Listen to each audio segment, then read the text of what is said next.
Not only does Foamstars not have a very good tutorial, but it's also really not a beginner-friendly game. Well, yes, the story mode can function as an extended tutorial, it still is only for 6 different characters. What the fuck, bro? The sheer chaos that everything revolves around, along with the frankly abhorrently unwelcoming community that will target any beginner upon seeing them, is that, yeah, I do think a video like this would be very helpful. Now, to any newbies watching who don't know who I am, you might be wondering how one person is qualified to give a tutorial for 12 different characters in a game. And while no, I'm not the best at every single character, not even close, I am pretty good with all of them. I can pretty reliably get 10k scores and MVPs with every single character, so I have a lot of experience. So that's why I'm here today. This game will never update their tutorial, so let me make one for them. Now, one of the most important things to keep in mind before you skip over to your character is not every single thing I say is going to work for you specifically. If anything I say is too difficult for you, or doesn't work for you, or doesn't fit your playstyle, that's fine. Don't do it. You don't have to do anything I say here. This is a tutorial made by a stranger on the internet. Nothing I say here is factual. You do not have to do every single thing that I say. These are just guidelines, not rules. Another important thing to keep in mind is that every single character requires some form of aim and some form of mobility knowledge, and that will just come with being good at the game. The more you play, the better you'll get at these things, so don't expect this tutorial to immediately make you amazing with any given character. And last thing, each character is going to get their own graphic that looks like this, and we're just going to use Soa as an example. Right here is a very quick description of their playstyle, so if you want to, you can use this video to find your main as well. And only watch the bits of the characters that sound appealing. And right down here is the ordering of how good the character is in each mode. So you can gather from this that Soa is the best in Happy Bath Survival and the worst in Rubber Duck Party. Now, this is my opinion and not a straight up fact. However, if you don't really have much of a preference on what modes to play, you can use this as a bit of a pointer on what modes are good and what modes aren't good for getting comfortable with your character. Now, timestamps are down below. Skip to your character if you'd like to. Now let's get it going. Soa, as you should have seen before, is a close-range character, and a very simple one at that. Have the single best move in the entire game at your disposal, use it however you need to get close to the opponent. That's the game plan anyway. Simple on paper, and honestly pretty simple in practice as well, but that doesn't mean there's not a lot that I have to say here. For example, despite the fact that she's a close-range character, do not underestimate the fact that she has a lot of range. It's very hard to hit from her range because the shots are inaccurate. However, that does not mean that you shouldn't shoot from a range at all. The amount of times that I've rained 11 damage shots onto people because she has no crit. She does the exact same amount of damage from afar as she does from up close. It's just harder to hit because of the inaccuracies. The amount of times that I've rained 11 damage shots down onto people that do a lot of damage or just straight up foam them up is quite sizable. It's a very useful thing to keep in mind. Now, I'm not saying you should shoot from far away all the time. You should definitely still be attempting to get close with Bubble Step, which is your best move, but it's good to keep in mind. Speaking of Bubble Step, it being the single best move in the entire game means that really no matter how you use it, it's going to be helpful. But there are still definitely tips that I can give for it, such as a majority of the time, almost every time, you're going to want to use the forward angled Bubble Step. It sends you the furthest, and it doesn't just send you straight forward. If you hold in a diagonal angle, you'll end up using the forward Bubble Step, but also move to the side. And you're going to want to mix that in so you're not predictable. You can use the best type of Bubble Step while also going to the side and being unpredictable. But forwards Bubble Step is mostly the best, just because it's the one that sends you the furthest, as I said. And also, the shots that come out of it are the easiest to hit people with. And the foaming, which I'll get to later. The fact that forward Bubble Step sends you towards enemies with those shots means you use forward Bubble Step, it hits the enemies, they're already at half health, you land right next to them, hit all your shots, chill them, and that's that. It will not work out like this every time, not even relatively close, but that's the dream scenario. That dream scenario is only effective if you use forwards Bubble Step. Not to say the other two are useless, except sideways is. Backwards Bubble Step is weird though. Depending on the vertical elevation of your camera, backwards Bubble Step will go a different direction. So if you point your camera straight down at somebody, the downwards facing Bubble Step will go down there. There is a limit, you can't go straight down or straight up.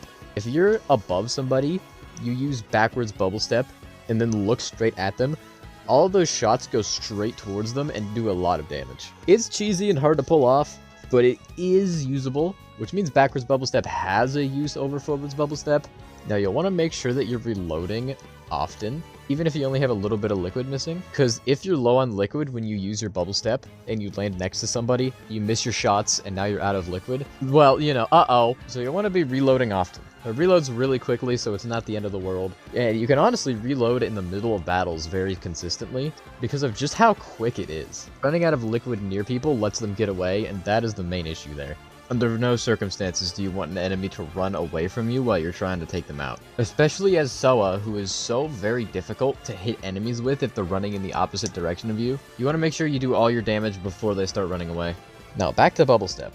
You really want to save bubble steps. If you can get into the battle without using a bubble step, do it. Saving bubble step is extremely valuable. Bubble step is free damage, bubble step is a free out, and really good at foaming.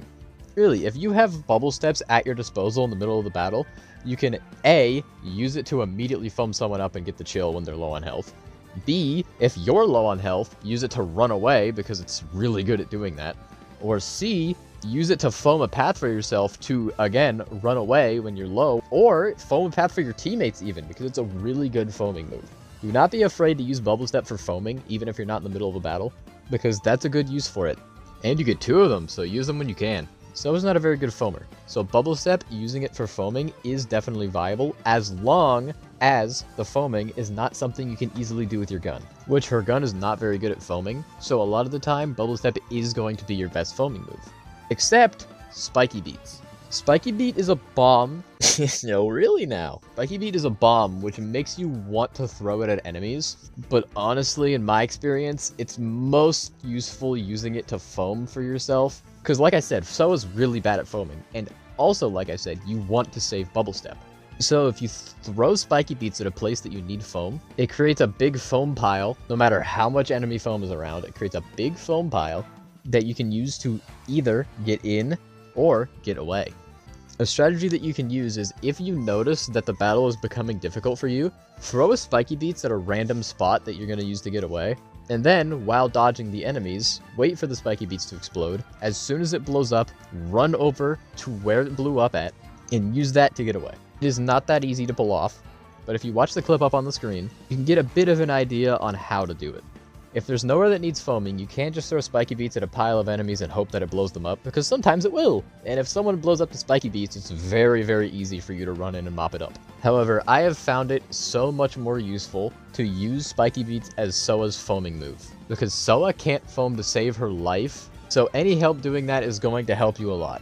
If you do throw spiky beats at an enemy, you almost always want to run in, because either the spiky beats will blow them up and you can immediately kill them, or the spiky beats will blow up while they're not in range, but make a foam pile for you so that you can go chase them. So one of the better, and in my opinion the best offensive use for spiky beats, is throw it somewhere that you know a retreating enemy has to go. Like say someone's running away but they only have a very small line of their own foam to get away. Throw the spiky beats at the end of that line because you know they're going to have to go there. Because they either do go there and just blow up, or don't go there, divert path, and make it a bit easier to chase them down. Sometimes it doesn't do anything, but other times, like you can see here, it can do a lot. And as a side note, while you're running away, you can throw spiky beats directly below you so that the enemies don't chase you. Because 9 times out of 10, the enemies will see the explosive that you just threw on the ground and decide to not run through it.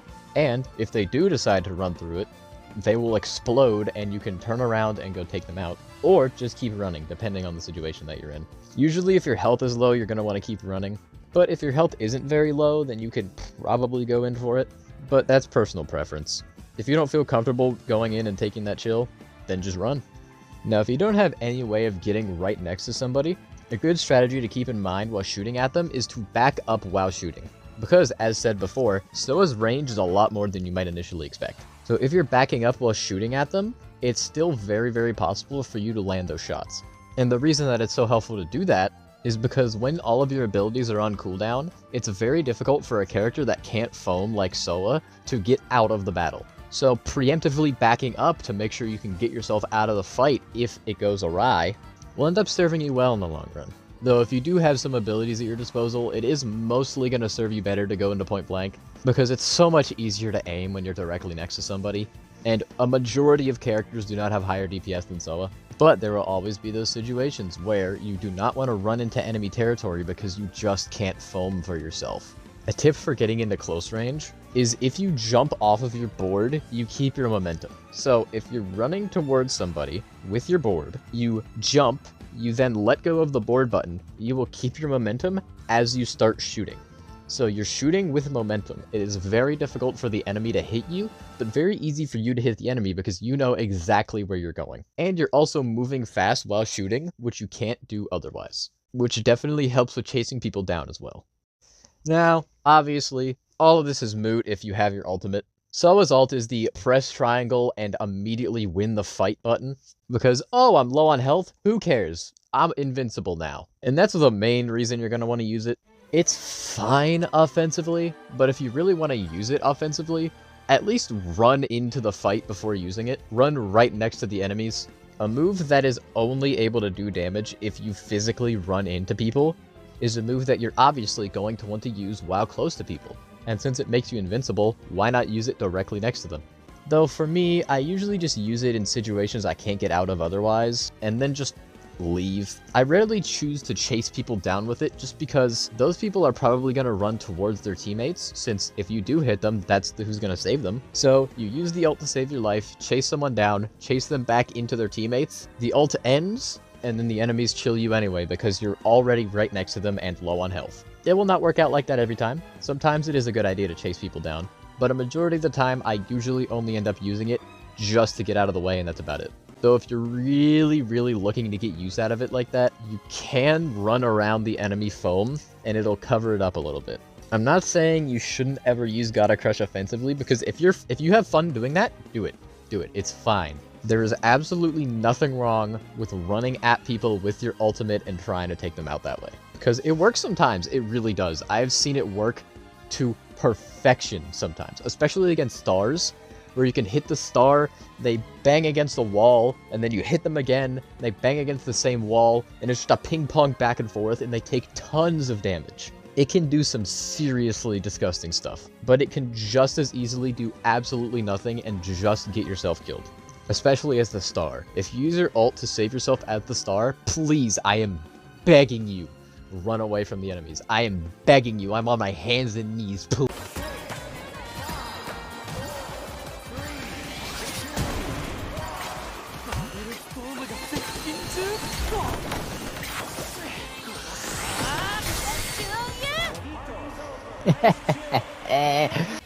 That is why you run away if you're the star. Overall, Soa is, in my opinion, the single most simple character in the game. That is not to say she doesn't have nuances, and that is also not to say that everybody who plays her isn't good at the game. Some of the most simple characters can be the most effective after all. Complexity does not equal viability. Soa's simplicity can often work in her favor. Bubble Step is so fucking good. So if you're looking for a close range character to just pick up and play, Soa's a very good pick for you. Agito here is another close range character, but this time even more so. Agito's range is actually extremely short. You have to be nearly directly next to someone to do any damage, and your goal is to use his multiple mobility options to get within that range. And he's also really difficult to teach, because a lot, and I mean a lot, like almost indebatably, the most important thing when it comes to playing Agito is knowing what fights you can take and what fights you can't take. So, before teaching you how to win the fights, I'm going to teach you what fights you should and shouldn't take. And to do that, I'm going to use examples. I played one match, and I'm going to show you some freeze frames. And from those freeze frames, I will explain why you should or shouldn't take the fight. And hopefully you'll get a better understanding on what fights to take and what fights not to take. So we go on to the first situation. So at the very start of the game, I use my shuriken to jump up right here. And this one is a very easy decision. You are on enemy foam, you are surrounded by enemy foam, and there are also 3 enemies directly in front of you. This is an extremely obvious no, you can't take this fight. There is almost no chance of you getting anything done. So your best course of action is to find a way out of there immediately, which is what I do, as you can see here. Now the second one up is definitely more gray than the first one. So the Foamstars ball just came by, which means there's absolutely no foam on either team underneath the enemy or underneath where I'm about to land. So as Agito, should you attack an enemy that's not on any foam? And now, if the enemy were shooting at you, I would say no. However, this enemy is facing the opposite direction, which leads me to believe that yes, it's a good idea to take this fight. Because once you get next to them, you really don't need any foam anymore, and all you have to do is hit 2 shots. And as Agito, if you don't take fights like this, you're probably not going to end up taking any fights at all, because it's not often that you're going to find an enemy that's on your team's foam. So an enemy that's on a neutral battlefield tends to be a good idea to go for. Now it does come down to your confidence, but for me, this is worth going for. Now, in the clip, I do lose the fight, but that's just because I got bubble stepped by a good player. It was completely a skill issue on my part, and not a bad decision. Third one should be quick and easy. I think you should be able to figure it out that this should be no. I think you should be able to figure out that this is a very clear and obvious no.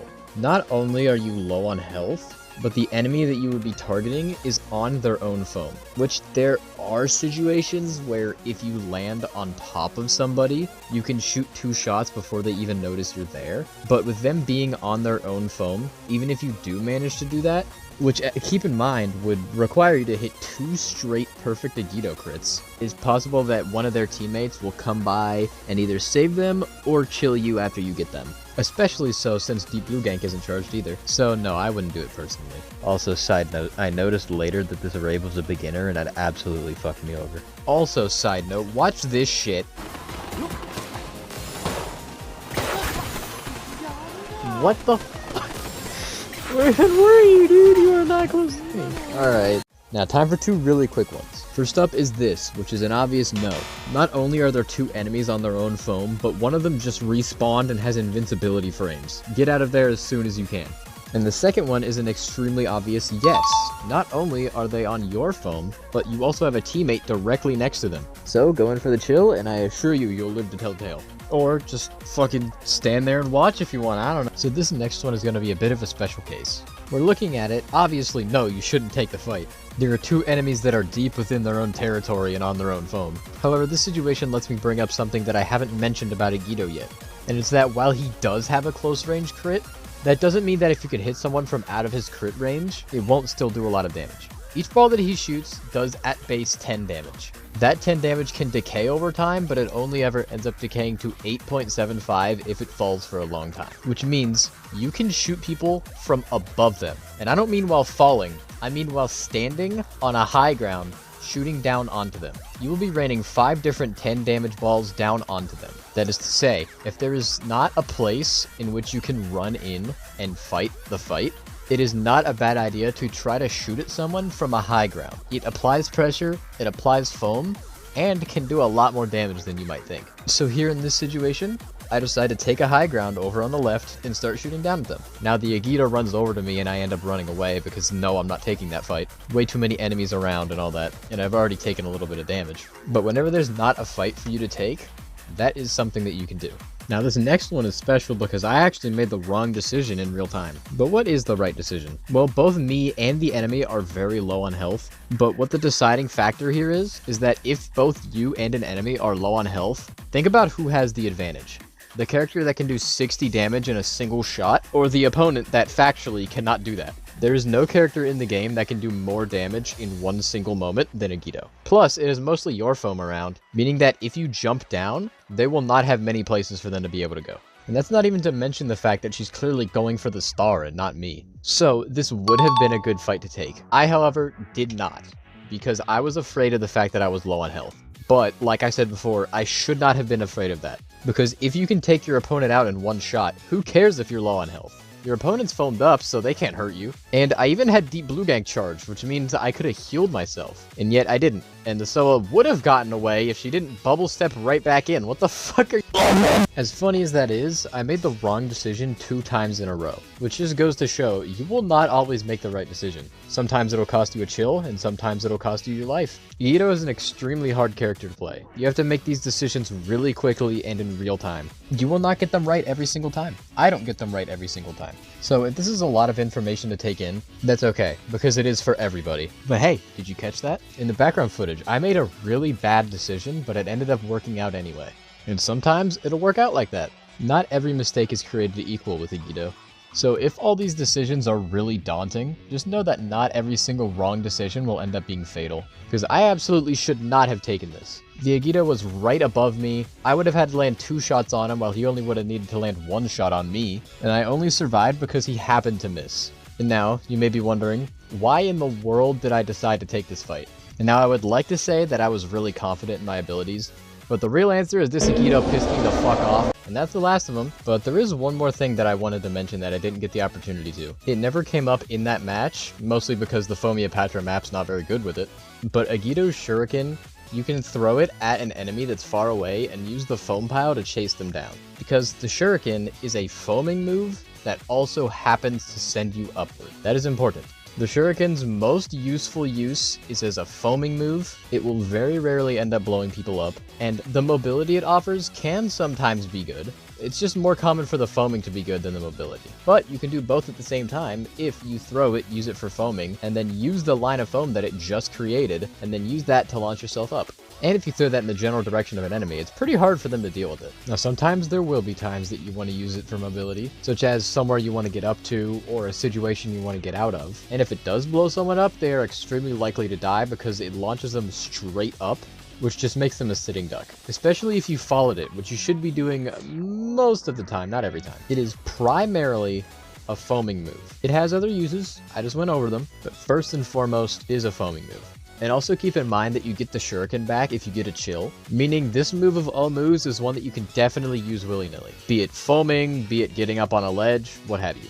And you can also throw it onto the duck in Rubber Duck Party, and it'll prevent people from getting on it. And if they do get on it and get blown up by the bomb, you can just take them out easily. Now, speaking of Rubber Duck Party, if you are on Rubber Duck Party and you have your ultimate, use it right here. The shark will come out of the ground right on top of the lid of the duck, and absolutely nobody expects it. It gets everyone like every single time. It's so funny. So now it's time for Agito's Lifeblood ability, Deep Blue Gank. Now admittedly, I'm not so sure how Agito players will like how I portray Deep Blue Gank here, but ever since I started using it like this, it has worked wonders for me. So honestly, I do believe this is the better way to use Deep Blue Gank. You would think that a move that causes you to dive straight into the sky would be used to get close to people, right? But that's not how I use it. I get close to people using the foaming from the Shuriken and the launch from the Shuriken simultaneously. Or, if I don't have it charged, I will try to run up and get close to somebody with a line of foam that already exists. If it doesn't, I'll just wait. The Shuriken has a really short recharge time. So I use that to get into fights. I try to chill somebody. If I chill them, I get another Shuriken. I either choose to go deeper into the fight or leave. Now, what happens if you don't get a chill? Well, you Deep Blue Gank. You Deep Blue Gank into your own foam, get all your health back, and then use it to run away. I have found this to be so much more of an effective use for Deep Blue Gank than using it as a move to help you get in, and using the Shuriken as a move to help you get out. The Shuriken is not good as a panic option. It's good as an option to get away if you have the foresight to know that you have to, but in a panic situation, which will be what you're in a lot of the time as Agito, you have to be right next to people. You're going to want to move like Deep Blue Gank that heals you for some godforsaken reason. It heals you and lets you move away really quickly. So that's how I've found to use Deep Blue Gank, is as a move to help you get out of fights. I rarely, if ever, use it to start fights. Now, sometimes I'll use it for both, as in I start a fight and then I use Deep Blue Gank to heal, and then turn right back around and then chase somebody with it. I've done that before. But for me personally, using Deep Blue Gank as an oh shit button is so much more effective than any other way to use it. A move that good should not be wasted on just launching yourself towards the enemies, because guess what can already do that? The Shuriken. And I know I said you shouldn't use the Shuriken's mobility, but what I meant is that you shouldn't use it primarily as mobility. You should use it primarily as foaming. But if you think about it, foaming is mobility. It creates a line of foam which lets you, move. You can move on that line of foam. So you use the line of foam for mobility, the Shuriken blows up. If you're in it, you can also use the Shuriken as mobility. And then, during the fight, if it starts to suck, which it inevitably will, you're playing as a character that needs to get into point blank, you just Deep Blue Gank the hell out of there. And remember when I was trying to teach you what fights you should and shouldn't take? Exact same rules apply here. Also, sometimes there will already be lines of foam for you, which means you don't actually have to use the Shuriken. You can just follow the path that already exists. If you want to use Deep Blue Gank as a mobility move to get into the fight, there is nothing wrong with that. That is still effective. but in my opinion, that is the less effective way to use Deep Blue Gank. And just some minor tips for using Deep Blue Gank. One, if you shoot a pile of foam right under you before using Deep Blue Gank, you can almost guarantee that you'll get a heal before you run away. This takes almost no time to do, and in my opinion is almost always worth it. And the shark that it throws out, you very rarely want to even recognize that it exists. It can snipe people who are low on health. Like, if you have someone low on health and you don't think you can get close, you can snipe them with the shark, but it's really hard to do. Because one shot of Agito's shotgun does not do enough damage that the shark will kill. Which means that person has to either get shot by somebody else, or you have to have missed. And in both of those situations, it's not very common that you're going to want to hit them with the shark anyway. But it can happen, and the foaming it makes is just a worse shuriken. Now, Agito's ult. I very slightly touched on it when I was talking about Rubber Duck Party, but I have a couple more general tips for you. Well, no, it's not a very good move. It's pretty clearly not a good move, and most people will agree that it's bad. But that doesn't mean it can't do some cool stuff. Like what I said on Rubber Duck Party, if it appears on the lid of the rubber duck and then explodes, it's just area denial pretty much. Which means, no matter where it is some form of area denial. And it's not bad for foaming. So I always use it for one of three reasons. One, there's a lot of enemy foam around, and the shark will override it. Number two, all the enemies are piled up in an area, and no matter where the shark chooses to go, it'll block off an exit point for them. Or three, I really need invincibility frames right now. Please save me, Kiramaru. Other than that, there's not a lot you can do. If the shark does hit somebody, make sure to run in and try to shoot them. You want to use the stun that it has to get the chill, rather than using the explosion that it has to get the chill, because it's very possible that the enemy can get out of the range of it before it blows up. If you use the shark from a high ground area, he will immediately fall down, and it usually surprises people when a giant-ass shark falls on top of their head and immediately explodes. It's not common that that happens, but if it is possible, I would use it from a high ground. Other than that, all I can really say is hope to God that Kiramaru doesn't just decide he wants to take the day off. The only tip that I can really give for shooting with Agito is to make sure that you're shooting with momentum. If you jump off of your board and then hold the fire button, you will keep your momentum but also be firing. And if you shoot at the right time, you will fly past somebody and do over half of their health bar before they can even react. It will not often be something that you can do, because usually you're using your mobility options to get deep into enemy lines, and there's not enough foam for you to pull something like that, but sometimes it'll happen. And very last thing, make sure that if you're jumping into the shuriken, you're jumping into it. You go higher that way. Overall, Agito is one of, if not the hardest character to play in the game. But doing half of someone's damage in a single shot, it just always feels good, doesn't it?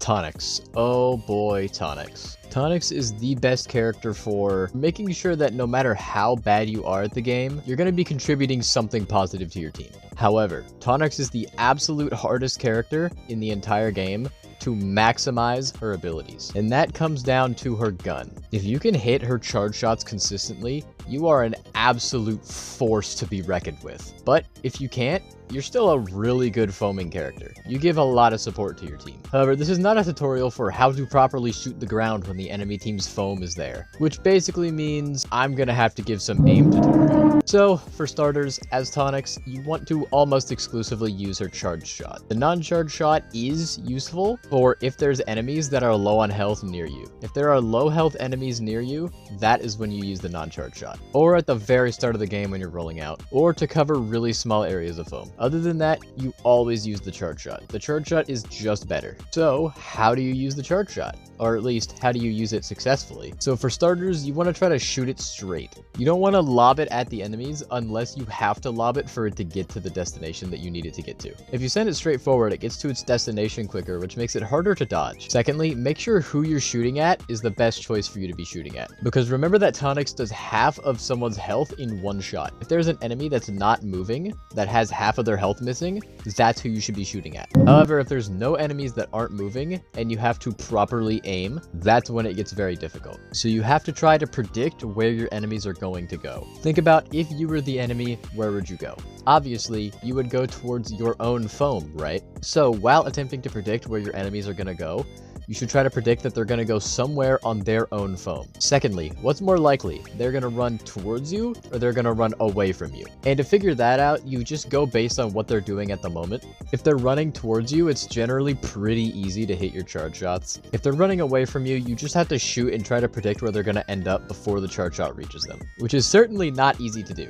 Don't get discouraged if you can't do it, because even if you can't hit people, remember, Tonix is still an extremely good character to play. Even if you're not hitting a single shot, you're still being useful, because A, her charge shots do a lot of foaming. It creates big foam piles for your team. And 2, those charge shots that you're shooting are extremely frightening for the enemy team. If the enemies see a Tonix constantly shooting charge shots in their general direction, it puts a lot of pressure on them and also makes it so that your team can more easily take advantage, because it's creating foam, as I said, and also it's creating what I will call chaos. Knowing that there's these giant explosive splash damage balls that if they hit you directly do half of your health doesn't tend to make the enemy team feel too safe. So even if you're constantly missing over and over and over and over again, you're still being useful, and occasionally you will hit one of those shots. Now, aiming the non-charge shot is a lot easier, but that's why it's better to use when an enemy is low on health. The non-charge shot does not do enough damage or shoot quick enough or anything like that to be worth using over the charge shot. However, if an enemy is low enough on health that all you have to do is hit like 2 of the 5 shots that the non-charge shot hits, the fact that it's easier to hit that amount of shots from the non-charge shot means that it's more worth going for the non-charge shot on enemies that are low on health. That is, only if they're close to you, because from a range, it's usually better to shoot the charge shot anyway. A, it's easier to hit from far away, since the charge shot actually goes to where the cursor shows. And B, more importantly, the charge shot still has a splash radius, which means even if you miss, you still might end up foaming the person up. Now, all this talk of charging might make you think that charging Tonix's shots takes a long time, and it looks like it would, based on the animation that it has, but it actually doesn't. If you sit down and just try to shoot as quickly as possible after shooting one charge shot, the charge time is actually surprisingly short. So you can constantly hurl these charge shots at the enemy team's direction over and over and over and over. And like I said, even if you're missing, you're still being helpful. So if you're constantly missing your charge shots as Tonix, don't think that you're not contributing to your team, because you absolutely are. A very easy way to predict where someone's going to go is if they have a move such as Bubble Step or Deep Blue Gank or Home in the Foam, where you know exactly where they're going to end up once they shoot out. Bubble Step will always go the same angle, Deep Blue Gank will always go the same angle, and Home in the Foam will always shoot them right up. This is a very, very good time to shoot at them while they're vulnerable. Now, the turret is a move that's really hard to mess up. You put it down somewhere and it's probably going to be helpful, as long as it's pointed in the general direction of enemies. But there are certainly things you can do to maximize its abilities, such as making sure everywhere you're aiming is flat. And I don't mean like straight up on the same y-axis flat, I just mean no walls around flat. So like this slope right here on the Aqua Blast map is fine. This is because the turret's best skill is its ability to foam, but if the shots hit a wall, they immediately evaporate. So you want to make sure you have big open areas so the turret can foam most effectively. That is, if nothing is currently going on. If there are a bunch of enemies in a place where if you place the turret down, it is blocking off a pathway for them to get out, that is a good option. Not necessarily because the turret is going to take them out, but because while the turret does chip damage and creates a little bit of foam, your team can run in and support it. Or more correctly, probably to say the turret will support your team in that situation. So you want to aim the turret at enemies and at piles of enemy foam. Now it is ultimately up to you, but I personally find it more worth it to put the turret in risky spots and risk it blowing up than putting it in less risky spots and risk it not being very useful. But that is personal preference. I don't think there's a correct answer in that regard. Because like I said, the turret will always be doing something useful, but if it's destroyed, it's not doing anything. Another really useful use for the turret is putting it down while you're getting shot at, because the turret is a wall. If you or a teammate hide behind the turret while they're getting shot at by, say, Mel T or Penny, or these characters that can't really shoot around it very easily, they're going to end up hitting the turret and giving you ample opportunity to run away, or give you ample opportunity to shoot at them while circling around the turret It's pretty hard to pull off, but damn, does it feel good when you do it. And also, if you put a turret on a high ground, it does this weird, like, bouncing ball shit at the start. I have no idea why this is a thing. It doesn't really do anything other than making the foaming slightly worse from far away from the turret and slightly better close to the turret. So, like, that's a thing, but I've never in my 1,000 hours of this game ever seen that matter in any capacity. So I'll mention it as a formality, but it's not really worth thinking about. But honestly, you don't really need to think too hard when using the turret. Just point it in the direction of enemy foam or point it in the direction of enemies, and it'll be helpful. It's a really good move. Also, you can use it as a platform to, like, jump onto enemy spawns. This is really stupid and rarely helpful, but it's so fucking funny that I had to mention it. Now, the other ability, the Mr. Bouncy Bubble or the Tonix Bomb, which I'm calling it Tonix Bomb because I'm not saying Mr. Bouncy Bubble. Listen, if you've played Tonix any amount, you know this move is not very helpful. There's not a lot you can do to maximize it, but there are things you can do. If you're really focused on trying to blow people up with it, you want to make sure you throw it while the enemies are distracted. Say while your team is in the middle of a push, just throw the bouncy bomb towards them. Because they either have to focus on you and they'll get blown up by the bouncy bomb, or they have to focus on the bouncy bomb and give you ample time to run in there and take them out. This is a flawed plan, because half the time I swear they accidentally shoot the bouncy bomb out, but it's really the best you've got when it comes to using it offensively. Most of the time, I just throw it generally towards enemies and hope it blows up because it makes a lot of foam. Speaking of the foam, it makes like a really small pile of foam when you first throw it at the ground, which means if you're running away from an enemy, you can throw the bouncy bomb right under you to create a pile for yourself. Considering the amount of end lag that Tonix's normal shots from her gun make, this is actually a genuinely viable use for this bomb. Especially considering after throwing it, it's going to start chasing the people who were just chasing you. And in very rare situations, maybe block some of the shots that they shoot. Funny enough, for a move that's literally a homing explosive, that is the best use that I've found for it. It's saving it for that specific situation. Otherwise, I just chuck it in the general direction of a pile of enemies and expect it's not going to do anything. But like, there's nothing else you can do with it. It's really not good.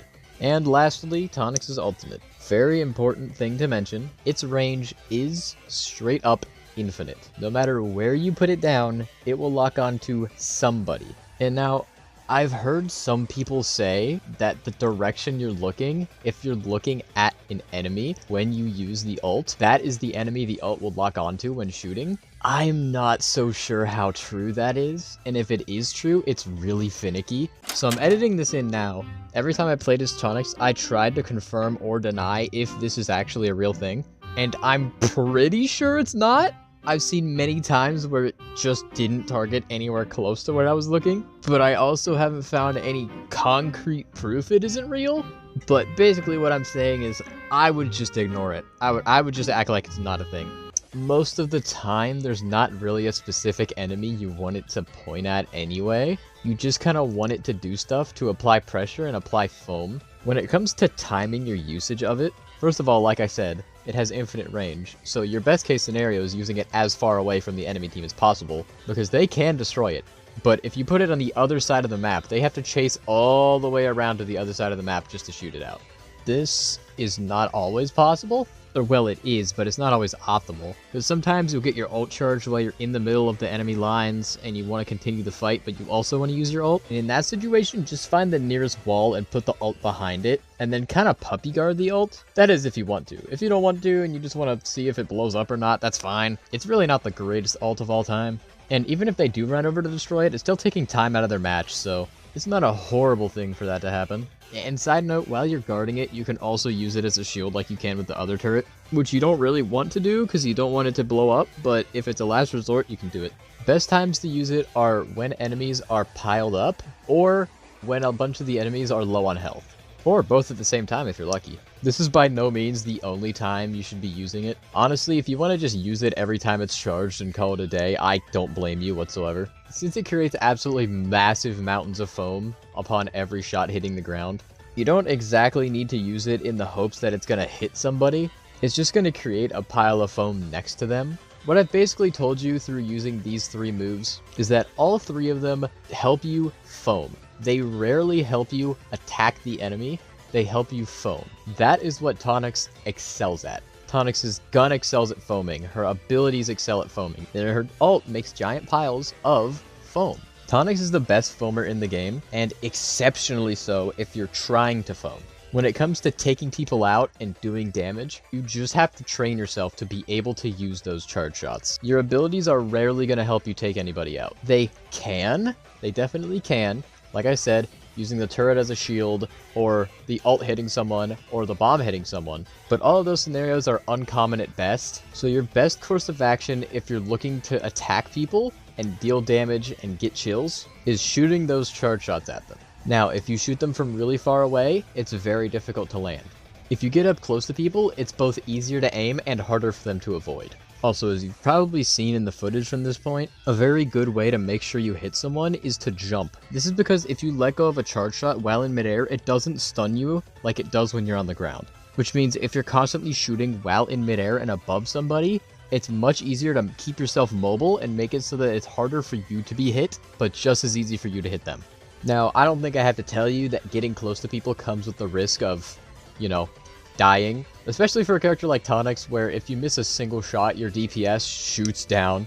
However, if the enemies are piled up and currently being chased around by your team, you running in and getting close, they tend to not try to focus a ton of resources on you or on dodging your shots, because the rest of your team is there. So, as Tonix, what you want to do, you want to be foaming. Constantly foaming, helping out your team, shoot the shots in the general direction of the enemy. Maybe you'll hit, maybe you don't, doesn't matter. Just make sure you're using your abilities to foam, make sure you're using your shots to foam constantly. Always be shooting. This is important. Make sure you are always shooting, whether it be at the enemy, at some enemy foam, anything like that. Unless, obviously, you're trying to get somewhere, then, use your slide board to get there. But after you get there, just start shooting again. And then, once you see your team starting to push in, your team's all together, they're going after the enemy team, that's when you make your move. Get in close, charge your shots, shoot them while right next to them, take out half their health bar. And if you were doing your job right, there should be a lot of your foam around, because, like I said, Tonix is a great foamer, and you can use the foam that you just created to get the hell out of there if they do decide to start shooting you. And because you're Tonix and your range is crazy good, you can still shoot at them. You might not hit them, and you probably won't, but you could. So you have a lot of range. That is, of course, if you do want to get chills. If you just want to sit back, support your team the entire time, shoot a couple charge shots while your team is running in there, that is also helpful. You are probably the reason that the team was able to get in the first place, because you're so good at foaming. Really though, I want to reiterate this. I want to make sure this is extremely obvious. Constantly be shooting as Tonix. Unless you're actively getting on your board to go somewhere, just find something to shoot at. Also, weird fun thing you can do if you really want to, go into your lounge, use the Tonix ult, and then stand on top of the blaster of it. It'll just send you flying. Tonix is a difficult character to master. And I can't help too much, because really the best thing that you can do is just get better at aiming. But she's also a really easy character to make sure you're helping your team. So if you're looking for a support character, Tonix is your pick. Or if you're looking for a really high skill ceiling character, Tonix is your pick. Jet Justice, baby! Let's go, Jet Justice! Let's go, Jet Justice, yeah! Jet as a character is mostly game sense, if I had to say. The game sense of knowing where your enemies are going to be and knowing what shots are best to use in specific situations. And you have to make that decision very quickly. However, it's not as hard of a decision as you might think, because most of the time, the answer is the non-charge shot, the shotgun shot. It does the exact same amount of damage as the medium charge shot if you hit all 3 of the balls. And obviously, since they're not charged, they shoot the quickest out of any shot.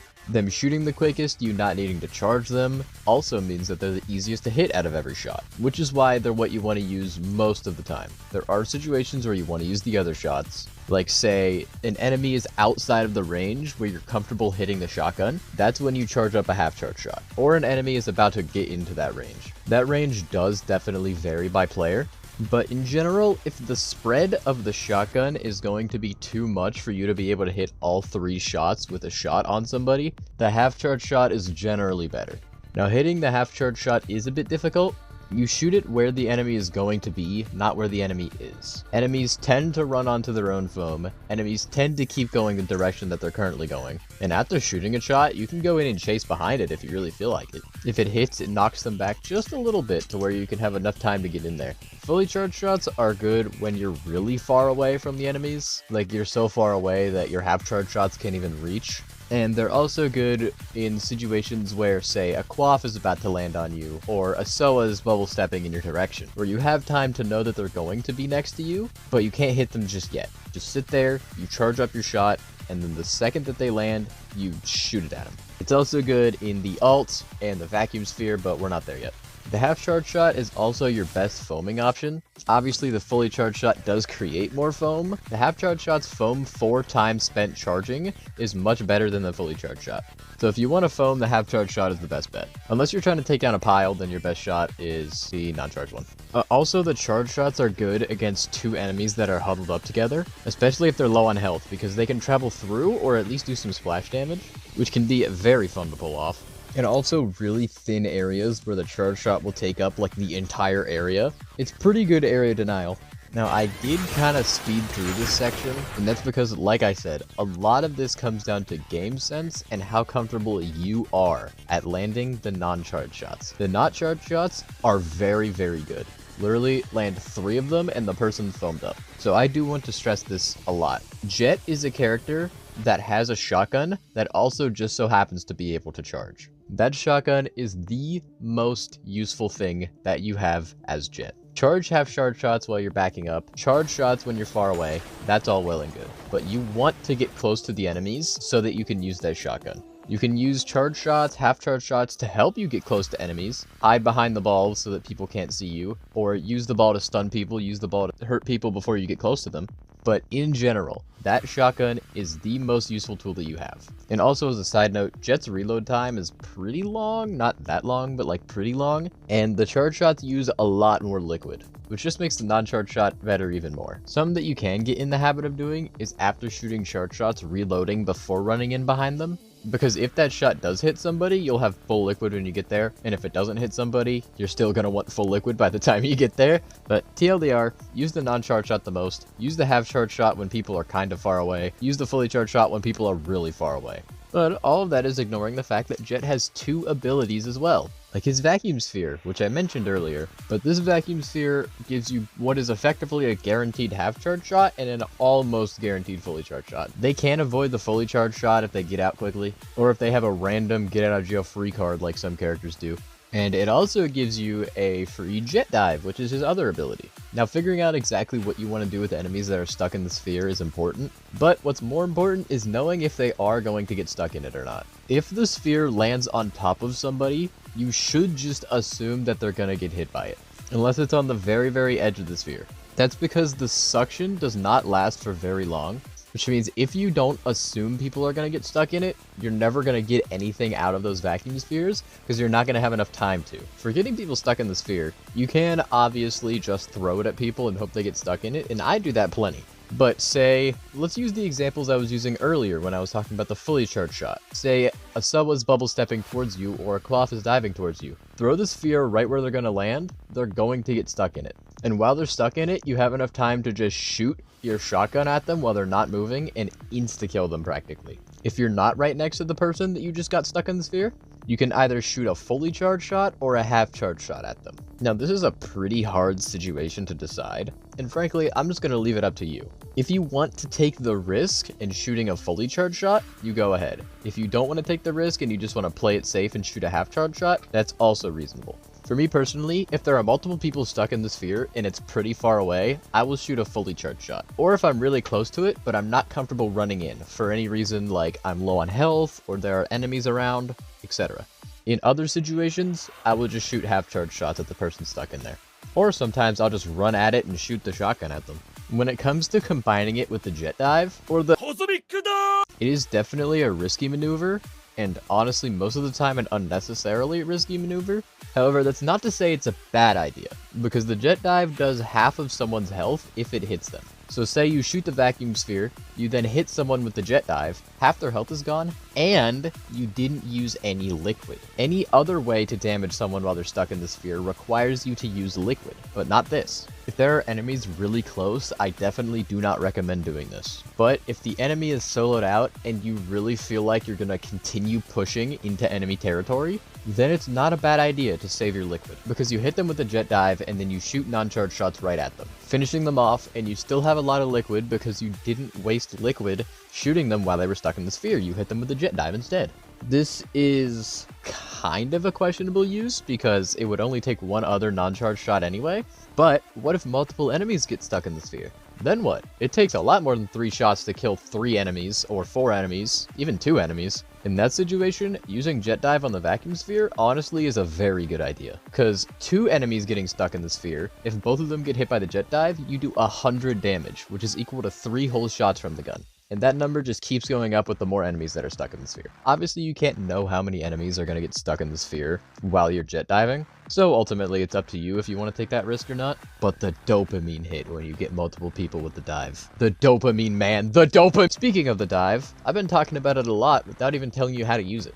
Generally, you want to make sure you use it well in midair, and you also want to make sure that you're absolutely spamming the button when you use it, because that'll make you crash down quickly. If you press the button immediately after going into the air, you immediately crash back down. Most of the time you want to do this, unless you're using jet dive to get away, in which case you want to make sure that you only press the button when you reach the end of your dash, because you'll get a little bit of extra distance. If there do happen to be enemies near you while you're diving, make sure you point your camera in their direction, because A, it creates a wall of foam in front of you that maybe can protect you depending on the character you're up against, and also the jet dive shoots out little bouncy balls. Those balls do respectable damage. It's not great, but it's respectable. It can definitely make sure that the amount of shots you have to hit is less, or even foam someone up in very specific situations that they're low on health. But most of the time, I recommend using it to just dive at people, which it's a lot easier to hit than you might think. And it's also a lot easier to hit than a lot of people might tell you that it is. Because if you spam that button, he crashes down so quickly.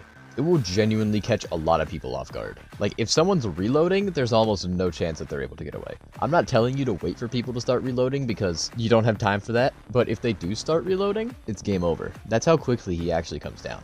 Overall though, the dive is a pretty simple move in premise. You just kind of dive at people and hope you hit them. And if you do hit them, make sure to immediately start shooting non-charge shots. Don't shoot charge shots, it's just a waste of liquid, a waste of time, all that. Non-charge shots while they're still stuck in the stun of the dive. You want to make sure you're shooting non-charge shots at them before they even have a chance to get away. This also applies to if you hit someone with fully charged shots, but that's a less common scenario that you'll be close enough for that. Unless, of course, you're inside of your ultimate. Jet's ult is so fun to use because everyone gets so overconfident every time. You put the ult down, it's a big shield. You sit inside the shield and you shoot infinite liquid, quick charging shots. Because remember, while you're in the ult, you have infinite liquid and your shots charge really quickly. So this is a situation where you just charge fully charged shots over and over and over and shoot them in the general direction of enemies. Usually you want to make sure you're shooting at the biggest pile of enemies, or where your team is depending on the situation. Or the areas with the most enemy foam, because sometimes as Jet you want to foam. This is very uncommon, don't worry about it too much, but it is something to keep in mind. But almost every time you use it, if you're even slightly close to enemies, one of them will get overconfident and try to run in there and take you out. This is a terrible idea. Don't run at the Jet ult. Don't do that. Just let him stay there. Because if you run at it, he has quick charging, fully charged, half health stuns. Just aim in the general direction of the person coming after you, or wait for them to get close. They can't hit you until they're right next to you because you're in this giant shield. So hold your fully charged shot. Once they get close, shoot them in the face with it, and then just shoot, boop, boop, 2 non-charge shots, they're dead. If you don't even want to risk aiming non-charge shots, just charge another fully charged shot at them. They're stunned for so long. Anyway, when it comes to knowing where to put the ult, you usually want to put it in one of 2 places. Either where a lot of your team is, or in a giant open field. And I mean like a flat area, such as the middle of the Rubber Duck Party maps, those especially, or the middle of Manamian, when you're spawn camping in Manamian because that map is flawed and I hate it. Make sure you put it decently close to enemies in flat areas. That usually will do you well. So if your team is on a flat area, which is a lot more common than it sounds like it is, I don't mean it has to be like a straight up 30 by 30 mile flat terrain. Just enough of a flat area to where you can shoot a charge shot straight. That's all you need. So make sure you're at a flat area where there are teammates and where there are enemies nearby. That is not that uncommon. Certainly not that uncommon. More so than any other character, Jett is one that you just kinda have to play to get good at. Which I know you're not watching this video to hear me say, just play the character and you'll get better. So I did try my best, but Jett is really difficult to teach, right?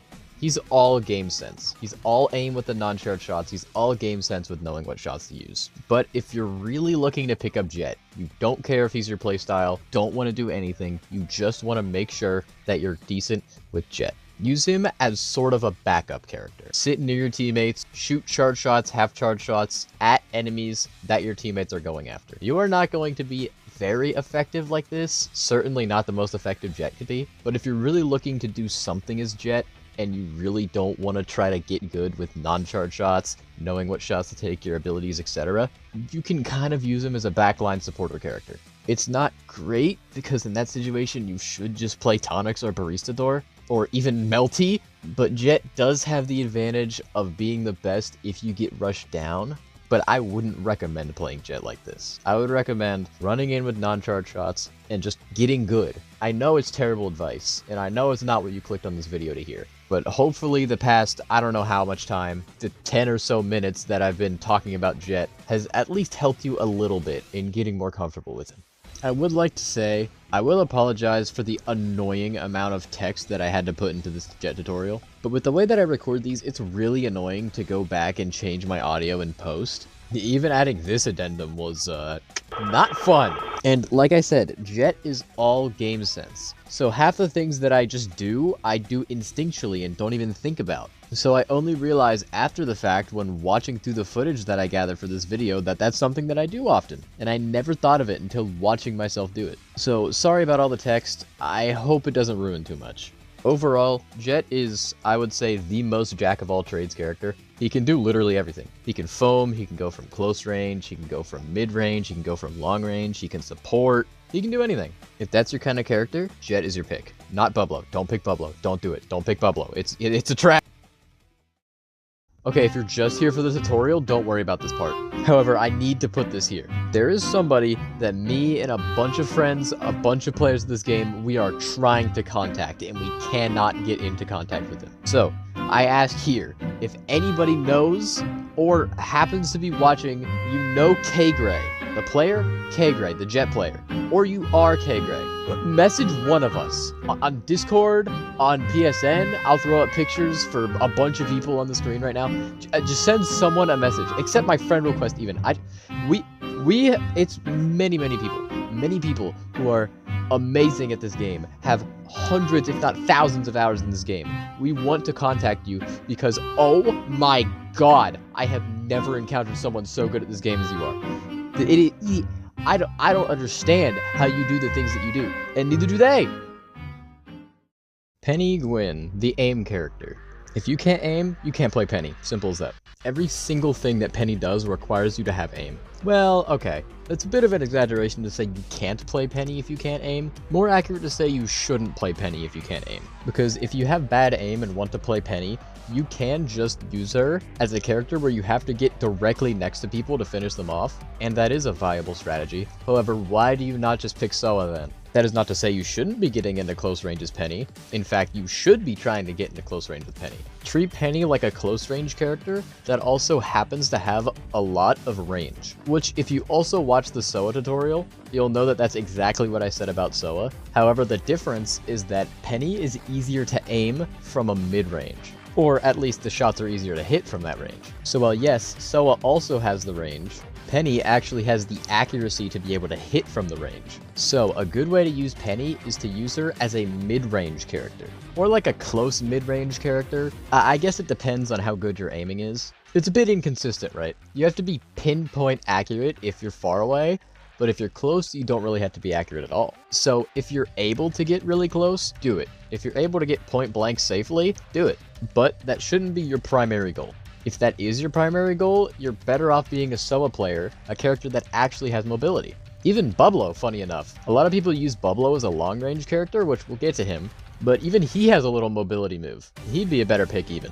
Penny, it's just too hard to make that your game plan. So that's why, barring using abilities, which we'll get to here in a second, you're going to want to stay close, but not point blank to the enemy. Now, I just mentioned the abilities. Penny, like every character, has 3 of them, but one of them is clearly the main ability, I guess you would say. You know, Soa's main ability is Bubble Step, Agito's is Deep Blue Gank. Penny's is Toboggan Bomb. It's called Toboggan Bomb. I'm just going to call them the Penguins. Penguin Bomb, whatever. There are 2 variants of the Penguin Bomb. There's the variant that moves quickly on the ground, and there's the variant that barely moves at all. Using the barely moving variant is probably not something that's a new kid off the block just now learning how to play Penny should really be attempting to use. Even I rarely want to use it. Its main purpose is making it so that it's easier to time the explosion of the penguin with an enemy being there, because the explosion of the penguin does more damage than the penguin colliding with it. So the slow moving one makes it easier for you to do that on an enemy that's really close to you. That is extremely specific though, so try not to hold backwards while using the penguin, so you don't get that special variant of the penguin. The other variant, the one where the penguin just quickly moves on the ground, is good for 2 things. 1, foaming. Foaming, it's great at foaming. I want to mention this first because a lot of people seem to neglect it. It's an amazing foaming move, and it's not a bad idea to use it for foaming. You don't need the stuns that it has, which if you've never played Penny and you're watching this, yes, it will stun people. We'll get to that. However, you don't need the stuns that it has as much as you need to make sure that you have foam to even get to the enemies in the first place. Because, like I said, Penny has range. Her gun has the range that you don't need to stun somebody so that you can get close to them. You can use the penguin for foam and then shoot from the foam line that it created. Even if you're not at point blank, you still might be useful. And you get 2 penguins, so you still might have a spare one anyway. So yes, use the penguin for foaming. That is if you need it. Only use it for foaming when you need it, because the other use that it has, like I said, is to stun enemies. Now, stun mechanics in video games are always bullshit. A lot of people will say that. But come on, you have so much agency in avoiding this penguin. If you get hit by it, it's your fault, bro. That is to say, the penguin is pretty hard to aim. If you're going to stun somebody with the penguin, you either have to throw it at them from a place where they're not expecting it, throw it in a place where they literally have to go. Like, say, as an example, a Coiff ult is on and they have to leave the Coiff ult, and there's only one way they can go to do so. Throw a penguin and it'll hit them. Usually they're more simple situations like that, like there's only one pile of foam and they're running away. You can also throw it at people that don't know you're there. Well, less so don't know you're there, and more so don't expect you to be a threat at that moment. And then suddenly, boom, hit by a penguin, lost their house, lost their keys, everything. Keys? What? So obviously you have to throw it where the enemies are going to be, not where the enemies are, because it moves straight forward in a straight line. It will not home, it will not do any of that. Of course, you can use it when enemies are really close to you. It's risky, but if it's a last-ditch Hail Mary to keep yourself alive, it's definitely worth going for. Or if you see someone approaching you, especially like a bubble stepping Soa or something like that, you can also just throw it at them right before they make it to you. Regardless, if you do manage to hit somebody with it, you can do one of 2 things. Well, I guess technically one of 3 things, because you can just leave. You can just leave them, but why would you do that? Unless you hit them from like the tail end of it, then don't go chase them down because it'll probably get you killed. But anyway, once they're stunned, you can do one of 2 things. You can either try to shoot them in the air and while they're falling down, or aim right where you know they're going to land and just shoot there. Because if you shoot where they're going to land, you create foam under them so that they can't escape, and then once they land, you are now shooting them and doing damage, and there's no way they can get away. This is a risky thing to do against certain characters like Coiff, Soa, Agito, ones that can get away easily. But say like another Penny. What is she gonna do? She's just gonna die. Or you can try to shoot them while they're in the air, foam them up there, because it's a lot quicker to do that. Waiting for them to land takes a while, and if there's a lot of enemies around you, they're probably going to be more able to save their teammate, or even take you out before you can even get the kill. Shooting them in the air, more risky, but quicker. Shooting them on the ground, less risky, easier to pull off, but takes a while.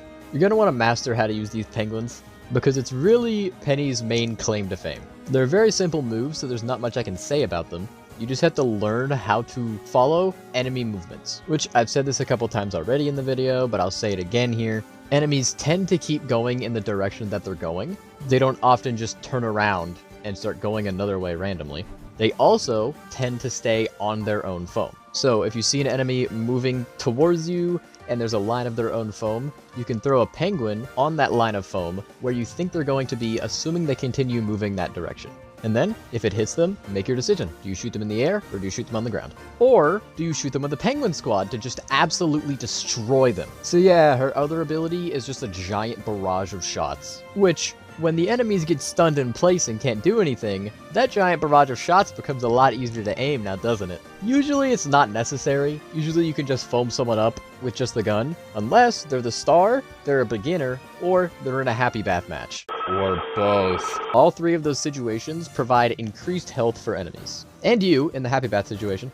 If you feel really unconfident with your ability to aim the main gun, if you hit someone with the stun of the penguin, you can just spray the penguin squad where they generally are and it'll probably foam them up, and if it doesn't, they'll be on their last leg and they'll run away. Other than that, the penguin squad is actually really difficult to aim. If you hit every single ball from the penguin squad, it does 157 damage, which means you only need to hit 2/3 of the penguin squad to foam somebody up.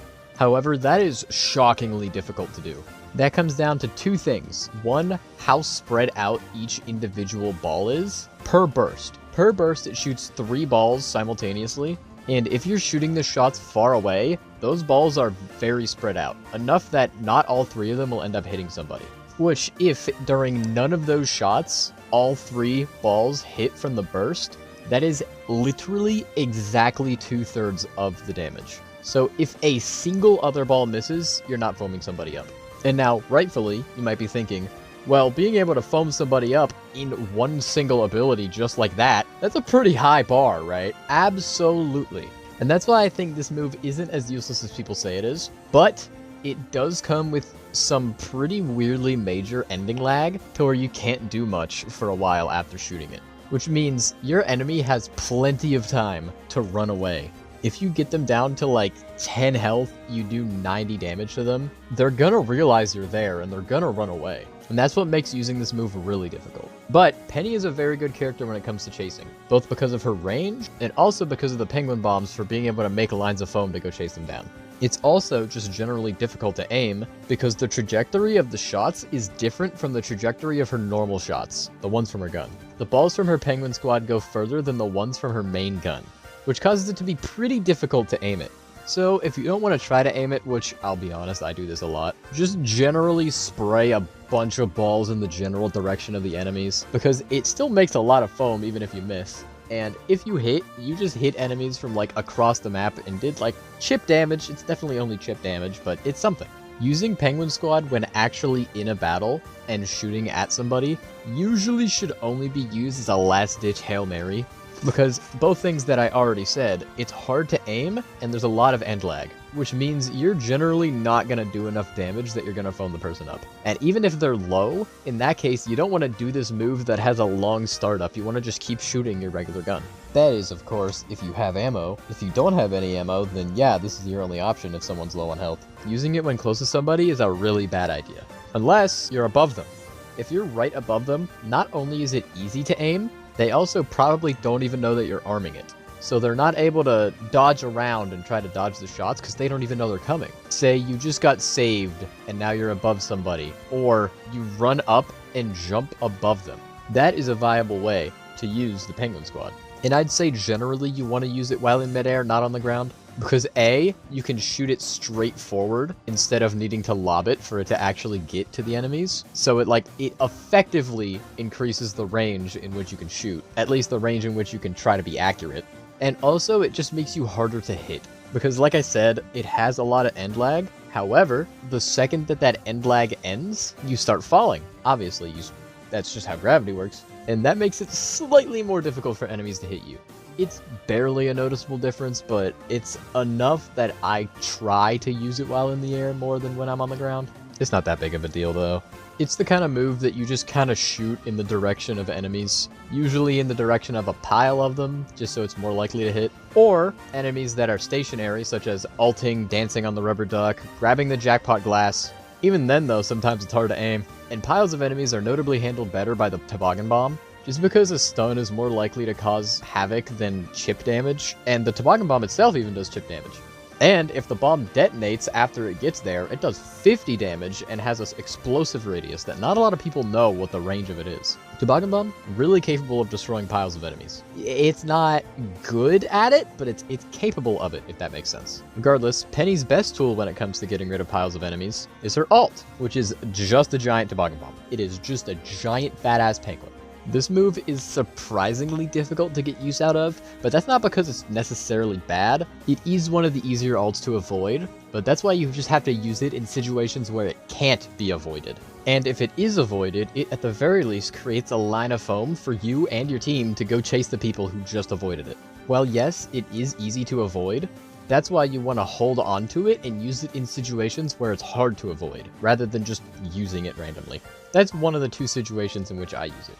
Well, one of the 3 situations. If we desperately need foam in a certain area, I will use it for that. There's a very fringe scenario though, and usually you'll have a better foamer on your team than using your ult for it. But in those rare situations where you have like 3 beginner players solos on your team and you're the only Penny, it's probably a pretty good idea to use that for foaming. But the other 2 situations are, as I said, when it's hard to avoid, or when there's just a giant pile of enemies. They're just like huddled up, all that stuff. If the enemies are that huddled up, they're probably huddled up for a reason. If they're not huddled up for a general reason, like you're playing ranked, which God bless your soul, I'm sure you're not having any fun. But usually when people are huddled up, they're low on health, they're protecting the star, something like that. That's also a really good time to separate them. That's not to say whenever everyone's full on health, you don't want to separate them. You still do definitely want to separate them. But if they're low on health and you separate them, that's even better. If you throw the penguin at just a piled up pile of enemies, let's say they're sitting at their spawn in Manamion, which happens every time you play Manamion because that map fucking sucks. Sorry, I really hate Manamion. If they're all just sitting there and you throw a penguin at them, they're probably, most likely anyway, all gonna scram in different directions, which makes it much easier to single people out, or they just get hit by the penguin. Because if you don't react immediately as the Penny uses the move, say they're listening to music and don't hear Penny's "I'm about to use my ult" quote, they're probably getting hit by it, and you're probably going to get a free chill. Because it stuns them just like the Toboggan Bomb, but it creates an even bigger pile of foam under itself. Which means if that penguin hits somebody, they're a very, very easy chill, and almost certainly dead unless they get saved by a teammate. Which is why you almost always want to follow behind your penguin. Not every time, like say you use it just to save your life, it hits one guy, you chill him, and then your penguin's just out in no man's land. You don't have to go over there. But you do almost always want to follow that penguin, because if it does hit somebody, easy chill. Easy chill. You do certainly want to use it in areas that don't have many walls around. And when I say walls, I'm being very generous. Like, if there is any 70-degree or higher incline, do not use it in its direction, because that penguin will just bounce and it will be useless. Hell, even like 45-degree slopes screw it up sometimes. Getting the best use out of it is not easy, but whenever you do get use out of it, it's probably resulting in chills. It's a very all or nothing ultimate. You either get chills with it or you just get nothing done with it. Except foaming, which it still creates foam.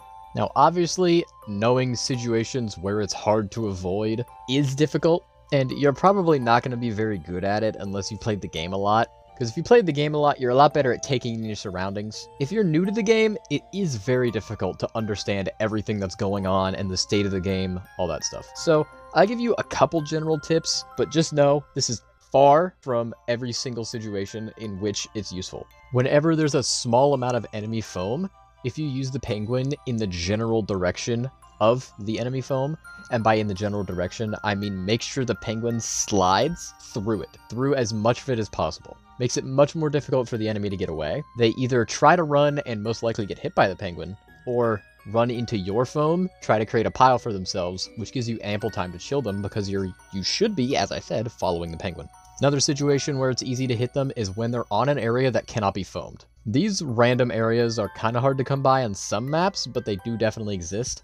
The very middle of the Golden Glow Villa is an especially good example. If someone is there and you use the penguin, it is nearly impossible for them to get out of the way in time, and they will almost certainly get hit by the penguin. Another situation, a pretty obvious one, is when they're stuck in a corner. Happens a lot more than you might think on certain maps. If the enemy is backed into a corner, and it doesn't have to be a right angle corner, it can be like backed up against a wall, and all you gotta do is use it, and they don't have the ability to go all 4 different directions to get out of its way, so they're a lot more predictable. They have to go either left or right, because if they go back, they're going to run into a wall.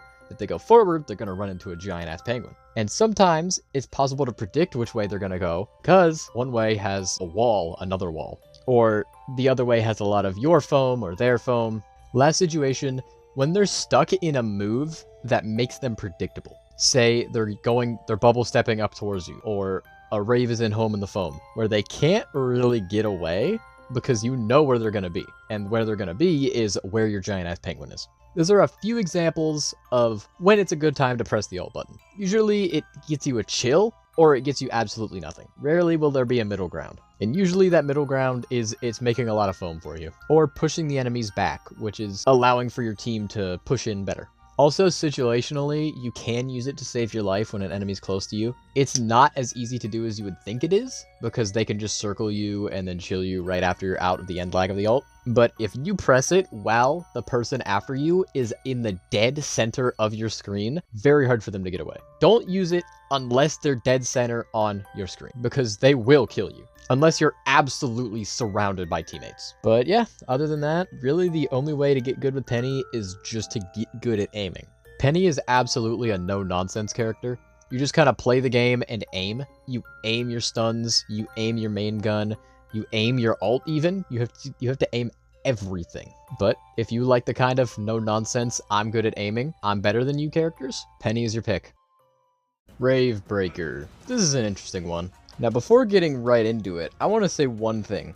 Rave Breaker's player base has always been really oddly adamant about their character. I don't know why it's always Rave Breaker, but you know who you are, so I'm going to say this to you now. I'm going to repeat this, even though I said it in the intro. Not every single thing I say is going to work for you specifically. This is how I have found to use Rave Breaker successfully. If you do not use the moves the same way, or if you do not find success in the moves the same way, just put it in a comment respectfully. There's far too many different situations in this game to be arguing over the perfect way to use every ability. Are we on the same page, Rave players? And now to be clear, if you're a new Rave player, this doesn't apply to you. I just wanted to say this for the sake of the comment section. If any aspiring Rave players who choose to watch this want to read the comments to see if anyone has anything to say. Which, if there are no comments, it's a good sign I did it right, so... Anyway, Rave is the game's only close range character that has no mobility options. And no, Home in the Foam is not a mobility option. It makes you move slower than if you're not in it. Technically, it launches you up, but we'll get to that. So instead of relying on simply brute forcing your way towards enemies, you're gonna have to rely on either good positioning or trickery. Trickery is Rave's main playstyle, I guess you could say. It's not really a playstyle, but it's what his abilities are built to do. Now, I am still going to teach you good tips for aiming. A lot of Rave's abilities are used to keep enemies in specific places. If they get hit by his landmine, they get stunned in place, and a lot of foam gets put under them. If you hit somebody with your Home in the Foam, they get stunned in place, and you're right next to them. His abilities are designed to make it so that you can very easily aim his really close range weapon without the use of mobility. However, you will not always have stunned enemies to shoot at. So you still do want to know what to do when you're not using your abilities, which we'll get to the abilities, don't worry. But for now, you need to know, first of all, you want to always stay close. Well, maybe not always, because it's kind of surprising how much range Rave Breaker has if you jump and try to lob shots at people. Now, I'm not saying use Rave Breaker as a sniper, because that's a horrible idea. But what I am saying is if you have a low health enemy, or if you're low on health, you are able to shoot shots from decently far away to do damage. Or just generally situations where running in is a really bad idea. Now, again, don't let this make you think that you should not be trying to get directly next to people. You absolutely want to get directly next to people to be able to do your damage. But let's say you get right next to someone, do so much damage to them, and then they start running away. That amount of range that Rave has is effective enough for you to be able to lob shots all the way at them. And it's not even unlikely, but it's still really difficult to hit. His shots move very slowly, and the range isn't good. It's not horrible, mostly because the hitbox is pretty big, but it's probably the worst range in the game. If it's not the worst range in the game, it's only because he loses to Agito. which, different ideas. Agito's more up top, where Rave Breaker's more straightforward, but that's not important. His gun, very simple. That's about all I have to say about it, to be honest. But related to using his gun, but not exactly related to aiming with it, is if there's ever a moment where there's nobody within range of you and it's not safe to run in, which it often won't be safe to run in because, again, you have no mobility options, so you have to rely on good positioning, not brute force. Remember that. I see plenty of Rave Breakers trying to brute force their way in by just running at the enemies because I need to be up close, so I need to get close. You don't need to do that. You need to wait for the perfect situation to get close, and that situation is distracted enemies, stunned enemies, enemies in bad situations, such as on low amounts of foam. And enemies on low amounts of foam aren't entirely uncommon if you foam in the downtime that you have. Instead of trying to brute force your way towards the enemies, you foam. Just make foam.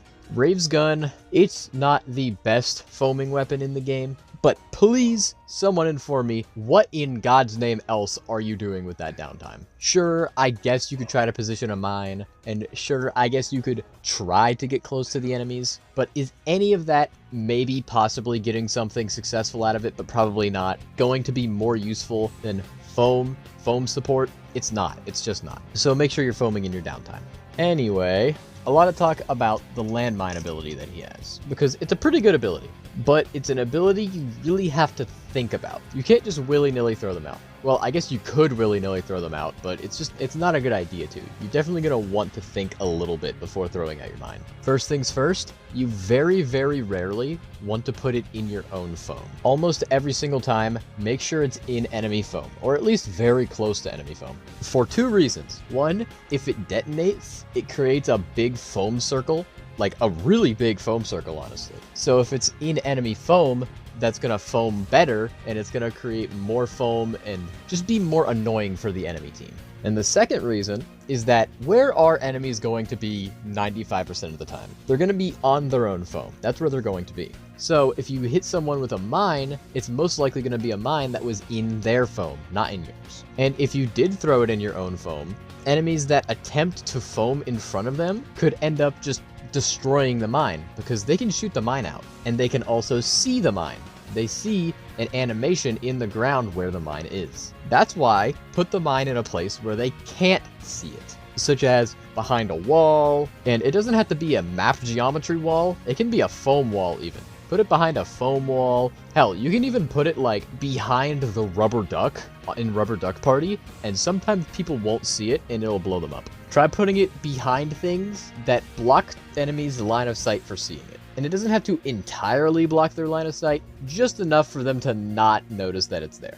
You're going to want to try to stay decently close to these mines. You don't want to camp them though, because if you just sit there and camp the mines, not only are you making it really obvious there's a mine there, you're just like, that Rave Breaker that hasn't moved from that spot in 3 minutes, I wonder what he's doing. But you're also just not helping your team at all. But the game will tell you when your mine gets popped. There's a sound cue, there's a visual cue, there's a sound cue for if they even end up hitting it, so you'll know when your mine gets popped. So you don't have to be directly next to it, just close enough that once the mine gets popped, you're able to quickly run over to where it is and finish off the person that got hit by the mine. You're not always going to be able to stay close to your mines. Sometimes you really do just have to run and get away. And in that situation, don't worry about replacing it because you can only have 2 mines on the field at one time. If you already have 2 of them, the new mine you throw will just replace the first mine that you threw originally. Which is fine. If you're nowhere near them, who cares if they get replaced? Even if they detonate, they're not going to do anything because no one's close enough to take advantage. So don't worry about that.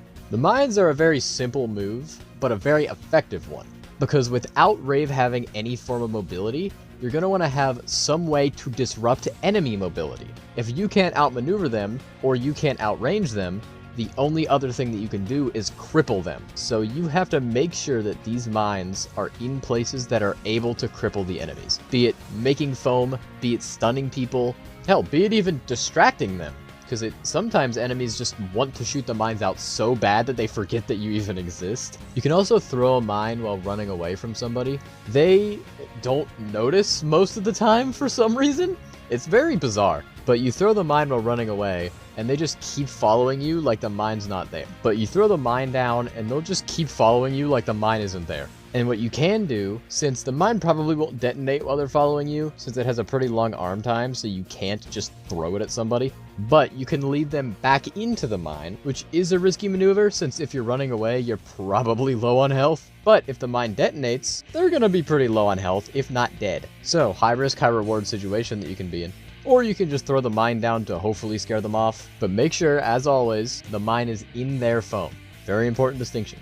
And I personally like to throw it in big piles of enemy foam, just in case if it does detonate, it does create a lot more foam. But that's a personal preference thing for me. I just much more prefer the foaming from the mines than the stunning utility, because I'm much better with the positioning and the aim of Rave, so I can get away with being more supportive with the mines. This might not be something that you want to do. Just generally put it in enemy foam in places where they probably won't see it. It's a very hard move to give tips for because it's so simple, but the few tips that I have given is probably about all you need to at least be able to hit some people with it. Regardless, it is not Ravebreaker's only ability that can hit people, which actually, now that I think about it, there's literally only one ability in the entire game that can't do damage, and it's Ramzey's Sheeple Chase. What an odd fun fact to just now figure out. And yes, the Coiff Hopper can do damage. Don't know why. Anyway, we're not talking about Coiff. We're talking about Home in the Foam. One thing I really want you to know about Home in the Foam, which, effectiveness, I don't know, but fun is off the charts. Home in the Foam keeps your momentum when you use it. It does not halt your momentum. So if you do a board flip, or even just are moving on your board, jump, and then use Home in the Foam, you keep all of the momentum that you had originally, and you just go flying. And there is a non-zero chance that you just land on top of some poor unsuspecting enemy and just absolutely drill them. Now, this is not necessary tech, but it's good to do almost every time you use Home in the Foam, even if there's not enemies around, just because it gives you a little bit of extra distance. Since, like I said in the intro, Home in the Foam does make you move slower than if you were just on your board, so any extra speed that you can get will be very helpful if you're trying to use this move. Unless you're trying to use it to tear a mountain down, which if you do dive into a mountain of enemy foam and then dive right back out, it will destroy that enemy's mountain. You obviously don't need momentum to do that. If that's not your goal, then this is a really good way to use Home in the Foam. Because just slowly inching towards enemies, that just isn't very effective most of the time, because they're gonna notice you and either run away or just shoot you out of the foam. If you're in the ground for long enough, it does charge up, and it makes it so that the radius of which you jump out is a lot bigger. And also the distance you go up is a lot more, which is a very niche application, but I suppose sometimes there are places that you can't get otherwise. It's not common, but it exists. Regardless, that big giant area of effect is surprisingly hard to get out of the way of if the enemy doesn't see it coming until you're already on them. And if you use Home in the Foam from high enough up, it actually does immediately charge it. Kind of hard to pull off, but there are situations where you're above an enemy, you home on the foam. What? You home in the foam, dive onto them, and then dive right back out, and they have almost zero chance to get away because of the giant radius. This giant radius is also helpful if, say, an enemy is trying to chase you, you jump into Home in the Foam, and then they continue to chase you. This is helpful because if you home in the foam into your own foam, it does give you your liquid back. So you dive down on enemies chasing you, wait for it to charge, and then quickly turn around, and then jump out of the ground on top of that enemy that's chasing you. They probably won't be able to react, and if they are able to react, good for them, I suppose. You still might be able to get away because you just got launched into the fucking sun, but you probably end up hitting them because of the giant radius and they don't expect it, and now they're dead. Assuming you can aim, which honestly, with how high up you go, I don't blame you if you can't aim it. It's really stupid. If an enemy is like trying to land on you with a move like Bubble Step, you can use this on them. That's a bit of a risky move though because of how long it takes to go and do it, and if you miss, you are now stuck in place with a SOA right next to you. But if you like gambling, perfect for you. But if you're not trying to use it like you're a goddamn airstrike, the best way to hide your laser is about the exact same way that you try to hide your mines. Behind walls, behind foam, all that stuff. Or just behind enemies. Since it's a shooter game, enemies are probably going to be a lot more focused on what's in front of them and not really in the peripheral. So a lot of enemies won't even notice the Rave laser coming in through the peripheral vision. And if they do, you can just go away. This is part of the reason why the game describes Rave's playstyle as a trickster, because your whole goal is to trick enemies into your Home in the Foam, or to trick enemies into your mines by hiding them, or by exploiting their vision or anything like that. If any of these things end up hitting somebody, hold in their general direction. And when I say in their general direction, I mean vertically. You want to get almost perfectly aligned with them horizontally and just spray. Rave's spray has a pretty big vertical hitbox. It'll probably do a lot of damage. And then once they land, you're probably going to be able to take them out, considering the amount of foam that's under them, unless there's a lot of teammates around them. And in the case there's a lot of teammates around them, you could try for it. You definitely could. It depends on how safe you feel. Generally, if the enemy is close enough that even if you foam the person up, they're going to get saved, it's not really worth going for. If the enemy is close enough that you're going to be able to foam the enemy up, finish them off, and then that enemy will kill you, so like if they're decently close but not close, then it's probably worth continuing to shoot the enemy because you either get a trade or you're able to get away in time. But if you don't want to do this logical deduction reasoning for if you should shoot somebody or not, honestly, that's fine. If there's an enemy close, don't worry about it. If there's no enemies close, obviously try to kill the person. But really, aiming Rave's shots after getting someone in a mine or in a home in the foam is not particularly easy, but it's a lot easier than you might expect it to be. Because they're stuck for a long time, so even if you miss quite a bit, you're still probably going to get them. And even if you don't, they're not going to get you. They're going to just run away, and now they're damaged and hurt, so you've already managed to inconvenience the team, even if you didn't finish them off. So it's not like it's bad. Also, if you're in the dive in your own foam, you get your liquid back, which can have some pretty niche use if you really need your liquid, but you don't want to stop moving to reload. Really though, I want to state this very importantly. When you're playing Ravebreaker, the most important thing for you to watch is where enemy foam is and where the enemies are going to be able to see. Enemy foam is important because that's where you thrive, or at least where your abilities thrive. Your abilities thrive directly where the enemies might be at some point, and that is their foam. Your abilities also thrive if your enemies can't see them. So keep in mind the enemy's vision. This also goes for what I said at the very beginning about Rave's quote-unquote range. Sometimes the enemies aren't looking at the Ravebreaker because he's far away, and now they're dead. Frankly, if you want to get good with Ravebreaker, his abilities are too similar, or at least too simple in their premise of hit enemy to be able to give too many good tips about. The only really advanced tip I can give is when you jump out of Home in the Foam, if it's fully charged, you go really high. When you're up there, you can throw a mine. That is the best way to get a lot of range out of where you throw your mines. Rave doesn't have a lot of advanced tech. Now, this part's going to be interesting, because apparently I've become well known for being quite possibly one of, if not literally the best player of all time at using Ravebreaker's ultimate. His ult being the party's over.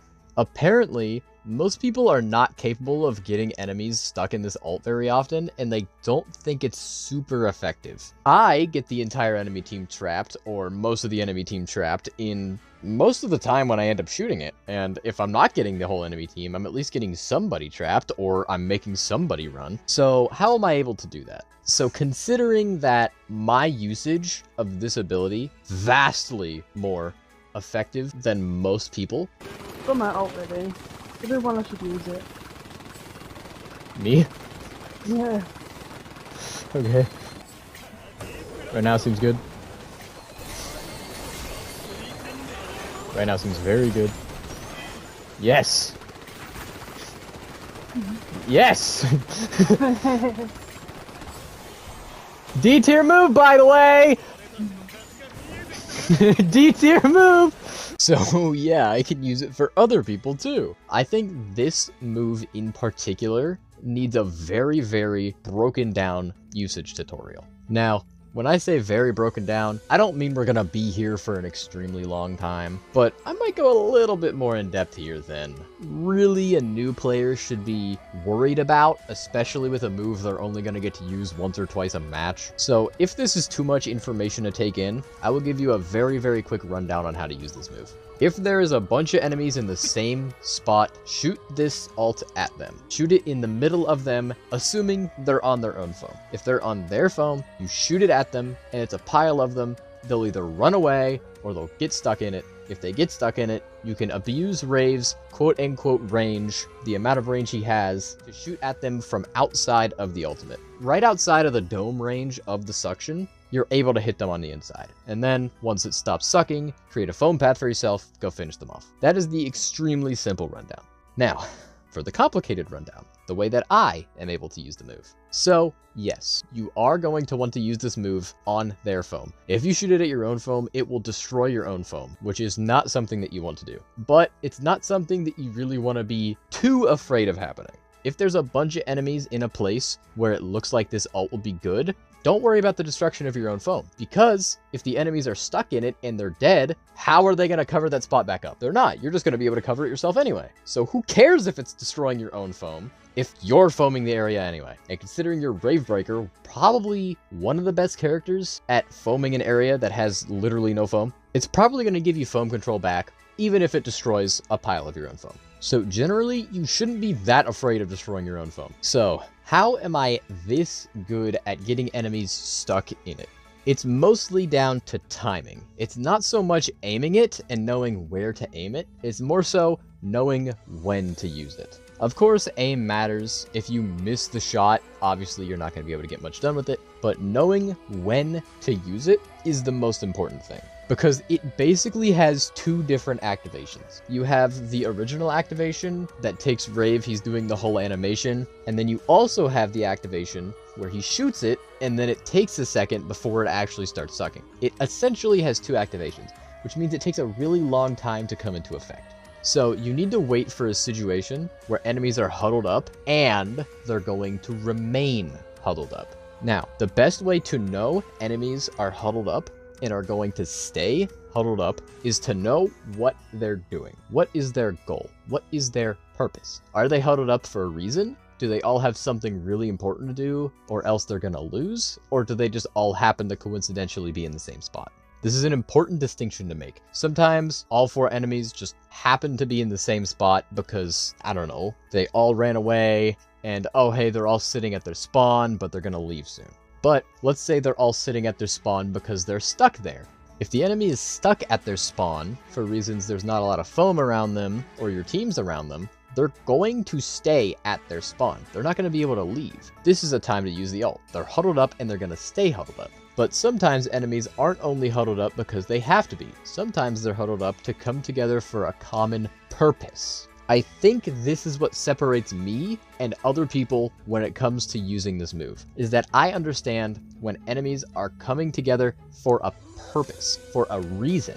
They're coming together because they're keeping their star alive. They're coming together because they're low on health. They're coming together because a Bublo is ulting. They're coming together for different reasons like this that would cause a team to want to stay close to each other. If the state of the enemy team demands that they remain close together, that is when you use the ultimate. Don't just use it when they're huddled together. If you do that, you will end up wasting it, and you won't have it for a situation much better to have it. Do not use this move right off cooldown. If you use this move every single time you get it charged, it will not be effective for you. You want to hold on to it for as long as you need to before a situation comes together in which the enemy team is forcefully huddled together. Or they will be soon enough, because sometimes you can see enemies running away and they're running towards their team, be it because there's only one line of foam for them to get away and that foam goes towards their team, or they're low on health and they need to run to their team. That's also a situation where you know they're going to be huddled up when the ult hits the location. And the reason that you want to use it on enemies that are so huddled together is because, one, you want to get more than one person caught in it, obviously, and the more people that are close together, the more likely it is to get somebody stuck in it, but also because it has the same use as a lot of ultimates in, oh shit, there's this giant suction sphere, let me run out of the way, and it causes them to scram, it causes them to panic, it gives you a perfect situation to run in. You're Rave Breaker, you need these openings to get close to enemies, do you not? This is what your other abilities are supposed to do. Your other abilities are supposed to stun enemies. They're supposed to cause panic. Make sure that the enemy's movement is impaired so that you can take advantage of them. This ult does the same thing. they have to spend their energy running away from the ult, and if they don't choose to do that, they get stuck in it. So they're either wasting their time running from the ult, giving you ample opportunity to chase them down, and also your team to chase them down, or they're stuck in the same place, one single spot, which makes it absolutely perfect for a character without mobility to get right next to them and just absolutely take them out. That's why this ult is so good. It exactly buys into what you want to do as Rave Breaker. And it also buys into what other teammates want, which is an enemy that's not moving. Now, if you do manage to foam someone up while they're in the middle of the ult, it's probably, usually anyway, not a good idea to try to finish them off until the ult ends, since if you shoot a foam path below you, it's just going to get sucked back up by your ult. Usually you want to wait. Sometimes you just can't wait though. Now, there are situations where you don't want to use this ultimate on a pile of enemies and you just want to use it on one. That one usually ends up being the star player in Smash the Star. There are other situations, but we're going to use that as the main example.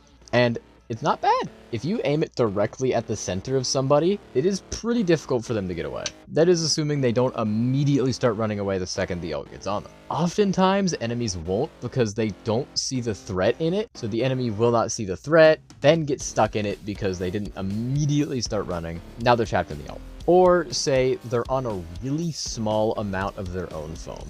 Now, I know I said don't shoot the ult at your own foam, but I said don't shoot your ult at your own foam if, and only if you shoot the ult at your own foam because the star is there, who cares if your own foam is destroyed? And now it is important that you use this ult, at least when you press triangle, when you're not really close to somebody, because they will be able to just run up and shoot you. So try to use it when far away from enemies. But yeah, that's his ult. But anyway, that was a lot of talking. Rave is a character that you really need to understand the game state. If that kind of character is a character that you'd like to play, Rave Breaker is your pick. Baristador. This is going to be actually one of the more simple ones, and also one of the few where the description that I have in the top right is actually the same as what the game says. But when I say one of the most simple ones, I don't mean most simple to play. I just mean most simple to understand. Because playing Barista well requires pretty good aim, frankly. There's a reason that in the video's intro, when I mentioned needing some form of aim, I used Barista as the character that was the example. But before we get into general tips, I want to explain something to you that honestly I don't think most Barista players even know. But it's, why does Barista not get foaming class nearly as much as he deserves to? And I just say this, if your foaming numbers aren't as high as some of the other people on your team, that doesn't mean you're not foaming as well as the rest of your team. There's two things that is the cause of that. The first thing, and a really weird thing, Super City Roast does not affect the foaming counter at all. No matter what, if you're in a match and you use Super City Roast, you will get 0 foam from it. I have no idea why this is a thing, but it is a thing, which means every time you use Super City Roast to give foam support to your team, you are not actually getting anything in the foaming category when it comes to the numbers. The second thing is that his gun, his foaming from his gun, is more quality over quantity than other characters are. Someone like Tonix, when you shoot a fully charged shot, it creates a circle of foam, which affects the number because there's obviously more foam because there's a circle. Barista is a straight line. That straight line is much more helpful than a circle, but it's much less actual physical foam, so the foaming stat is lower for Barista. Those two things are why Barista's foaming is not really as high as it should be based on how much support you're giving. So basically I'm saying two things. One, Barista is the best foamer in the game. I don't care that Tonix has the most foaming ability when it comes to the foaming stat. Barista is the best foamer in the game. Two, foaming is important when you play as Barista. Just because you're not getting foaming class does not mean you're not the most important foamer. The game just really has it out against you. But yes, Barista is one of the best, if not the best, which I personally believe the best, but other people can have their opinions. If you think Tonix is better, even though I said she wasn't, like, that's fine. I was saying that for the fun of it. But I'll give you tips on how to foam after I give you tips on how to aim. I just wanted that to be the first thing I said. because it's not something a lot of people understand. So when it comes to aiming as Barista, so for me when I play Barista, what I like to do is I like to soften enemies up from long to mid-range, just get their health bars lower, and then once their health bars are lower, I run in and finish them off from a lot closer. I like finishing them off from close, one because obviously it's easier to aim from up close, but two because you actually get to finish them. You actually get to slide kick them and finish off the enemy that you just shot at. And if you do get closer and you're not really far away, don't lob your shots, don't like arc it. You want to shoot in a straight line like a laser. It makes it much easier to hit because the shots get to their destination much quicker. And it's also a lot harder for the enemies to avoid and see it coming as a result of the fact that it gets to its destination quicker. So when you get into close range as Barista, that is how you want to aim.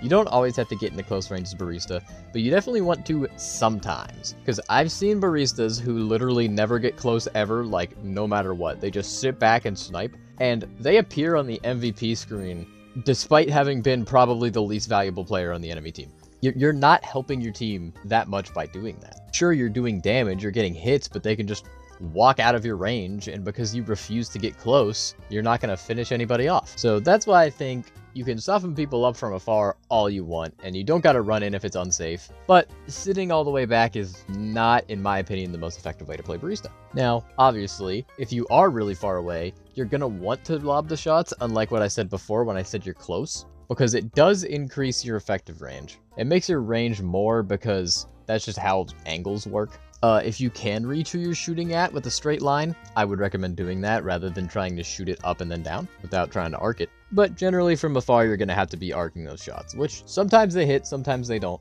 Usually if you're arcing from so far away, the enemies don't even realize you're there and they get chipped down. A lot of the time, they just end up saving each other and all you did was inconvenience them, but that's better than nothing. I can't really give too many tips for aiming with Barista, because really all you gotta do is just get good at aiming with Barista, which you can practice the aim in the lounge, but overall, you're just gonna have to get better at understanding how quickly the shots move and where the enemies are gonna be in relation to the shots that you shoot. It's not the most important thing in the world though, because A, like I said, if you shoot from afar, sometimes the enemies don't even notice, but also because Barista's other purpose, and his frankly more important purpose, is he's an amazing foamer. He's a really, really good support character. Always keep your foaming responsibility in mind, even if you're trying to be aggro. If you see piles of enemy foam, make sure to cover them up. Super City Roast is really good at destroying giant amounts of enemy foam. If you either really need to get rid of the enemy foam, or you really need a line of your own foam. And when you use Super City Roast, you almost always want to use it from midair. Using it on the ground, you get stopped in place the second you use it, but if you use it in midair, you do have a little bit of mobility before it actually comes out. So using it in the air is a tiny bit more effective than using it on the ground. Super City Roast also has the other use, which is clocking people in the face and knocking them back, which is not useless. Very much not useless. Because almost exactly where the Super City Roast sends the enemies is where you want to be as Barista. They get sent a little bit far away from you to where your range is absolutely perfect to do tons of damage to them. And the Super City Roast itself does, I believe, 25 damage, which is not insignificant considering that's a fourth of their health bar. And it creates a line of foam right where you just launched the enemy, so you can go get them if you really need to. Overall though, like I said, Barista is very simple to understand, just a little bit more difficult to execute. When it comes to Super City Roast, make sure when you're using it, the entire line of foam that's created is going to go through enemy foam. It's just a lot more effective and a lot more useful that way. Unless you're using it to punch somebody, you don't really have to worry about that too much. Other than that, there's sadly not really that much else I can say. If you really want to, you can use the little tiny tower of foam it makes at the very end as a sniping perch, but you could just use Bitter Drip for that, which is, in my opinion, Bitter Drip's best use. Throwing down a Bitter Drip and then standing on top of it is a very helpful way to get a little bit of extra range and extra, what do I want to call it, a little bit of an extra sightline, I suppose. It's easier to see the full battlefield from up top. And Barista is a lot more effective from above people because it gives them less ability to dodge the projectiles that he's shooting. It's harder to dodge a projectile that's coming from above you than a projectile that's coming from right next to you. So you're going to want to be above people a lot of the time, which is why whenever I get close to people as Barista, I'm jumping around like a cracked out primate because it's a lot easier to hit them if you're right above them. That, however, is not the safest thing in the world. if you do get close to people, do that. But I'm not trying to sit here and tell you that getting close to people, and by close I mean point blank, I'm not trying to sit here and tell you that getting point blank with Barista is very useful. I do think it's something that you do if you really need to take out an enemy. I do it plenty. I am also good. If you're new to the game or new to Barista, I wouldn't recommend getting into point blank with him. You can get close with him. You can definitely get close and kind of do a close range sniper sort of thing, where you just try to stay a little bit outside of the range where they're comfortable aiming. But sometimes enemies rush you down, and when the enemies rush you down, you're gonna want to be above them, because the way his weapon works, it comes out in a straight line. It is just a straightforward shot. It's a lot easier to hit a straightforward shot if you're above somebody, because they can't as easily get behind the straight shot. It's a bit complicated to explain, and I'm not going to try to explain it for the sake of the length of this video, which is going to be like 3 hours. But just know, being above people, generally better. Which is why using Bitter Drip to get above people is a very good idea. Bitter Drip doesn't have many other uses, other than throw it down and then use it as a sniper perch, though it does have a select few other ones. Say the enemy team is a Mel T and a Coiff, and they're just like camping in one area. If you slap down a Bitter Drip, you can hide behind the wall of the Bitter Drip, because that's what Bitter Drip, I think, was created for, was to make a wall to protect yourself. And you can also use it as a wall to protect yourself while using it as a sniper perch, because if you get on top of it, snipe from atop it, they start shooting at you, you can get off of it and then use it as a wall. I think a lot of baristas don't necessarily understand the power of Bitter Drip, but it's genuinely very helpful. Using it as both a sniper perch and a wall at the same time, it's like one move doing 2 things for you. Sure, it doesn't do either amazingly, but there's not that many other moves that, upon using it, give you 2 entirely different uses. Attack and defense, both Bitter Drip. Using it to attack people, just don't really ever. It's really just never gonna work. And then you end up putting Bitter Drip in a place where it can almost immediately get overridden by the enemies, even on accident. But what you can do is you can use it to override an enemy's pile, because no matter how big the pile of enemy foam is, the Bitter Drip wall will be the exact same size. Meaning if there's like a mountain of enemy foam and you don't have Super City Roast charged, or you don't want to waste Super City Roast on the mountain because it's not a very good spot for it, you can just shoot Bitter Drip at it and it will destroy a majority of the mountain, or at least enough of the mountain that your team doesn't have to worry about it anymore. Of course, you could always shoot the mountain down with your gun, but that takes a very long time and is putting you out of commission when it comes to damage for more than the amount of time that I think you want to be out of commission for. Generally, when it comes to foaming, if it's a tiny little amount of foam, just shoot it with your gun. If it's a big amount, Bitter Drip or Super City Roast it. Because if it's a giant amount of foam, just wait for his abilities to recharge. Using his gun on it is kind of just a waste of time and a waste of resources, in my opinion. Because if you want to be supportive, a good way to be supportive is to shoot the enemies, which I know sounds counterintuitive, that sounds like being offensive, but what you can do is when your teammates are going towards the enemies, just shoot from really far away. You probably will not end up doing that much damage, but any amount of damage helps the enemies. Yeah, you doing damage helps the enemies. Any amount of damage helps your teammates. And because your teammates are running at the enemies are probably not going to notice that you're sniping them, at least for a while. So while your team is going in there and causing havoc, you can just support them from far away. It creates foam, and it also creates a little bit of damage if you actually end up hitting. So even if you're trying to be a support barista, shooting at people is support. It's creating foam in a place where you know your teammates are going to be. Now, if you're not trying to use barista as 90% support, a lot of non-support baristas, I guess you would call them, aggressive baristas, will use Super City Roasts knockback a lot more, or at least a lot more than normal. So if you want to be one of the more aggressive baristas, or you just really like punching people with Super City Roast, which I don't blame you, it goes back to what I said a little bit earlier about using it in the air. Obviously, using it in the air, you get to keep the air momentum that you have. But that also means you keep the air momentum that you already have. So if you're moving quickly and you use Super City Roast, you go pretty quickly and then launch down pretty quickly. It's genuinely hard for the enemies to react in time, so it works out pretty well for you if you really want to hit people in that way. That's really all I have to say about everything but his ultimate. Like I said, very simple character. A lot of it just comes down to aim, but there are little things, like little optimizations such as using bitter drip. For the alt though, the alt is a little bit more complicated. I've definitely seen a lot of baristas not know how to use his alt as well as they could be. And now I'm not saying those baristas are using it bad, because they're not using it bad. They're just not using it to its full potential. They're still using it to good use, just not the best use is what I'm trying to say. So I'll say your average Baristador, they pop Latte Art Royale, and then they find an enemy or a group of enemies and just drop the airstrike right on top of them. That's what most Baristadors do, and that's not bad. Don't get it twisted, that's not terrible. But there's a better way to use it. Don't use it on top of where the enemies are. Use it on top of where the enemies have to be or will be. Imagine a situation, which plenty of maps have this, where all the enemies are in a similar spot. Instinctively, you have this giant airstrike, this area of effect airstrike. You're going to want to put it on top of the pile of enemies. But if you do that, they're all just going to leave. So instead of putting it on top of them, put it where you guys are going to go after them. Put it in the choke point in a place where they have to go if they want to get away from you. Or put it in a place that they have to go if they want to help their teammates. You want to put it in places where the enemies are going to have to be at some point. For two reasons. One, and I've seen this happen plenty of times. If you put it down there, the enemies might just have to run into it.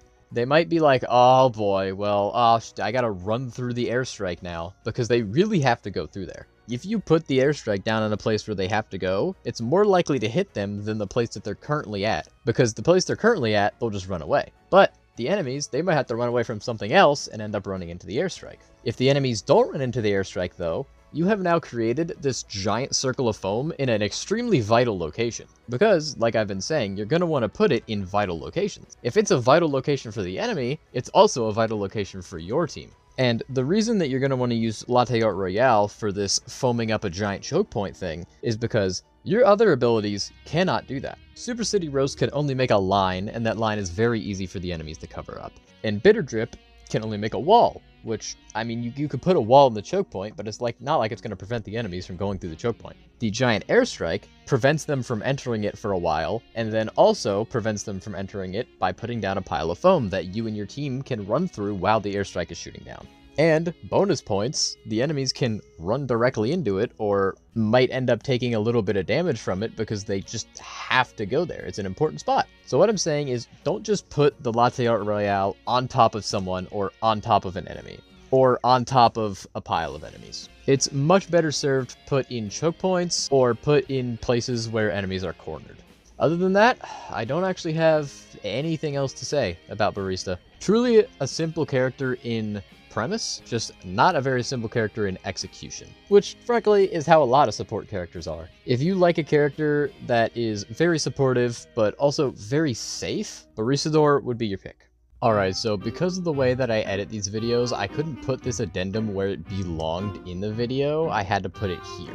But while rewatching it and while editing it, I realized that I worded something really poorly and I couldn't change it in time without it taking like actually multiple days for me to fix, just because of the way that I have to edit these. So assuming you watched the entire thing, you probably noticed some kind of hypocrisy beyond me saying you shouldn't stay far away as Barista, and then later saying that you should stay far away as Barista. So what I was trying to say is that if you're a damage Barista, if you're trying to do damage as your primary goal with Barista, you shouldn't stay far away the entire match.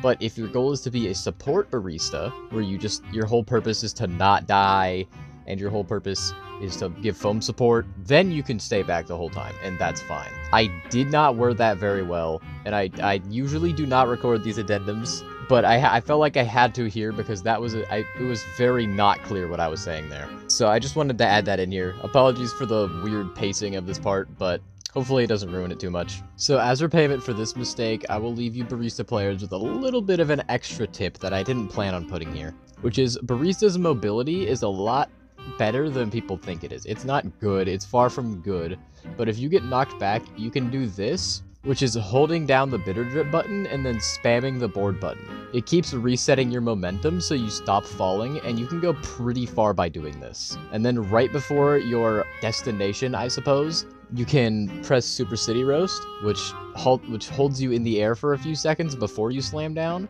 which gives you an extra second or so of aerial mobility to get to where you need to go. Most people would definitely say that Barista can't make this jump, but he can. So hopefully this extra tip has sufficiently made up for my gaff. Mel T is weird. Like, really weird. The only other time in a shooter game I have found a character designed around something homing is Ballistic in Apex having a pistol that homes sometimes.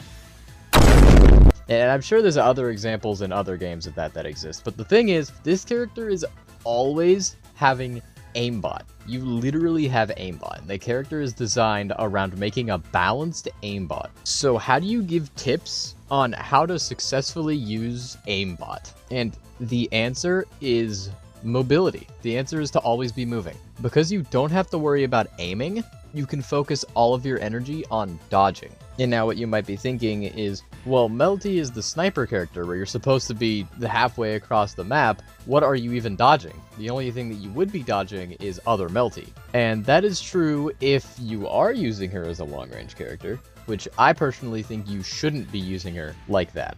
You can shoot from there, of course. Low on health, you're the star, you can't get in very well because there's not a lot of foam, random things like that. You can use her as a sniper, but you shouldn't always be using her from that range, because if you're always using her from that range, you're not, like, doing stuff, right? You can foam people up, you can do damage, but they're just gonna run outside of your range and get saved or heal or all that stuff. And sure, you can shoot from afar to support your team, but if you're shooting from so far away, there's more, how do I word this? There's more time for something to go wrong. It's more likely that an opponent will accidentally dodge it, or run behind a wall, or your cones will hit the ground, something like that. Which, as a side note, speaking of your cones hitting the ground, shoot from above, just so your cones won't accidentally just explode on the ground and do nothing. This applies even if you can't find a high ground, just be jumping. Just try to be slightly, and I mean slightly, it doesn't have to be a lot, just slightly above somebody so that your cones don't accidentally hit the ground. But anyway, I feel like Mel T is best used as a mid-range character, despite the fact that she's designed to be the game's long-range character. Because at that range, you still don't really have to engage, and if the enemies start going close to you, you can just run away. So you sit at this weird mid-range, and you just shoot from that range, do a bunch of damage. When the enemies run away, you can chase them now. If they're really low on health and running away, you can chase them because you're not that far away from them. You can now go chase them down, finish them off. And some people might think, well, Mel T is the long-range character. It's really, really hard to do damage up close. So, like, why would you chase someone down?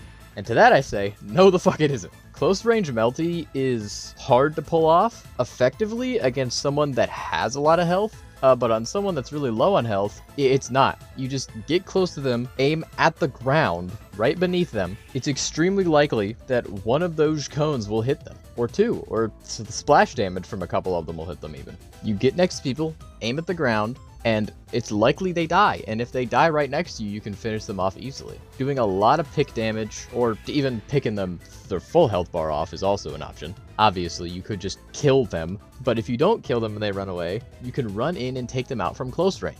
Genuinely viable. I do it all the time, and by the way, some people don't know this. I'm a Mel T main. Mel T is my main. My most played character is Mel T. I've played Mel T since season 1, where she was god-awful. So I know this shit. Like, I've done this shit so much. Some people have called me the best Mel T of all time, and that's not true. I'm not the best Mel T of all time. But if that gives you any indicator on how much I know what I'm talking about, where some people genuinely think that. So I know it seems counterintuitive to use the long-range sniper with aimbot as a mid-range character, considering how many mid-range characters there already are in the game. But seriously, it is the most effective way to use Mel T, and a part of the reason why my hottest take that I have that nobody ever agrees with is that Mel T is the best character in the game. She is the best character in the game. And I think a lot of people don't believe that because they don't know this mid-range Mel T menace that is out there. And now, here's the thing though. If you have more fun playing Mel T from really, really far away, and you don't want to do this mid-range and then run into close range thing, that's fair, okay? If you're having fun, don't change your playstyle to be optimal. That's stupid.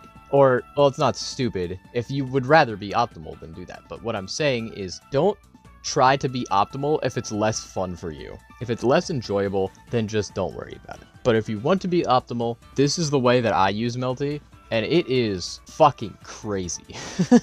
When it comes to long-range Mel T, you do want to move, but it's move towards the enemies if they move out of your homing range. So you shoot them, you home in on them, you lock on, and you start shooting at them. If they then leave your range, move forward just enough to get back into the range where you lock back onto them. You don't have to move very close to them, and you don't have to do it if there's like an enemy next to you, or close enough that getting closer would hurt.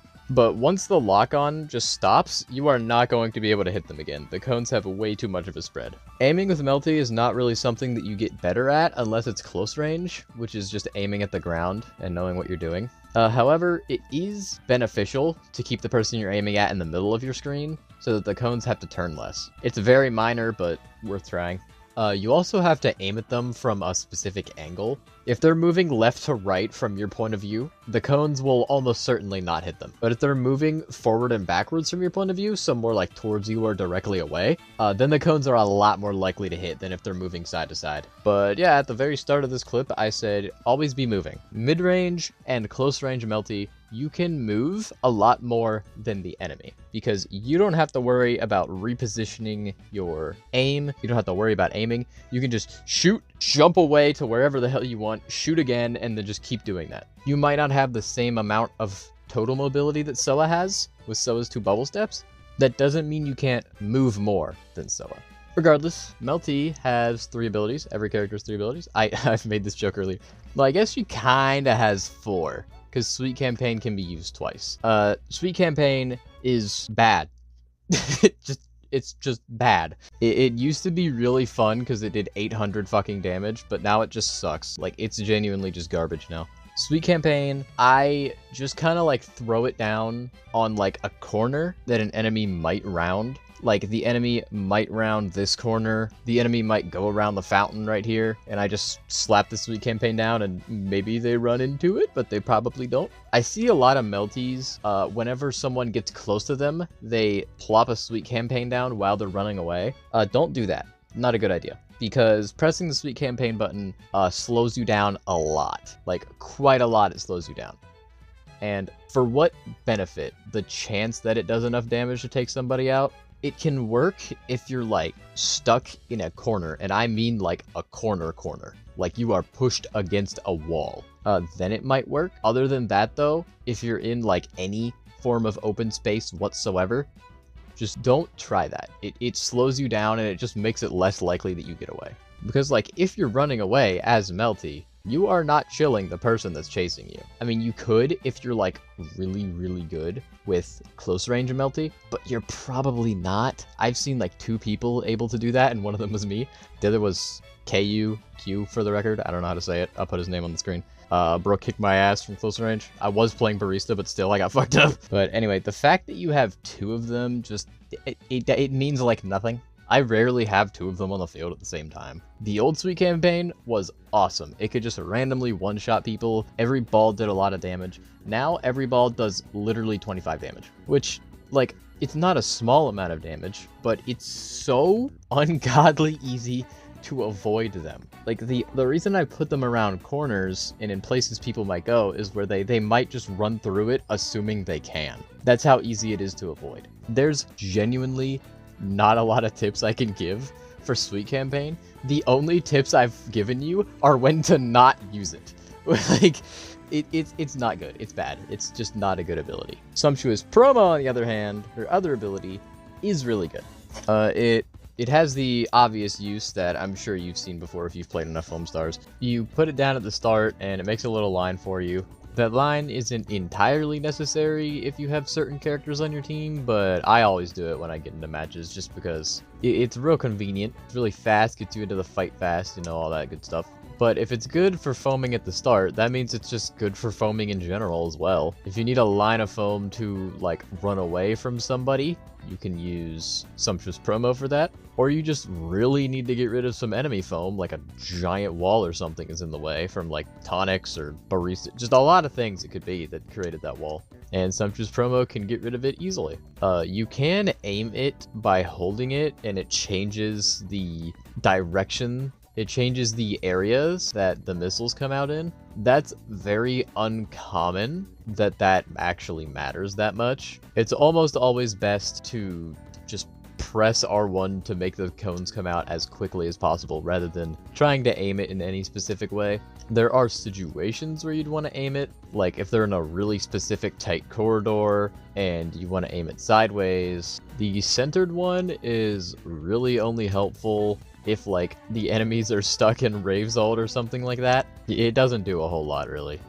You might think that, like, oh, it's more likely for more of the cones to hit if you do it in that way. And that would be true, except the way that it's programmed is a little weird.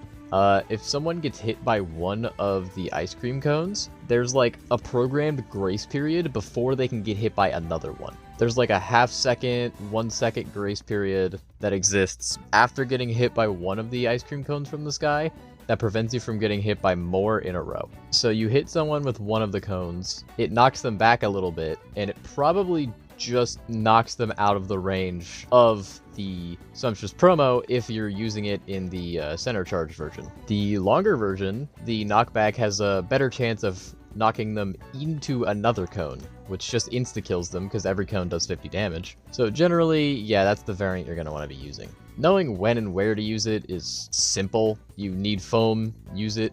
If you need damage, you can use it. The only real tip that I can say is generally don't want to use it against the enemies running away. It's much more effective to just shoot them, because when they're running away, Sumptuous Promo kind of stops you in place for a second, which just gives them time to run away, assuming they do manage to dodge the cones. Generally with Sumptuous Promo, you kind of just aim it where enemies are, but not all the time. It's if you can just shoot them, like, just shoot them. But say there are multiple enemies, well, you can't shoot multiple enemies at the same time, so Sumptuous Promo can give you a little bit of assistance on that. Or say that they're like way huddled in a corner, like way back, and you can't hit them because you can see they're behind a wall. Sumptuous Promo, obviously coming from the sky, doesn't really give a shit if you're behind a wall. Aiming it as far as it can go is a lot easier than it seems like it should be, because any orientation of your camera that's like within a 30-degree radius of 45 degrees gives you its max range. Like, that's as far as it will ever go. You can't make it go any further than just looking up at a 45-degree angle. Wherever it lands is where it lands. That's not always how you want to use it. Like, sometimes you can drop it like directly below you and it'll protect you from certain close range characters. Generally, I'd only recommend doing that if you're out of ammo and being chased down by the close range character, because otherwise I would just run, and then if you do manage to get out of the way, you shoot them. But if you're out of ammo, running is harder because you can't make foam for yourself, and also attacking them is harder because you can't, like, shoot them, obviously. So that's about when I'd recommend doing that. But not Sweet Campaign. I would not recommend using Sweet Campaign while running away in it. The only situation is like, okay, well, I literally am guaranteed to die if I don't do this. Like actually straight up guaranteed. Like, I might as well throw down like a last-ditch Hail Mary that's not going to work. Funny enough, a lot of what I'm telling you about these abilities is when to not use them, rather than when to use them. And that's really because if you're using these abilities, you're not shooting. And Mel T's shooting, she can do a lot of damage and you don't even have to aim. So yeah, generally you're more effective if you're just shooting instead of putting down these abilities that might do nothing. Generally though, when it comes to Mel T, her abilities are not really what makes her. However, the ultimate is, oh my god. So if you've seen other videos of mine, you'll know in those videos I said Mel T's ult is garbage. That was true at the time, and then they gave it the most infuriatingly poorly designed buff I have ever seen in most... I have played Team Fortress 2. I have played Super Smash Bros. I have played Apex Legends. And this still is one of the most mind-numbingly stupid buffs I have ever seen a dev team make. The cannon, the laser, now has so much more control than it should ever have. There is no world where you should be able to aim it this well. It is a giant laser that does 200 fucking damage if the entire laser connects with you, and it puts foam underneath of the enemy. 200 damage, and it puts foam under them. How are they supposed to get out of the way of the laser if it's putting foam underneath them, and the laser can be aimed quicker than they can fucking move? What the fuck were you thinking with this buff? It is genuinely appalling to me that they thought this would be a good idea. So yeah, that is to say, this move is no longer garbage, not even close. In fact, it is one of the best ults in the game now. But first thing I will say, just don't use it if you're the star. I just don't do that. Using Mel T's ult when you're the star is a terrible idea unless the entire enemy team is dead. If like the entire enemy team is dead and you need foam, then yeah, you can use it. Or if you like super ultra desperately need foam, you're gonna die without foam, whatever. But it's such a bad idea to use it when you're the star because it can so easily just get you killed. Like the sneaky Soa, just your whole team doesn't notice the Soa and it manages to run across, and she manages to run across the map and get to you while you're shooting your laser. You can't fight back, and you are the star player, like, so it's a lot more likely that they will attempt to do that. So using Mel T's ult as the star is not a good idea, just ever, really. Unless you're into like truly desperate situations where you desperately need foam.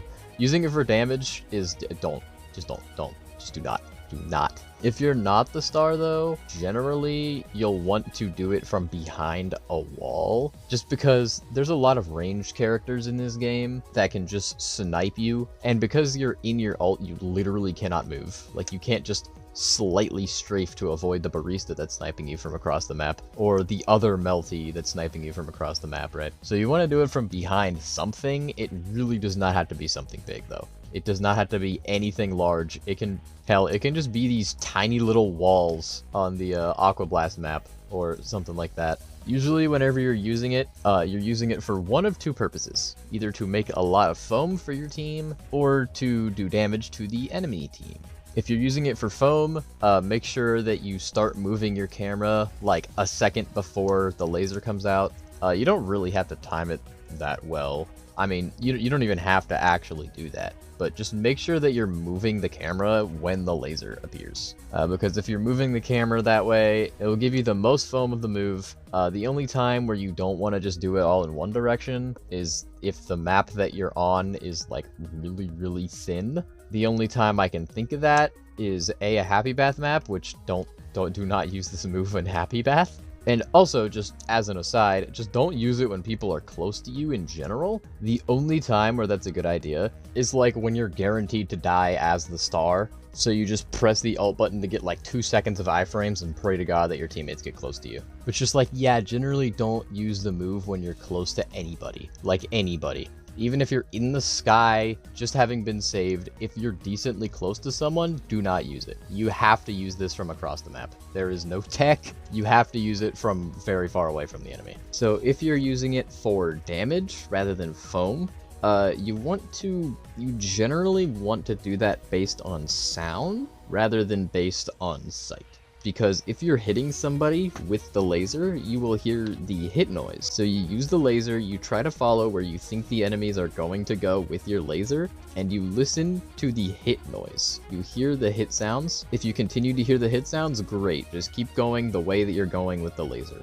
If the hit sounds stop, turn your laser the other way, because that usually would mean the enemy went the other direction to get away from your laser. So you turn the other direction to follow them back, and hopefully you hear the sound start hitting again. That's really all there is to it. It's a giant fucking laser. Like, there's not a lot of tips to give for using it. It's just this big, humongous laser. Usually, to use it for damage, you don't want to use it for damage if you're like, if You don't want to use it for damage if your team isn't close to the enemies, right? Because if you just use it for damage and your team's nowhere near, the people that you're damaging are just going to get saved. So you don't really want to just pop this whenever it's off cooldown to do damage. You're going to want to wait for your team to at least be close to some of the enemies. Generally, if you've watched the rest of this video, you will have heard me say, like, these big moves like this you want to do into a crowd of enemies. For this one, not as much, just because, like, the amount of time that it takes to charge up and the fact that it's just a straight line and you can only really choose to follow one person, you're not often getting a group of enemies in the... So yeah, use it for foam when you really badly need foam. Don't just randomly use it for foam when you can. You usually save it for when you badly need foam, and only use it for damage if your team is generally close enough to take advantage of the damage that you're doing or finishing off the enemy that you're shooting with the laser.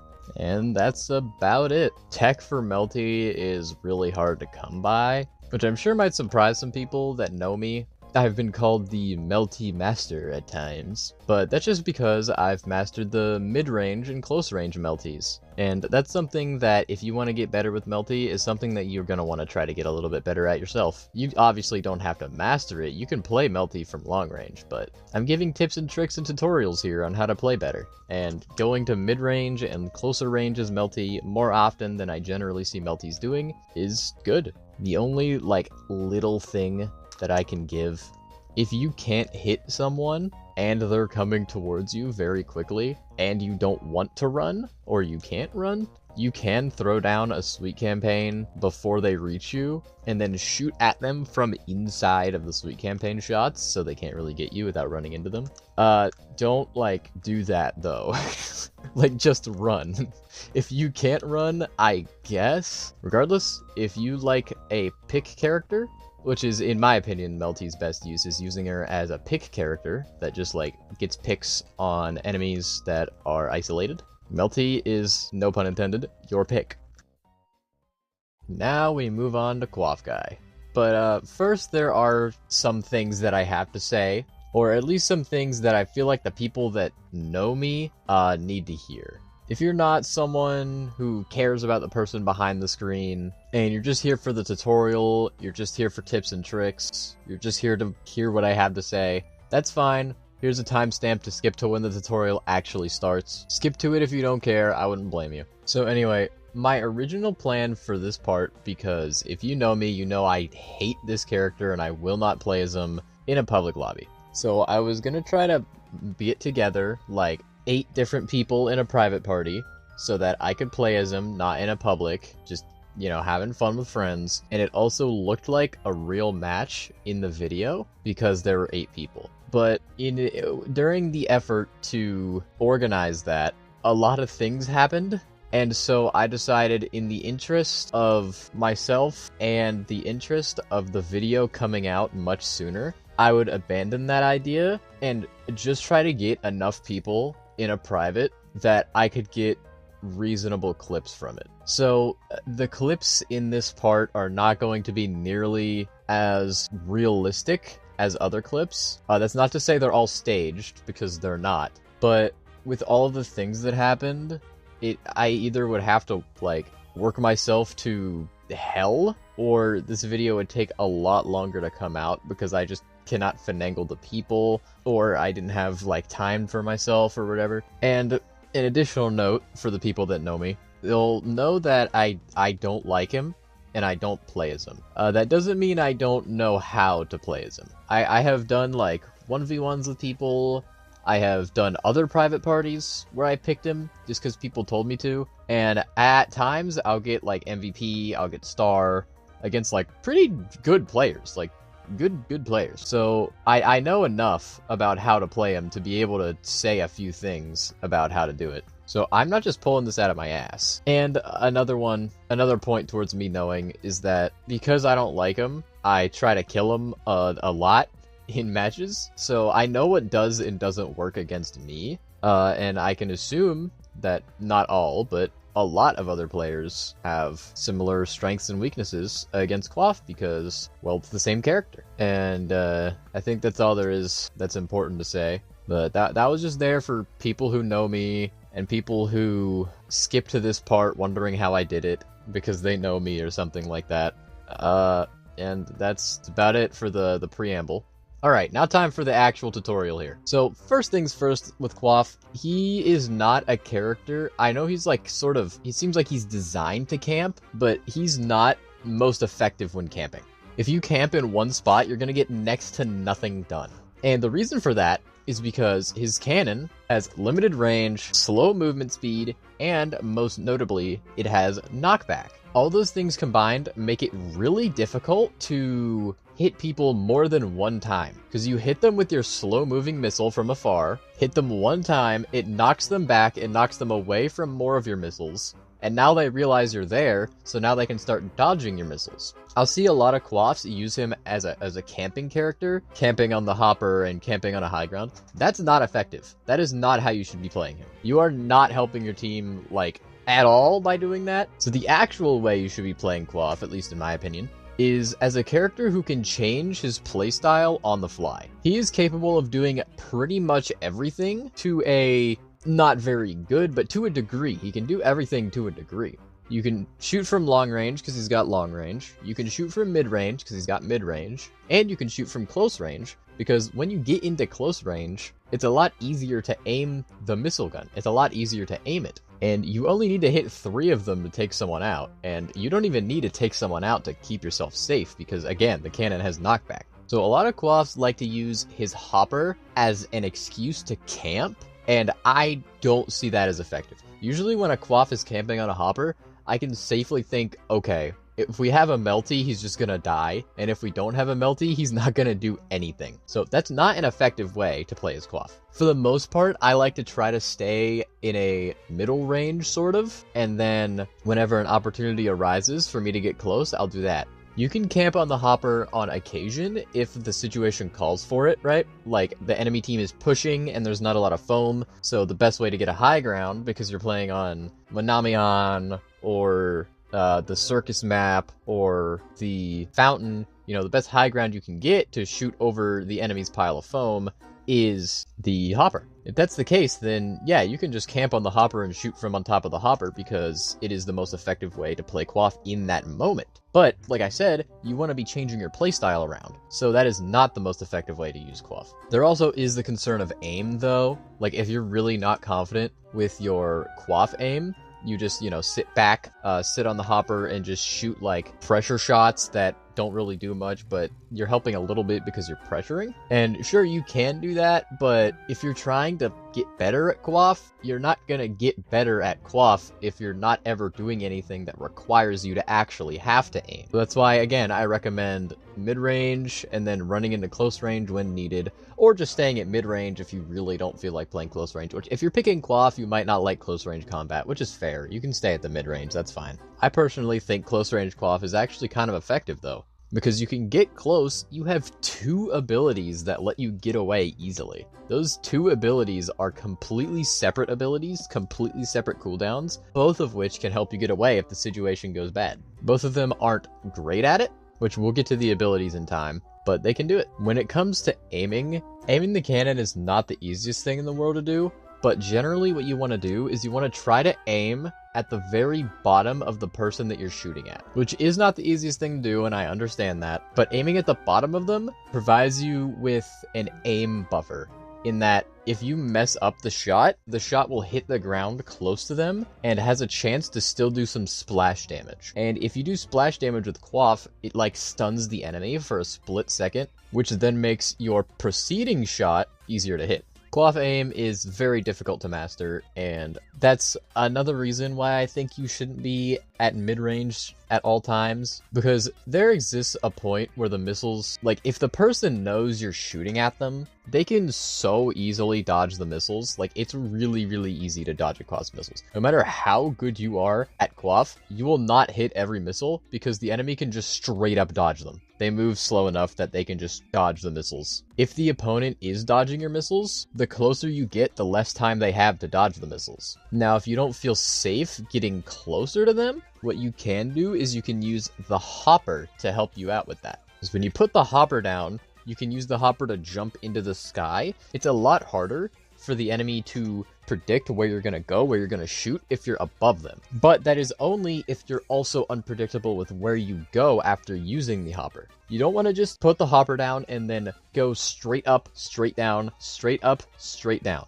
If you do that, you're just as predictable as if you weren't on the hopper. So if you bounce on the hopper, what you want to do is you want to move around. And it's really easy to do that because whenever you shoot a Coiff missile, it stops him in place for a second, which gives you ample time to move left, move right, move back, move forward. Did I just say move back? And you don't have to go far away from your hopper. You can land back on your hopper if you want to, or land right next to it and then slide right back over to it. But the thing about this is it makes it so much harder for the enemies to dodge your missiles. And even if they are dodging your missiles, it's so much harder for them to hit you. Certain characters like a Ramzey or something literally can't hit you. That's how I like to do fights with Coiff. Of course, some people prefer playing Coiff just because of the long-range pressure playstyle, which for me, I would just pick Barista or Tonix if you want to do long-range pressure. But people have their reasons for things. That's fair. But this is what I think is the most effective Coiff playstyle. It keeps you safe and makes it much easier for your missiles to hit. Now, obviously, you won't always have your hopper, and if someone rushes you down when you don't have your hopper, you're going to have to fight them up close with just the cannon.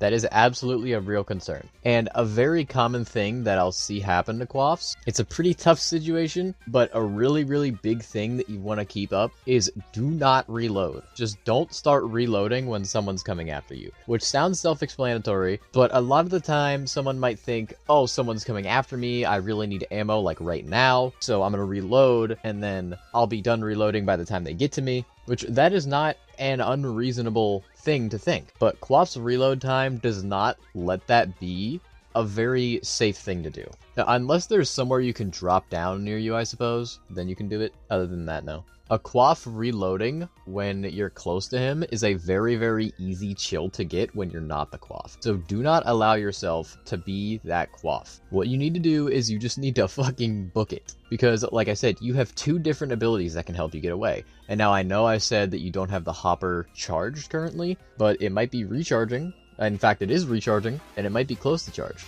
You want to run away as Coiff. That's kind of part of his playstyle even. You run in, get kind of close, and then when the situation says that you can no longer be safe from close, you then run right away. That's the general gameplay loop that I think Coiff should be doing. At least the good Coiffs, and me as well, all do this sort of style. It's different for some people, but in general, the style is get mid-range, get close range, whatever the situation calls for, and then when the situation gets bad, you go to long range, and you just keep doing these different shots from different ranges because Coiff's kit allows for him to be successful at any given range. Now, earlier I was talking about trying to make yourself as unpredictable as possible, and that is extremely important when someone is rushing you down, or at least when you're in close range in general. You don't want to just hold the fire button, because if you just hold the fire button, it's extremely predictable when your shots are going to come out, because he has a fixed fire rate. So the enemy can predict when your missile is going to come out, and that allows them to much more easily just dodge it, because they know when it's going to come out, and it's really slow, so it's super easy to get out of the way of. So what you want to do is you want to space out when you fire. So if someone's close to you, you shoot, and then you use your board for a few seconds, jump, shoot again, something like that. You don't want to just hold the fire button on an enemy that's currently actively attempting to dodge your missiles, because they're going to know when the missile's coming out. Gotta be unpredictable. That's a big thing about Coiff, is that if you're predictable, you will get nothing done. You have to play him unpredictably. And a move that's really good at unpredictability is the Coiff hopper. A lot of Coiffs will jump on the hopper and then just sit there. I'm not going to explain it again. I already explained it earlier. Not a great idea. Only sometimes is it a decent idea. But that hopper allows for so much unpredictability with how Coiff moves, because you have no idea where he's going to go. You throw the hopper down, you jump on the hopper.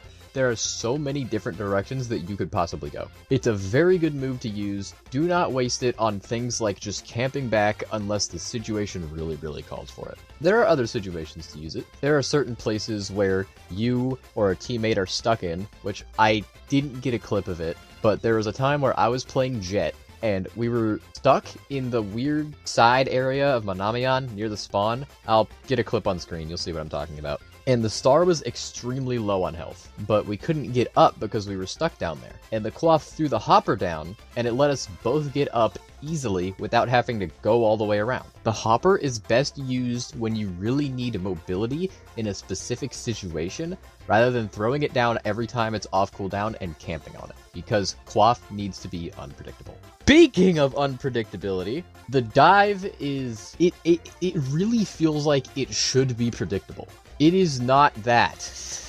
It is so hard to tell how fast the Coiff is gonna go, how high the Coiff is, and even the goddamn size of the wop. It's so hard to tell what's happening. But first things first, the dash of the dive is situational. It's not bad, it has a lot of knockback, and it can definitely save you in a pinch, but that's really it, like a pinch. You really shouldn't be like dashing into piles of enemies. Like, just don't do that. That's very easily getting you killed. And it's a lot less effective than just doing the flop, which we'll get to. But just dashing into enemies very, very rarely will end up working out. The only time that it ends up working out is like if it's the only enemy and they're rushing you down and it's your only chance of surviving, you dash them. And now here's something that I need to say. A lot of Coiffs seem to think that if they continue dashing towards the enemy, that they'll be able to hit them again, which is a fair assumption. The game gives you zero visual clarity on this, but you in fact cannot do that. It is programmed that if you get hit by the dash a single time, you literally cannot be hit by it again. Which means if you hit someone with the dash, immediately press the button again to start the flop so that you can get up as quickly as possible. Unless what you're doing is dashing and then turning around doing a 180 and going the other way, immediately press the flop button. You're using this move to keep yourself alive. The only situation where you're using the dash is for that reason. At least the only reason you should be using the dash is for that reason. So make sure you're actually using it to keep yourself alive. The main draw of the dive, though, obviously comes from the actual dive itself, which is a very polarizing move. It's either like one of the worst moves in the game and really useless, or one of the most oppressive and S-tier moves in the game. For me, it's situational. It's definitely not a good move. Not a move I would call good, but definitely a move that when it's on, it's on. It is so goddamn good when it's good. Genuinely one of the best moves in the entire game when it's good. But, in my opinion, small rant, which I'll have a couple of these. Small rant, for a move to be the best move in the game, it needs to be the best in many different situations. Fluff Dive is not the best in many different situations. There exist situations where it's amazing, and that is true. But if you're playing a game and you have an ability that you're only using sometimes, that is not the best move in the game, in any circumstance. The best moves are moves that are always helpful, not moves that are extreme. Like, of course, Cloth Dive is amazing in the extreme, but it's awful in the other extreme. But anyway, all this talk about it being good sometimes, obviously I need to tell you, when is it good? When is Coiff Dive good? It's good in two situations. Situation number one is enemies that will not be seeing you coming. So like, say they're backed up near their spawn, and their spawn is not flat. There exist maps like that. Manamion is like that. A lot of the rubber duck maps are like that. Just those kind of spawns that aren't flat, it's much harder for them to be able to tell you're coming if you start a dive. So you start the dive, you get right up on them. Before they even realize that you're coming, you might already be there. And because you started the dive from so far away, you might already be initiating the flop by the time you land. Now, in fairness, the spawn situation is more niche because usually if they're all backed up on their spawn and you dive one person, you're just gonna die because the dive has a lot of ending lag. But it's just using an example. An example, enemy has no idea you're coming. A really good example is in Rubber Duck Party, where for some reason the little circle that is underneath you that says where you're gonna land just doesn't appear on the duck. Don't know why, but if you flop on the duck, they literally can't see that circle. The only way for them to be able to know you're coming is if they see you or they hear the flopping sound, which they might just assume you're not even flopping on them to begin with. And even if they do notice, they still might not be able to get out of the way in time because there is no foam for them because they're on a duck. So situation number one, people don't know you're coming. Situation number two is you are already right above them from the hopper. If you are directly above somebody on the cloth hopper and you press the dive button, it is super difficult for them to get out of the range of your flop because they are basically stuck in the center of it. They can go one way and then turn another way. You have to follow them. It is your job to follow them. So you initiate the flop. They are now stuck within the range that you're about to come down on. They try to get out of the way. They probably won't be able to get out of the way. And once they're not able to get out of the way, you land on them, and now you initiate the hardest part of Coiff Dive. What the hell do you do afterwards? Obviously, you're going to want to shoot them. This is obvious, but there are two different ways to go about it. There's attempt to shoot them while they're in their stun in the air, or only start attempting to shoot them after they land.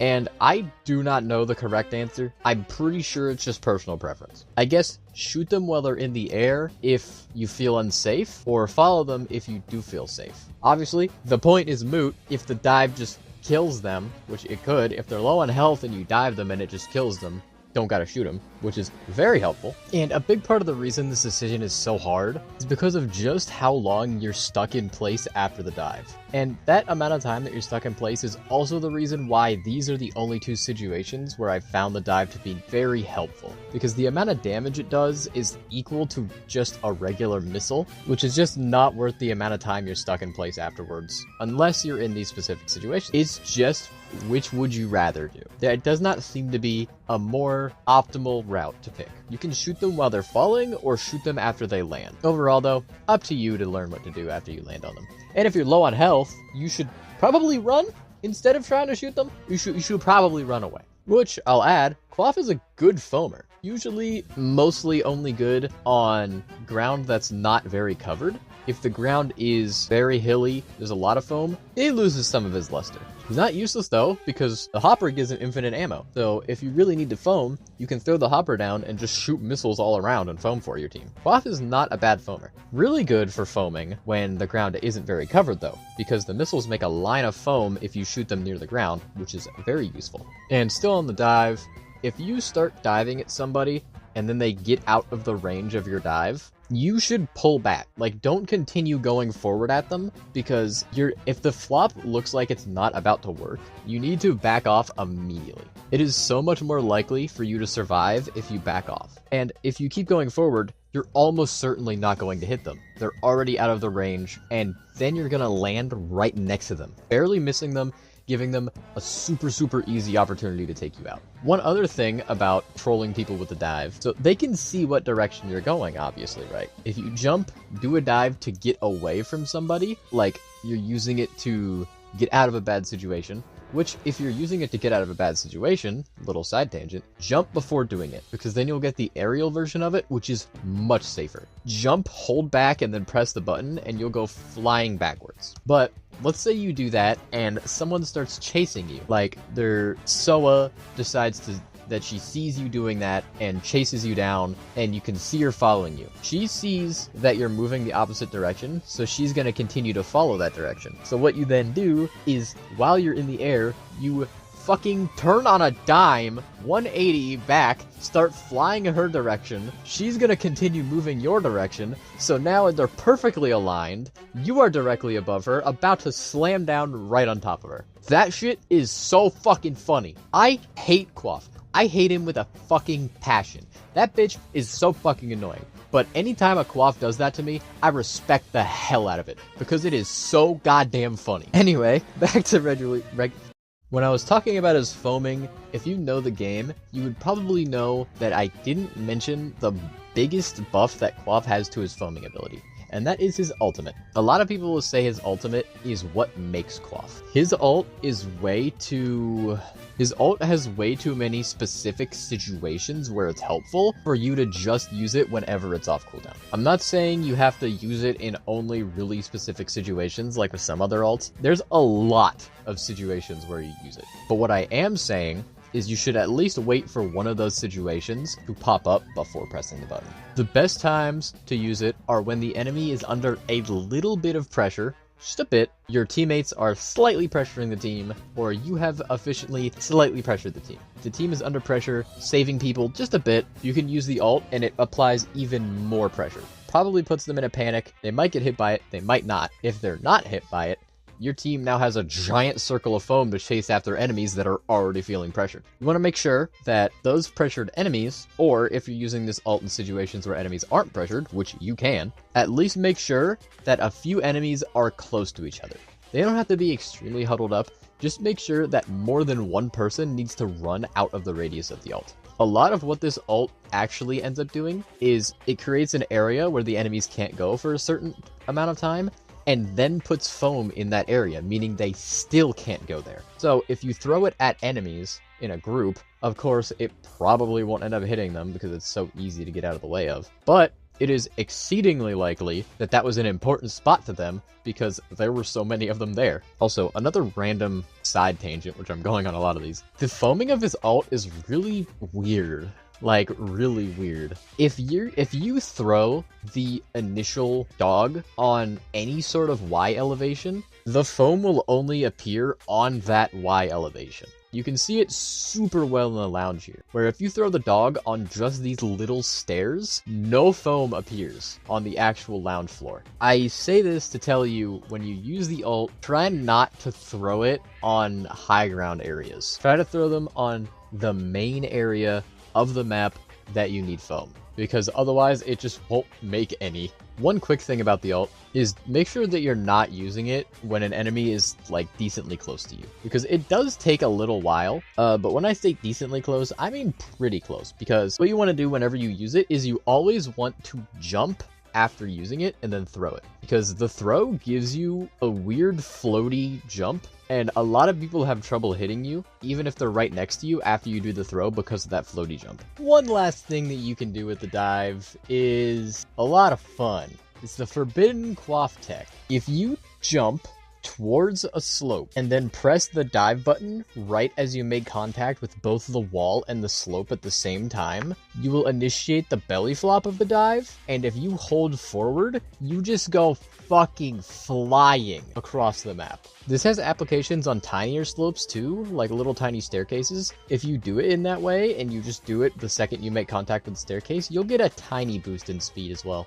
But especially on the Foamy Apatra wheel, holy shit, you can go far. It's pretty hard to pull off, pretty hard to time. You can practice the timing very easily in the lounge right here on the staircase. I just felt like mentioning this because it's really funny. Now, this is normally the part where I say that's about it, but I have one more rant to go on. And this is a rant about the Coiff meta and like really good Coiff players. So if you're really new and don't really care, I would understand if you just skipped it. I've seen a meta appear where a lot of Coiff players and a lot of players who I've been told are really good Coiff players pick the dual burst core and then do a specific tech that makes no fucking sense to me whatsoever. And I'm warning you, this rant is about to get real ranty. What the fuck is the point of that? Because yes, you shoot faster. You shoot faster than if you don't do that. Okay. If you want to shoot quicker, fine, it's fair. But there are some Coiffs I see do it literally every single time they shoot. They shoot and then immediately do the board reset to shoot quicker again. Why the fuck are you doing that? I know it increases your effective DPS because you ended up shooting faster, right? If you care about DPS, why are you picking Coiff? Why is Coiff the character you fucking pick if DPS is what you're trying to fucking do? And if you want to pick Coiff because of his abilities, and you just want the highest DPS you can get out of Coiff, right? Super easy, high DPS Coiff. Why are you not picking Rapid? Rapid has almost identical DPS, and it also removes the knockback, which therefore makes it much easier to actually fucking hit people because you're not knocking them out of your range. What is the point of the goddamn board flip? Because you do the board flip, it makes you so much easier to hit because it stops you right in the air, right where you at. It is super easy to hit you. Super easy for Mel T to hit you too, by the way. The missiles are going to home in on you. Rapid does not have this issue. You don't even get stopped in the air with Rapid. If you care about Coiff DPS, if you're trying to use Coiff as a DPS character, why is this what you fucking do? And if you're not trying to use Coiff as a DPS character, then why are you doing it every single time and making yourself so much easier to hit by anybody? You do it every single time you shoot. You do the board reset so you can shoot again quicker. This is the Coiff meta. Why? It is not more effective from a DPS standpoint. It is not more effective from a survival standpoint. all it does is knock people out of the fucking range where you can hit them, because that's what Dual Burst does. Dual Burst has increased knockback because you're shooting 2 missiles, so you shoot 2 missiles, knock them way out of the fucking range where you can possibly hit them again, and then what? And then you follow them and do the same board resetting shit that makes it easier for you to get hit again and die because you're easier to chill. I have sniped Coiffs out the fucking sky with Rave Breaker because they do this shit. I do not understand how this is at all effective in any capacity. If you care about DPS, why are you picking Coiff? And if you want DPS Coiff, then fucking pick Rapid! You don't have to make yourself an easy-to-kill sitting duck by doing this fucking board reset thing. The only reason anyone ever does it is because they look cool. They want to look cool. That's the only thing I can think of, because there is no practical reason to do this every single time that you shoot. Anyway, now that's about it for Coiff. Apologies for how scuffed this part was, but if you know me, you would understand why it's a little scuffed. That said, I do feel like I've given enough tips to sufficiently help a bit with some Coiff players. A lot of these things are things that I had to teach myself, and it definitely helped my Coiff gameplay. So, if you like a character that can change playstyles on the fly, Coiff is your pick. Chloe, I think more than any other character that exists in this game, this tutorial is not even remotely going to make you good with Chloe. There are other characters in the game that exist where what's really important is how well you aim. Penny's really important with how well you aim. Tonix is really important with how well you aim. And even Coiff is really important with how well you aim. Or Barista is really important with how well you aim. But the difference here is that Chloe can't get anything done if you don't have really good aim. Penny, you know, you can throw a penguin. If the penguin hits somebody, they get stunned, and you don't really need to have good aim to hit someone if they're stuck in place. Plus, Penny shoots really fast, so even if you don't have really good aim, some of the shots might just accidentally hit people and you do damage anyway. Coiff, a lot of people don't have good Coiff aim, so their playstyle then has them camping on a hopper from far away, just shooting pressure missiles, just trying to use his missiles for pressure because they can't aim them regularly. And the other two, they foam pretty well. Chloe can foam well, she's not a foamer though, so you're almost certainly going to have to get good at aiming with Chloe. This tutorial probably won't make you really good at Chloe at first, but it will help you get better with Chloe. First things first, when it comes to Chloe, you want to use charge shots like 90% of the time. The only situation where you don't want to use a charge shot is when the person is really close to you and low on health. Not only do her charge shots do more damage, but they also move a lot faster, which makes them easier to aim. It also saves ammo in a way because the charge shot's damage is more ammo efficient than the semi-auto weapons damage. Like I said, Chloe is really difficult to aim with, so honestly a lot of the time you're going to want to get really close to people to make that charge shot easier to hit. That obviously comes with its own dangers, but missing every single shot and not doing anything isn't helping either. I'm not saying you need to use Chloe as like a point blank character, she's not Agito. But trying to snipe people from extremely far away isn't going to work very well, because her shots are pretty predictable. But when I say close range, I don't mean next to people, I mean closer than her maximum range. About half of what her maximum range actually is a pretty safe spot to be. Something you definitely should practice if you want to get better with Chloe is you want to practice when exactly her shots are fully charged. You want to shoot her shots as soon as they become fully charged. The second that her shots become the charge shot, that is when you're going to want to let go. So you have the highest fire rate possible while still using charge shots. This is something that's easy to practice in the lounge. It's easier to do it based on sound because there's a little bing. There's a little ding sound effect whenever she gets fully charged. And that is usually what you're going to want to use because the visual information is kind of weird. But now with all that out of the way, actually aiming with Chloe, I'm going to try to give you as many tips as I possibly can. But bear in mind, doing all of this is not going to make you a really good Chloe or make your aim with Chloe amazing. Genuinely, you just need experience. I hate saying that because it makes me feel like this tutorial isn't actually worth anything. But for Chloe, there's really not that much that I can say that will be any better than just practice. But I will try my best. Chloe aim mostly revolves around making sure that where you're shooting is where the enemy is going to end up when your shot gets there. So you need to aim at where your enemy is going, not where your enemy's at, and then make sure that the travel time of your presumably charge shot connects with wherever they're going to be. Easy ways to do this is whenever the enemy jumps, you know for a fact that they're going to land most likely on the ground in a very specific spot. You can change your direction while you're in the air, but people generally don't do that. So jumping using specific abilities, say Steeplechase is one of them, where it sends them in a predictable place, a predictable location. Enemies who are shooting most often are not moving very much, so usually where they're currently at is where they're going to be when your shot reaches them, or just people moving in a straight line, straight, easily predictable line. That's about all I can say though. It's really tough to aim with Chloe, and I absolutely have moments where I just whiff like 5 straight charge shots and can't get anything done. That is a common occurrence. That will happen. Don't worry about it. It is genuinely super difficult to aim with Chloe. But something that I want to make sure that you're doing is make sure that you're aiming sort of at the ground. You don't have to aim diagonally to make sure that you hit the ground, but you want to make sure that your shots, whenever they explode, they create foam, because Chloe's charge shots make a lot of foam when they blow up. So make sure you're shooting close enough to the ground that those charge shots aren't too far into the sky to where they don't make any foam. But really, you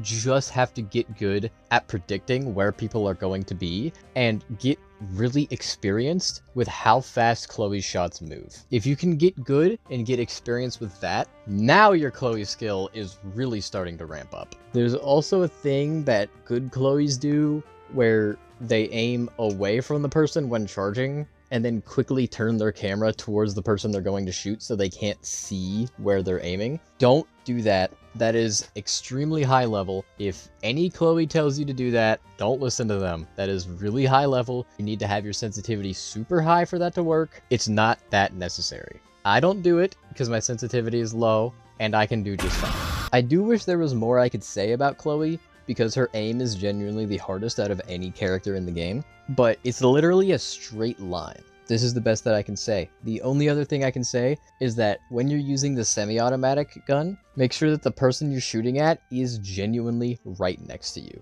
I said it before, and I'll say it again. Even if only one uncharged shot would foam the person up, it's better to use a charge shot because they move faster and therefore are easier to hit. Despite Chloe being the character with the single hardest to execute main gun, the section about her main gun is actually really short, because we're already moving on to her first ability, called Tirel a la mode. I think it has 2 different functions, and both of those functions are very useful. Function number 1 is the big giant charge ball. You press the button, it starts charging a ball, and when you let go, she shoots this giant ball of foam at people. So now when it comes to hitting people with the move, there are 2 ways I have found to make that much easier. Way number 1 is the obvious, shoot at people who don't know that you're there, or don't know that you're about to shoot at them with the sniper move. Now, you might think that's a little difficult because it makes it extremely obvious where you're aiming with the move, because there's a giant outline for where you're about to go. But it's not nearly as difficult as you might expect it to be, because what you can do is you can aim away from the person that you're trying to shoot at while it charges up, and then right before you let go and fire, you pan your camera over and then let go. I know I said that was difficult for the main gun earlier, but this ball is so much bigger that it's actually not really that hard to pull off. I do it all the time, and it's super good for hitting people with this move because they don't know it's coming until it's already shot. Makes it much easier to hit them. And hitting them with this move is really helpful because it stops them in place for a while, which makes it much easier for you to hit shots with Chloe when the enemy is going in a place where you absolutely know where they're going to be, because they can't escape you. The second way to make sure that you hit people with it is to be right next to them when you press it. So what you can do is, if there's an enemy rushing you down or you're about to get close to somebody, you can jump up into the air and then start charging this move and aim right down onto them. Because the travel time of the ball is going to be like 1/2 of a second because you're literally right next to them, it's going to be insanely hard for them to get out of the way of it as long as you track them while it's charging. And then you let go and it almost certainly will end up hitting them. Those are the 2 easiest ways I have found to hit people with this, but they are by far not the only ways that you can use this move. You can just charge it up and aim it at somebody who's in the middle of their ult, as an example. Or say someone's rushing you down, like going straight towards you. Let's say it's a Soa bubble stepping, and then you charge this up and hit her in the sky while she's in the middle of her bubble step. There's a lot of situations where you can use this move. These two situations that I have pointed out are just the two situations where I think it's easiest to use this move, at least for damage. The move does have another use, which is to help you get away. It has a glide that you can initiate, which I initiated by double tapping the button. It's just what's easiest for me. If you double tap the button, you will immediately go into the glide. A weird little fun fact about this glide is it sends you in whatever direction you are holding relative to your camera. I don't know why it's programmed that way, but that's the way it's programmed. And that sounds normal at first, but what you can do is if you initiate this glide while staring straight at the ground and holding backwards, relative to your camera, you're holding up. You're holding straight upwards. So the umbrella will just take you straight upwards. I use this a lot as a getaway tool because nobody expects the Chloe to just fly straight upwards, just right up into the sky. They expect her to either glide or to not even use this move, because not a lot of people use this. Which is fair, you generally aren't trying to get directly next to people as Chloe. Like, that's not really your domain, so having a getaway tool, you don't use it that often. But definitely keep this in mind. Definitely keep this use in mind, that it has this getaway tool function. Make sure you are holding a direction when you double tap it though, because if you're not holding a direction, then she just hops up and then gets right back down onto the ground. Don't ever try to kill people with the bats that it makes, by the way. Those are not helpful. Of course they exist. I've gotten chills with it like maybe twice ever, and I play this game a lot, and I never see them do anything, so they're not worth worrying about. What is worth worrying about though is how generally useful this is. Having a move that helps you get away is super helpful on every single game mode really. If you have someone who's chasing you down, and then where you're running, it's just a big pile of their team's foam, and your only way to get out is to go over their foam by gliding over it. Or, say you're getting chased down by somebody, you use this move, you use the go straight up variant by holding back on the stick while looking down, and then now you're right above them, and you can shoot them from up there. So you're right above them, you hit them with 2 charge shots, they don't even know where the charge shots are coming from in the first place. I'm not so sure they're enjoying that. Something you should keep in mind though is how good this move is at foaming as well. Not only does the ball itself create a big mountain of foam wherever it lands, but also if you keep the ball close to the ground, it creates a line of foam everywhere it goes. And this ball's lifespan is gigantic. It lasts for an extremely long time. This means that you can create a giant line of foam, almost equivalent to Mel T's ult, if you never turned it. Mel T's ult is known for having really good foaming. And while obviously, no, you can't turn this, it's just a straight line, the fact that it's even comparable in any capacity for an ability that isn't an ultimate should be noted. It is very good for foaming if you can keep it close to the ground. Overall, this is a move that you almost always want to make sure you're using when the enemy has no way to be able to react to it. Using it while up close prevents them from reacting because they don't have enough time to get out of the way. Using it when they don't even know you're charging it in the first place helps because they're obviously not going to be able to dodge something they don't even know is coming. And then the jump glide, which I didn't say this, but I recommend jumping before using the glide. Just gives you a little bit of extra distance. Not a lot of people expect you to use that.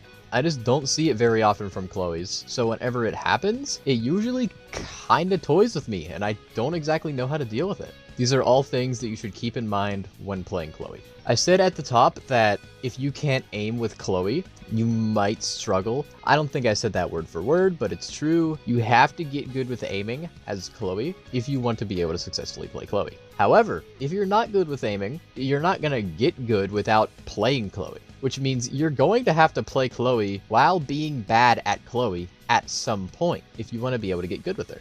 A really good way to ensure that you get some sort of support for your team, a good way to make sure that you're at least contributing a bit, is to use this sniper move. If you hit people with this move, not only does it stun the enemies for your team, it also stuns the enemies for you, which makes it actually easy for you to hit the shots that you need to hit to take them out. Chloe aim is very difficult, but if there's any time where you're going to want to try to hit people, it's when they literally can't move to avoid you. And when are people not going to be able to avoid you? When they're stunned from this giant ball move. Obviously, if you're a good Chloe who can aim, it's still helpful because it prevents them from running away in the first place. But it's also really helpful for newer Chloes. Great all-around move.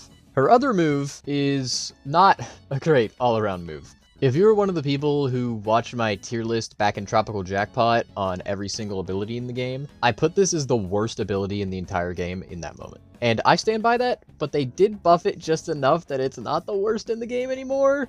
It's still bad, it's not good, but there are situations where it helps now. They buffed how quickly it moves, which is honestly a really good buff. That's really all it needed. Because if you made it any better, it would just be oppressive, but that's not the point. The point is, how do you use it? Well, there are two situations that I usually throw down this bat bomb, which is called Mine de Muse, or Mine de Moose, or I don't fuck, it doesn't matter. The first situation is just, there's enemies huddled together, so you throw the bat bomb and just hope that it blows somebody up. Because it only chooses to target one person, and if that one person is just secluded and alone, then that detonation's not gonna do anything. If that one person is not secluded and alone, that detonation could hit more than one person. It probably won't. But the other reason that I think that this is helpful is that if there's more people there, it's probably a place where the enemies are not going to want a bat bomb to be. Also a place they're not going to want Chloe to be. So if there's multiple people there, and then the bat bomb blows up one of those people,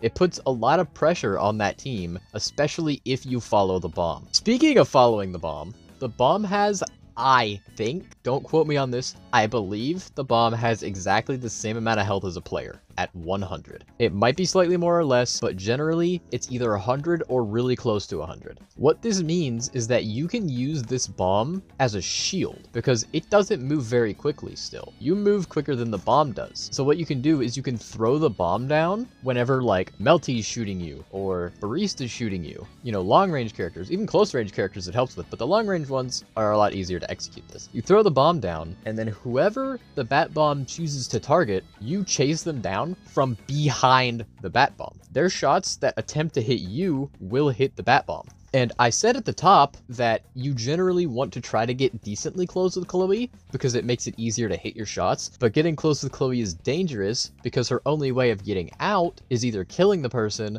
or using the glide move, which isn't amazing if there's multiple people chasing you down. This helps you get close without worrying about your health bar as much. Of course, they can shoot around or above the bat bomb, and the bat bomb is decently small, so that's something that can definitely end up happening. And certain abilities will just hit you outright straight through it, like if there's a Jet and he throws a vacuum sphere, you're not sticking behind that bat bomb. And also Jet's charge shots just go straight through the bat bomb in the first place, so it's not good. There's a reason I said this move isn't good. But this is now a situation that can actually arise. It used to be an issue that the bat bomb was too slow for this to work and you would just be walking towards people. But now you can actually you can move at them pretty quickly. Now, this is not by any means extremely helpful tech, because at the end of the day, it's a 100 health shield, which is like, yeah, it sounds helpful, but Bublo has infinite health shields and Bublo sucks. So like, it is, however, something that you really should keep in mind, especially when you're being targeted by someone like Mel T or Baristador. There's two other really small situations where you can use it that don't require much explanation.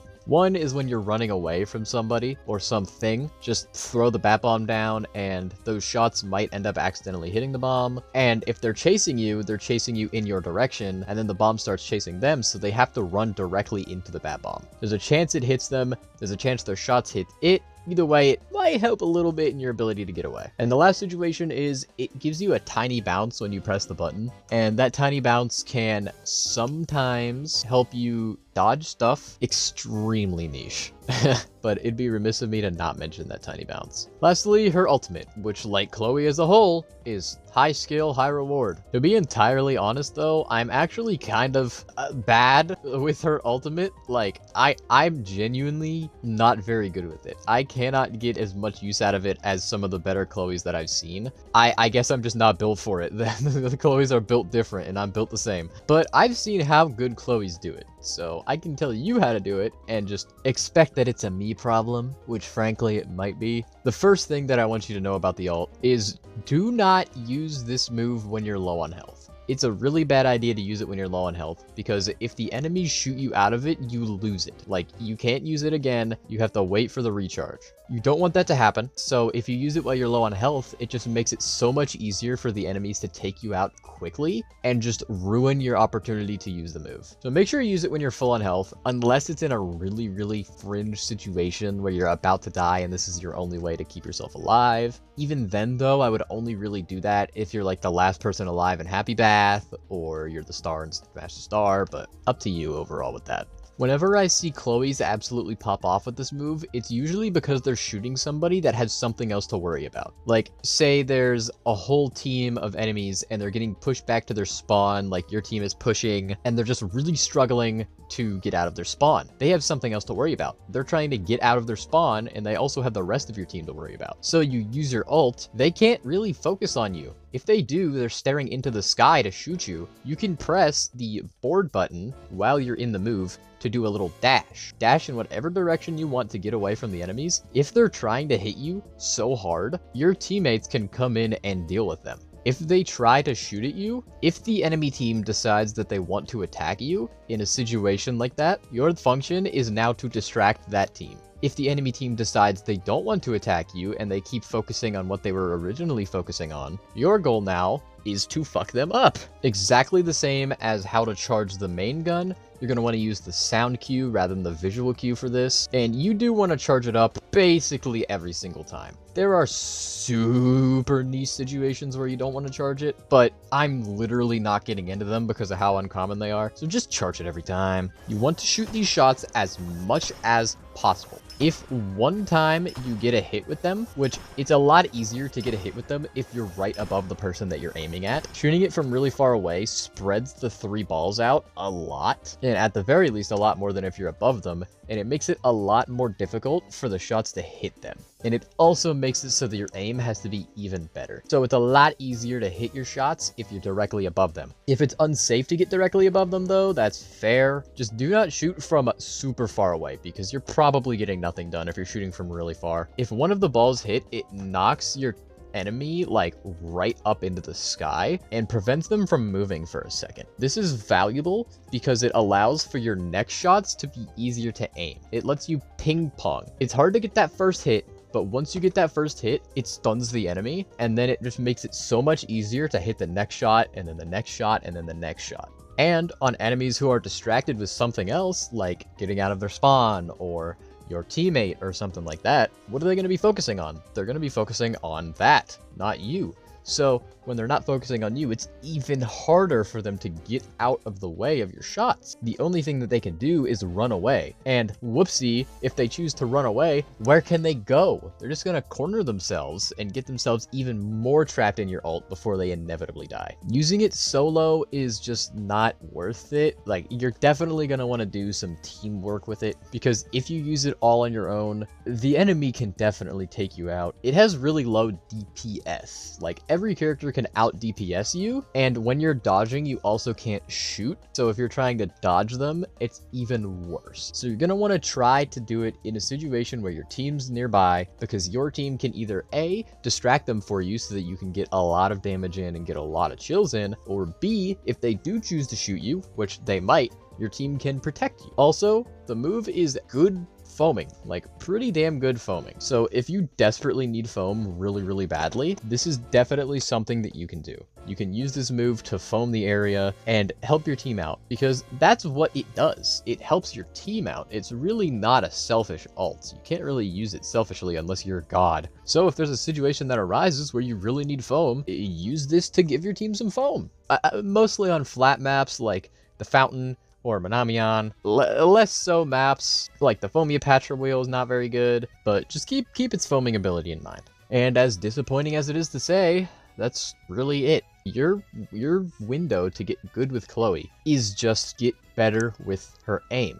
And the only tip that I can generally give you for that is abuse the hell out of the sniper move. That move will be your best friend on getting more comfortable with Chloe aim. Stunning people with that move makes it eons easier to hit them with your charge shots. So if you're trying to improve with Chloe, you have to just play as Chloe. You might underperform a little bit, but that's just how it's going to be at first. And my recommendation is using that sniper move to make it feel less bad, because you can definitely get some good stuff done with that move in conjunction with your gun. But if you like characters that are a high skill ceiling, extremely high execution, but unlike some other characters that are high execution, is built to do everything, foam, damage, escape, etc., Chloe is your pick.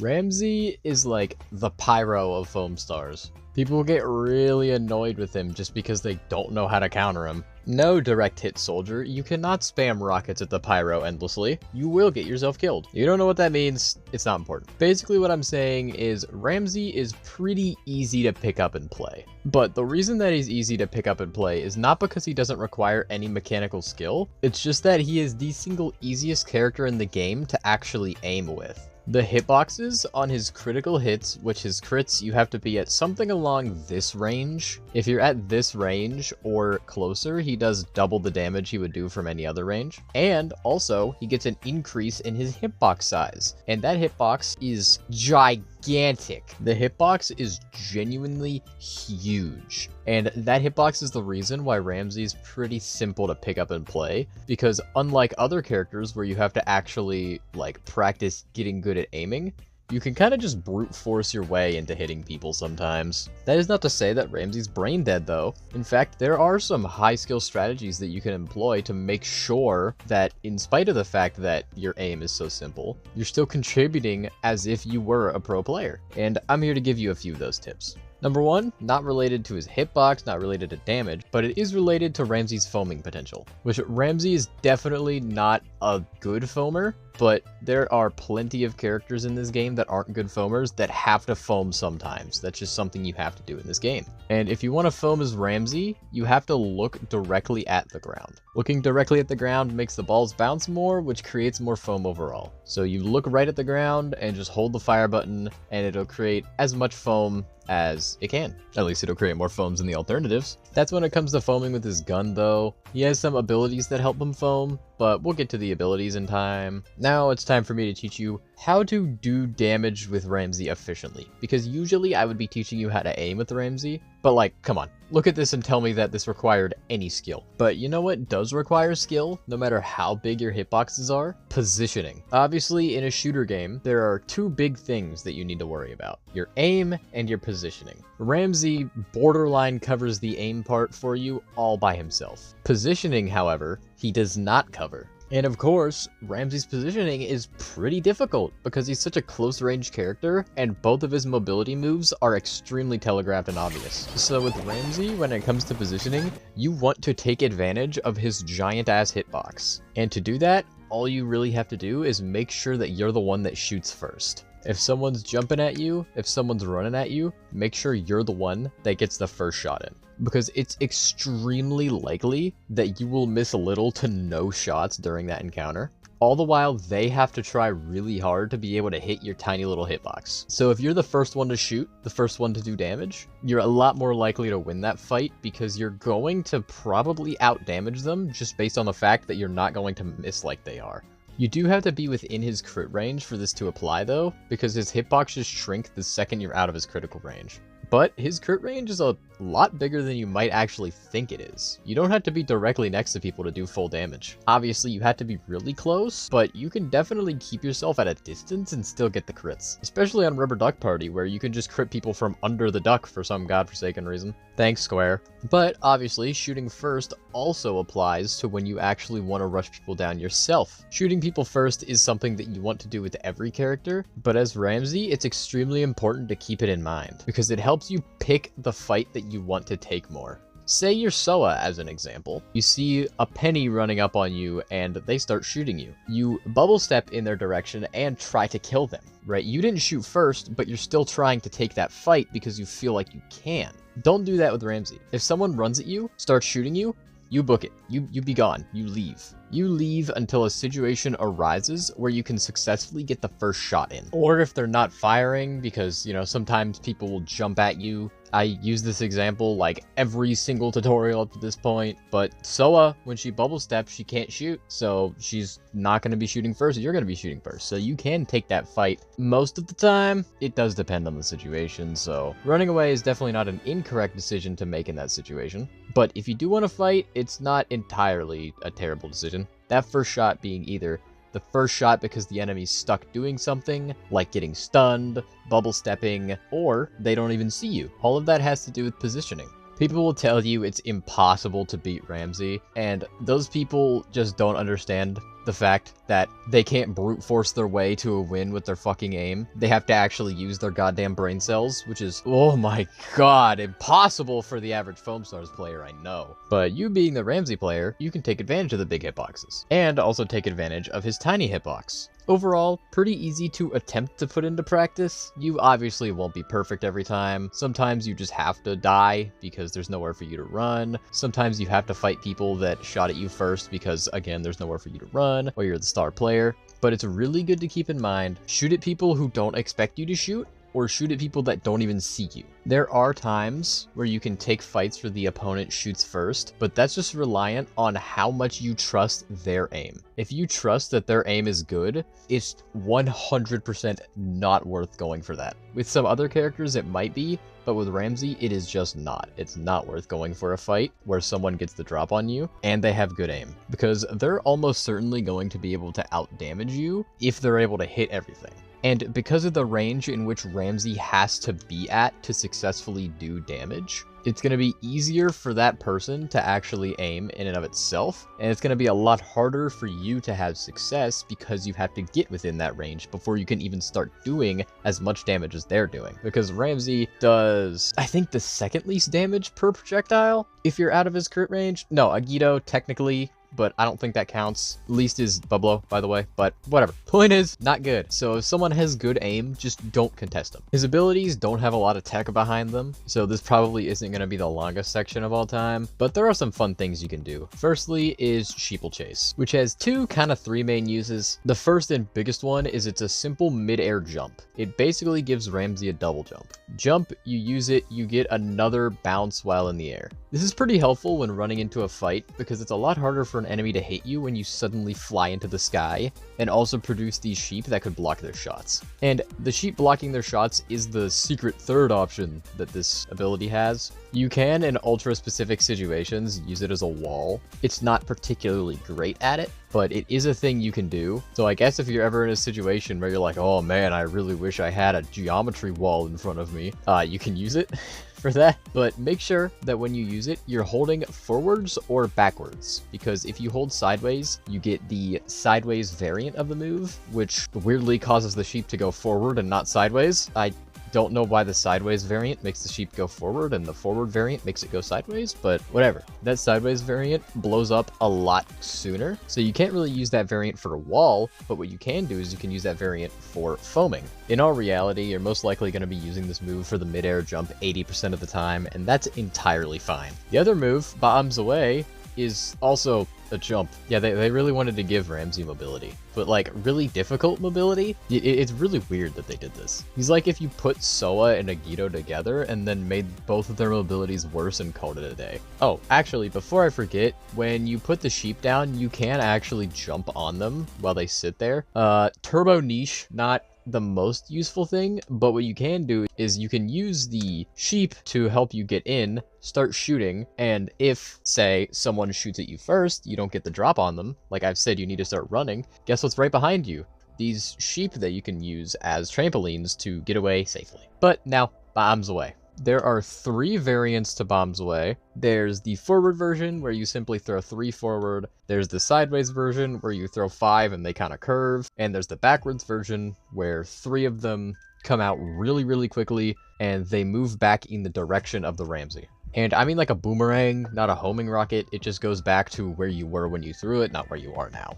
Well, it doesn't directly go, they bounce backwards, bro. So when you press the button to throw it, you actually get a little bounce, like a really minor bounce. But trust me when I tell you, this bounce is everything. If the move didn't have this bounce, it would be not amazing, actually. It would be pretty bad. It wouldn't be terrible, but it wouldn't be as good as it is. And that's a result of one very, very simple thing. Ramzey, like I had said before, is not a very great foamer. Also, like I've said before, he's a close range character. So he's a bad foamer that's close range. That means there will be times where you want to run away. Bublo Chase really only gives you a double jump. It's not really the greatest for getting away, and you also only have one charge of Bublo Chase, so oftentimes you might not even have it with you to be able to do any of the getaway tool things that Bublo Chase can actually do. So what you can do is you can jump on the bombs themselves, and they bounce you upwards into the sky. They also give you your liquid back, which does allow you to shoot from on the bombs. So like if you throw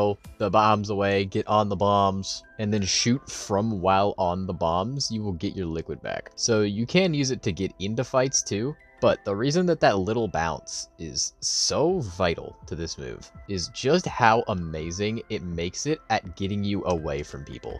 If you are Ramzey and you turn around and there's just a bunch of enemy foam behind you while you try to run away, you can't cover that. You're not like Rave Breaker who can just cover that foam and run away real quickly.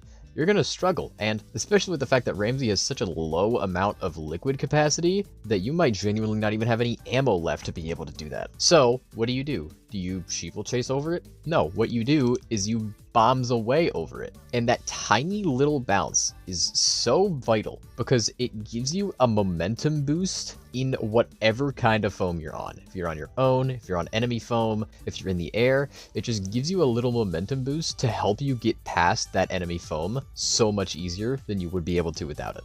I know it sounds like I'm overplaying a tiny little goddamn bounce, and maybe I am, but hell, even if I am, just use this as a way to tell you, use this fucking move to help you get away from people whenever you don't get the drop on them. It doesn't really give you any speed boost, but it's a lot harder for someone to hit you when you're jumping into the sky on repeat than if you're just predictably going in a straight line. And also Bublo Chase is a little bit predictable. It's definitely worth using if you have it, but definitely not worth using over Bombs Away. Bombs Away does function as like a bomb, obviously. It's not amazing at it, but it definitely can fill that niche. Usually if you want to use it as a bomb, you're going to want to use it in a place where you want foam, because the bomb creates foam, pretty good amount of it. So if you ever want to use it as a weapon, use it as a weapon in an area that needs foam so that if you miss, you still get some usage out of it. If you do want to use it as a weapon though, you honestly would rather do the backwards angled version of it because it blows up quicker. That is really the only use for angling it. You almost certainly want to use the forward angle version in most situations. So try to get into your muscle memory that every time that you use Bombs Away, you want to hold forward before actually using it so you don't accidentally get another variant. The sideways variant, I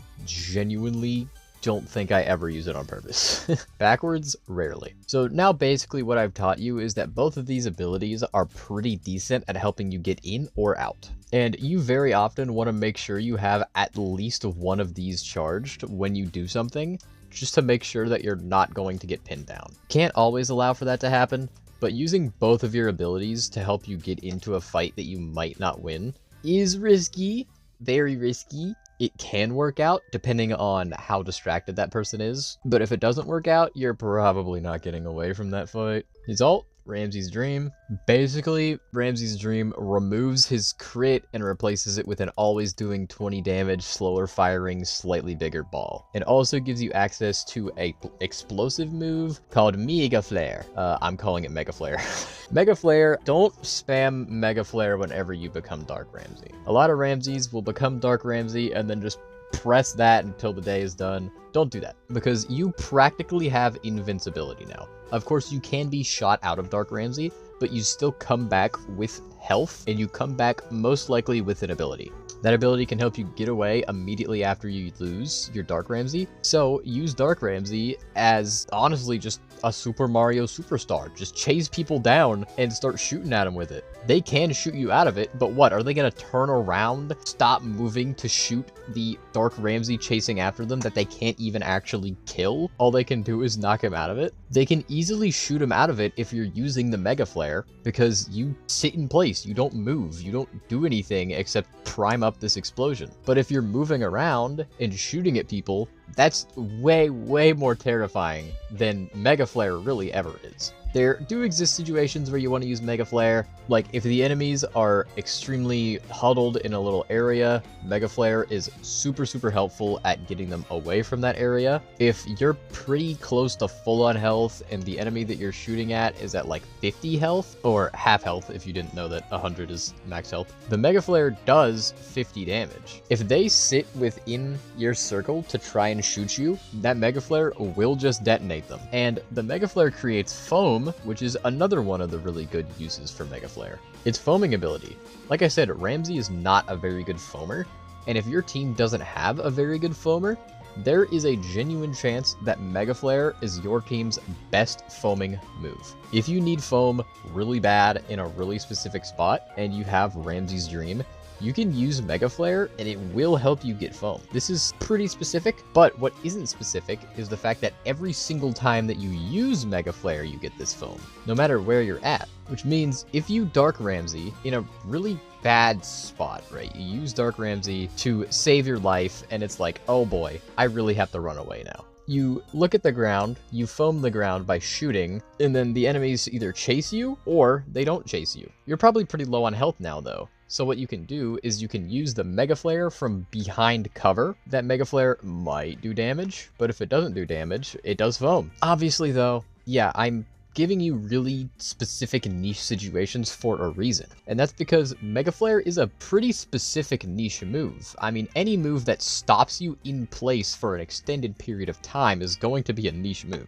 Usually, when you use the move, you don't use it as soon as it's ready, but you can use it pretty close to every time it's ready. Usually, whenever I get it, I get myself extremely aggressive. I run into like every single fight, try to kill people, and then right before I die, I press the button and then use it to run away. Or sometimes I'll press it right before I decide to go into a big fight, or really whenever you want. I mean, there's really not a bad time for you to get stronger. There is one little Ramzey tech that I want to say though, because it's really fun. If you do what I call a board flip, I call this a board flip. I don't know what the actual goddamn term is, but whenever you turn around quickly on the board and get a speed boost, if you do this board flip while Dark Ramzey, jump, and then press Mega Flare, you will go fucking flying while still charging up the Mega Flare. Which, obviously, if you're watching this and didn't know that, that's proof that it's gonna surprise the hell out of people, because you don't expect that Ramzey to go flying. Now, in all fairness, it is not particularly easy to time this, but it is particularly easy to practice this timing. All you have to do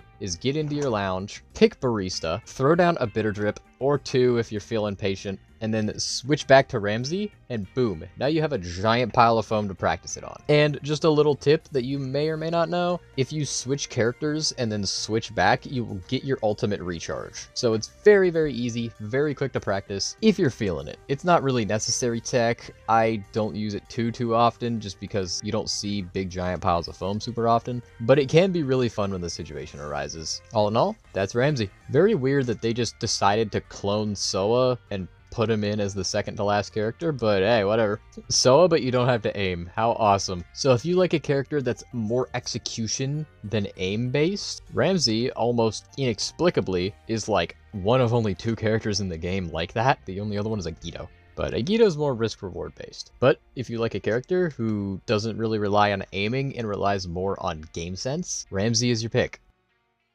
Bublo, man, where do I even start, man? I guess I'll start with saying Bublo is not a character you should really ever play if you're a decently new player. Of course, you can try him out if you really want to, but you've really got to have a grasp on the game if you want to be extremely successful with Bublo. Though I guess in fairness, this tutorial exists to try to give you that grasp, so who knows, maybe you will be able to play Bublo after watching this. I don't know.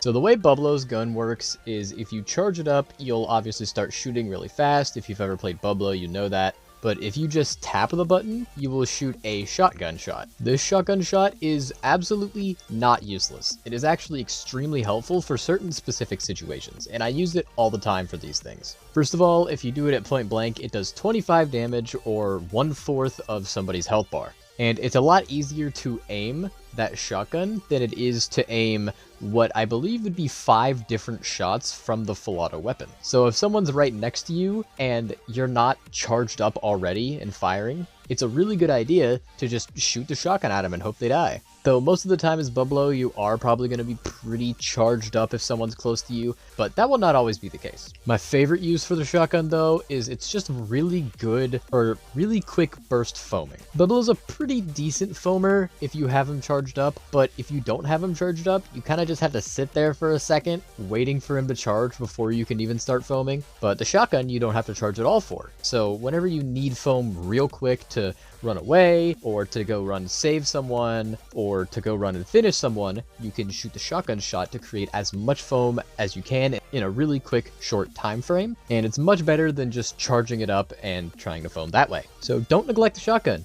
You can also fly with it if you really want to. It's not the most helpful thing in the world, but like if you really don't want to land, or if you're really trying to like make some crazy jump that you don't even really need to make, you just want to look cool, you can spam the shotgun and it'll pretty much give you a glide until you run out of ammo. Generally not super useful, but it's fun. One last thing about the shotgun is that you can't actually overheat if you're using the shotgun. No matter how close to overheating you are with your gun, the shotgun will never overheat it. So if you're about to overheat, but someone's close to you and about to die, you can spam the shotgun at them and hope that you get them, because otherwise you would just overheat and nothing good would happen. So now you get to the main draw of Bublo, which is his extremely fast firing minigun. You get to fire for quite a long time before overheating, but the tip that I will give to you is don't overheat. And that sounds like, well, duh, no shit, don't overheat. But no, what I'm saying is that stop shooting right before you overheat. The overheat timer is a lot more than just the cool off timer if you stop shooting. So when you're about to overheat, you're gonna want to stop shooting.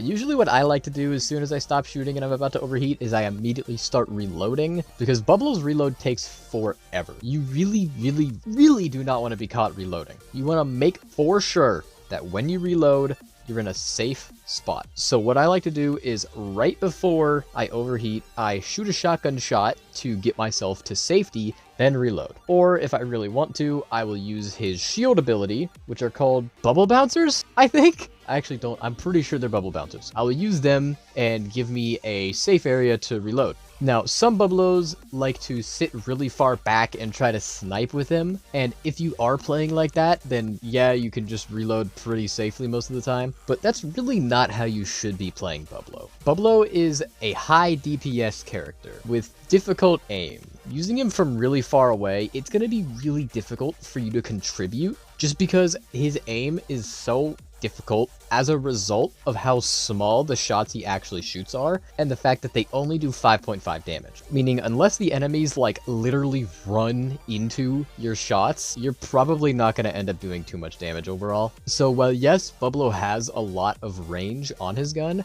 you're not really going to want to use it that often. Sometimes you can, sometimes you want to shoot from far away, and if you are shooting from far away, you want to try to shoot straight, like a straight shot in the direction of where you're shooting, because it makes it a lot easier to aim, because you don't have to predict further in time, forward ahead. Jesus Christ, I sucked at explaining. You don't have to lead it as much.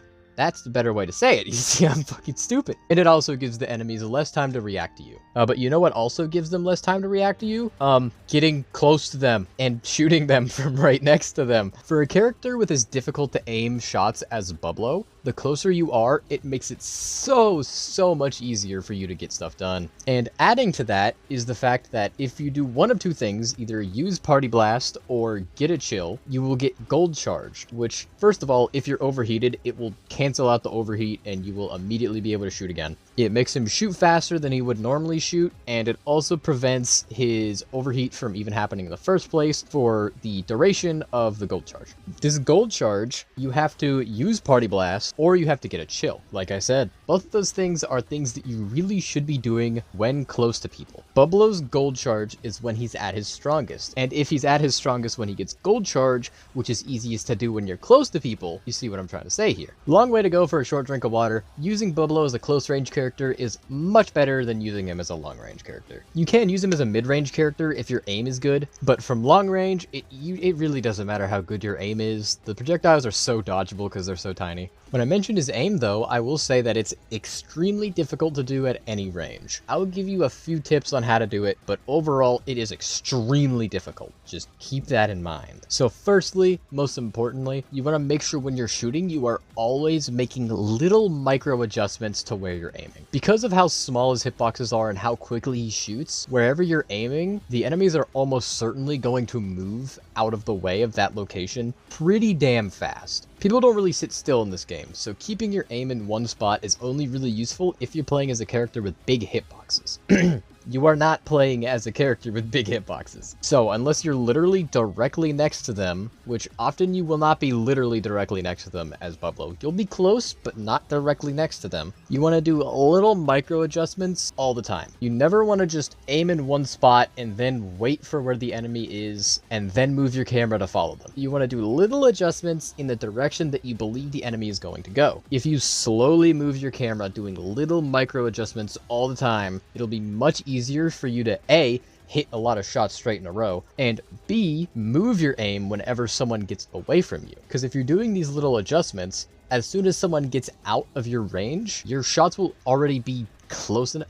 Like your camera will already be pointed closer to where they're actually at than if you waited for them to move. It's a little bit difficult to explain, but hopefully the visual on screen will help you out a little bit. If you want to get better with aiming with Bublo, this is something that you're going to want to practice. Basically, that's what I'm saying. One thing about Bublo is that his liquid recharge rate is actually really fast. And what I mean by that is if you don't shoot for an extended period of time, every single character's ammo will come back like procedurally. Bublo's comes back pretty quickly. It only takes around 6 to 7 seconds for it to come back, which is actually like only double the amount of time that it takes for him to reload. Of course, you're going to want to reload 90% of the time, but if there is a situation where you need to run away and you just simply do not have the time or the safety to be able to reload, what you can do is you can just continue moving for like 6 seconds and boom, you'll have all of your liquid back already without having to do the risky reload animation. You will see Bublo winning foaming class a lot of the time if you have a pretty good Bublo on your team. Bublo's not really as good of a foamer as the foaming class will lead you to believe. It's mostly just with the amount of shots he shoots, every single shot creates a little bit of foam underneath from where he hits, so it kind of inflates his foaming numbers a little bit. He's not a bad foamer, certainly not a bad foamer. You can definitely use Bublo as a foamer.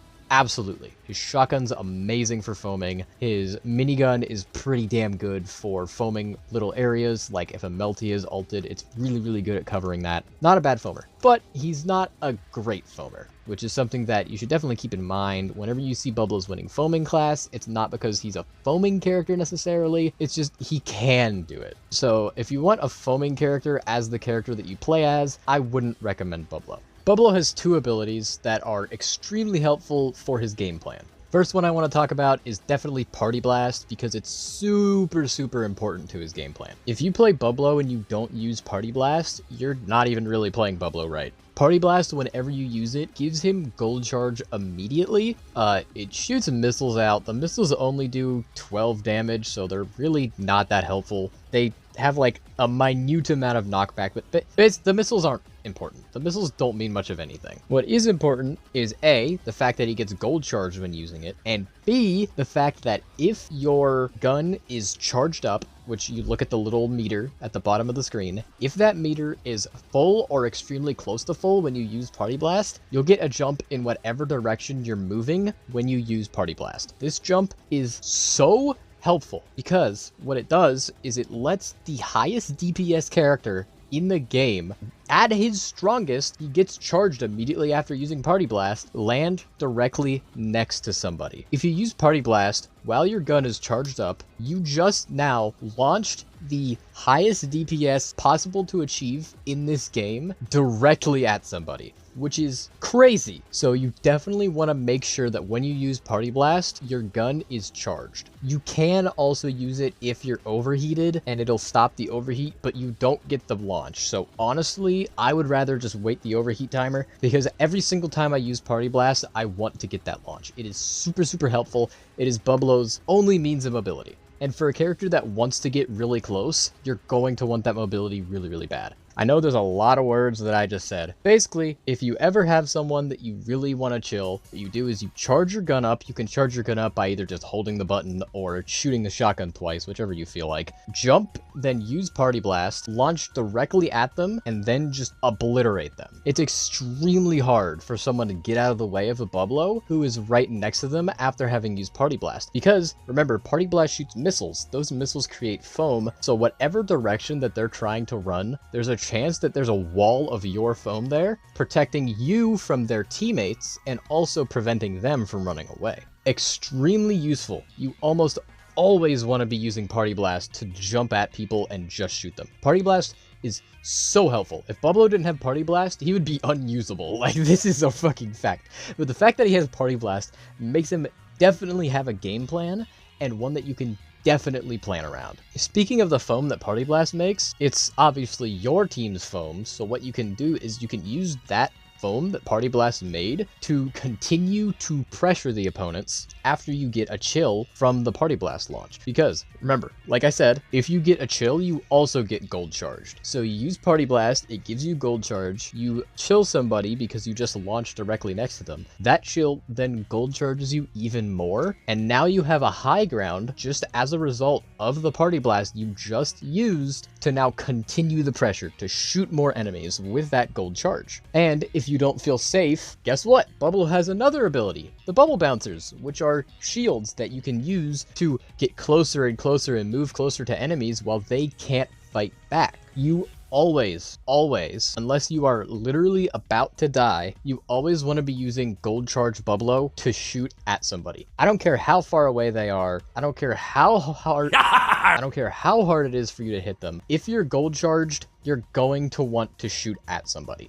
If you lose the gold charge, but you see somebody that's low on health, you can definitely go and try and take them out. If you fail to finish somebody off with your gold charge, that's fine, because once your gold charge runs out, it completely resets your overheat meter so you can continue shooting like normal. Lot of explaining for Bublo. Long story short, Party Blast is amazing for Bublo. Party Blast is the only reason Bublo's remotely viable. His shields are pretty decent, but they're not like amazing.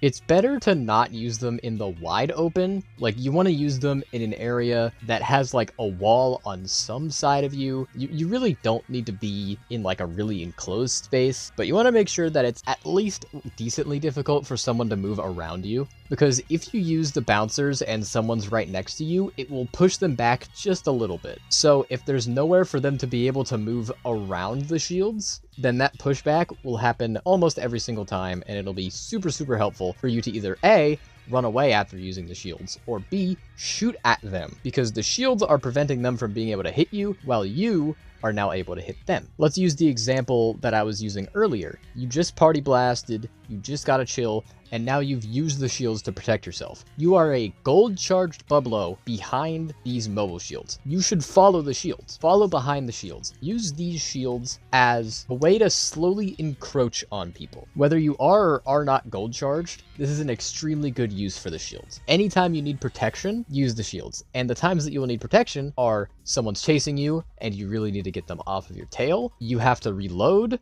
and you really want to make sure you're reloading safely, so you can use the bubble shields to prevent someone from sniping you. Or the situation where I use the shields the most is use them when you really want to run towards the enemies, but it doesn't feel safe. Because if you're behind the shields, they have to make a decision. They either just sit there and take it, because what else are they going to do? Or they try to move around the shields, and if you're playing with your team, which you should be, first of all, your team can just annihilate them. But if your team isn't annihilating them, they are now willingly getting close to the character with the highest DPS in the game. Using the shields as portable shields is what they're made for. A lot of Bublos just use the shields and then just let them go, and I don't advise doing that. I definitely advise, whenever you use the shields, to follow behind them and just continue shooting while behind them. Because if you use the shields and you start shooting, the shields last a while, so you can start the reload while the shields are still there. Once your reload finishes, the shields will disappear, but you probably now have a party blast, and you're also probably pretty close to the enemies. So, time to go on a rip and tear. Obviously, this is all on paper stuff. Things will not work out like this every time. People will get past your shields. Your shields could bug out and be on the other team for some reason. That is a bug that exists. I probably won't have a clip for it for you, but sometimes when you use the shields, they'll just be of the opponent's team for some reason. There's nothing you can do about that. Just leave, run away. If that happens, it's not worth it. One other thing that you can definitely do with the shields, you can put them down on a mountain of enemy foam, because the shields will destroy any foam directly in front of them. So you can use those shields as a way to counter enemy piles of foam as well. The shields have a lot of uses that aren't just pressing it whenever someone's close to you, which is what I see a lot of Bublos doing. I see a lot of Bublos using the shields whenever people are running at them, and I mean, that works sometimes, but it definitely doesn't work every time. Like, it's an option, don't get me wrong. If someone's chasing you down and you don't really feel safe, you can definitely put down the shields in an effort to get away from them, or to scare them away, or to be able to shoot them yourself. That's something you can definitely do. But you're going to want to use the shields more proactively than reactively sometimes as well, because if you're only using them like that, you're kind of gimping yourself. Seriously, I really want to make this clear. Bublo is the character with the highest DPS in the game. It's extremely difficult to execute because his aim sucks and his only mobility move is Party Blast, but you can use these shields to remedy that by following behind them, moving closer, and also use Party Blast to remedy that.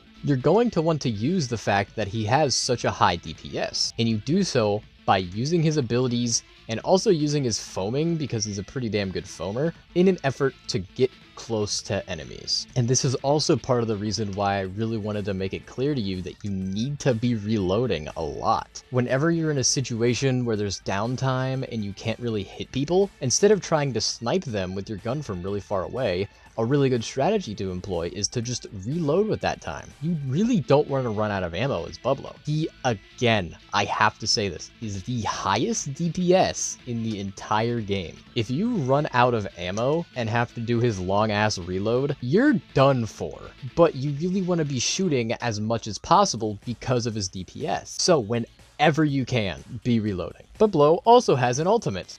It'd be better if he didn't though, because it's really bad. Like, okay, let's go over the situations where you can use it. Whenever you use his ult, it kind of doubles his DPS. It's not exactly double, it's slightly more, but let's just say it doubles for consistency reasons. And also gives him a big-ass shield. But in exchange for this big-ass shield and his extra DPS, he's a lot slower. So this is a really good ultimate for hunkering down. Let's say you're the star player, right, and you're about to die. You're really low on health. You can retreat back to your spawn, get on top of your spawn because Party Blast launches you upwards, use this move, and now they have to try to get behind you while you're on your spawn, because they can't do damage from you from a front because of the big-ass shield. And you don't even have to do it from on your spawn. You can just do it from really any place your team has control over, as long as it's a place where your enemies are going to struggle to get behind you, which generally usually is just right where your spawn is. But like every single map has that, like, I don't know what they call it, tunnel, like pathway that goes from your spawn to the middle, and there's one thing on both sides of you. Every single map has that. Every single map that's not a Happy Bath map has that. Don't use this in Happy Bath. Like, just don't fucking do that, dude. You will get yourself killed if you do that. So just anywhere within that area that would be considered quote-unquote your spawn is a place where you can use this move, because it will protect you from all oncoming fire. This is assuming you need to be protected from oncoming fire, because we're going to get into why this ult kind of sucks now, is that, like I was saying before, Bublo is the character with the highest DPS in the game. Why do you need a DPS increase? And it would be fine if that DPS increase didn't come with a mobility decrease, which just earlier I was telling you that the reason that Bublo is kept in check is because his mobility is only Party Blast. He needs more mobility, not less mobility and more damage. You're basically just doubling down on what Bublo sucks at to make what he's good at slightly better, and it's just not worth it most of the time to do that. But that is ignoring the fact that he does in fact have this giant shield whenever you use this move. And that's why 90% of the time when you use it, you're just gonna use it to protect yourself with the big ass shield. There exist situations where you can use this move for damage, but they are so few and far between. Because at that point, why aren't you just like chasing them down with Party Blast? If you're using Bublo for damage, why are you just like using this move that makes you extremely slow and lumbering?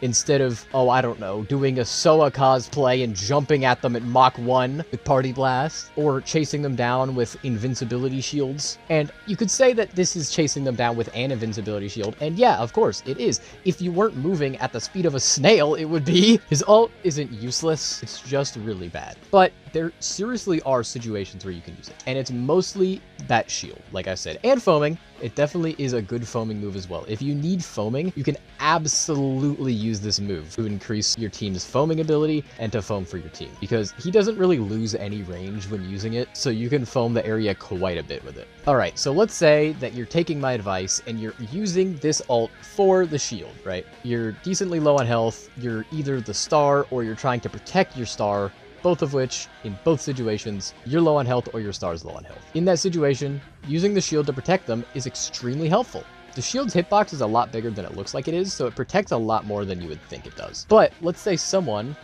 jumps behind you, they get behind you, they're shooting you. Don't turn around to try to look at them. Press the board button and you will do a jump away from them. After doing that, what you can do is you can just get on the board normally and just run away. You don't have to be stuck in the shield the entire time. You have some mobility options in this move while using it to help you get away when someone chases you down, which is common because this move sucks. I really can't give you too many tips for using it because most of the time you just don't want to. The times to use it, like I've said, I will give you really short rundowns on when to use it. When someone's in danger or your whole team's in danger and you want to protect them with the shield, when you need a lot of foam, you can use this move to cover the ground with a lot of foam because he cannot overheat, he cannot run out of ammo when you're in the middle of the ult, so it helps with foaming a lot. And the other situation is when you really want to pepper someone from extremely far away, and it's extremely unsafe for you to run in safely.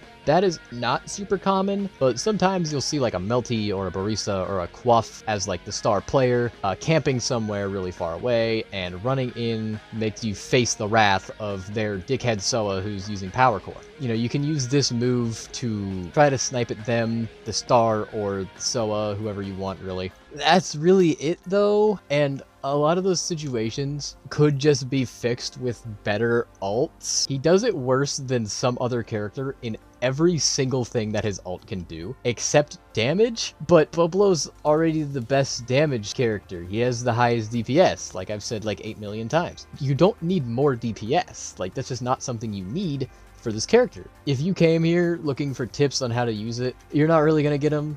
I've given you a few, they're few and far between. I would just say hold on to it for most of the game, unless one of those really specific situations that I mentioned earlier come up. In spite of how convoluted Bublo in general is, I actually didn't have as much to say about him as I thought I was going to. Honestly, his game plan is a lot simpler in practice than it really seems like it is. Well, it's simpler on paper, not in practice actually, because his game plan is just get close to people and shoot them, and use Party Blast and Bubble Bouncers to help you get close to people and help you shoot them. If you get a chill, you get Gold Charge, just like Party Blast does to you, so you get to chase people down even more. You get to snowball. That's kind of Bublo's whole thing, is snowballing. Really, the problem is his aim is so difficult. It's super difficult to aim with Bublo. You really need to practice doing those adjustments as best as you can. The only real way that you can practice that is to just use the dummies in the lounge. They're not great, but make sure to use the moving ones to help your aim out. Don't ever keep your camera in the same spot while shooting the dummies. Make sure to continually be moving it. Make sure to continually be shooting somewhere different. Just pan your camera. But if you like a high skill character that takes advantage of his own momentum or momentum that your team is creating, so whenever you're behind, he's not exactly the best character to beat, but the second that you get the ball rolling,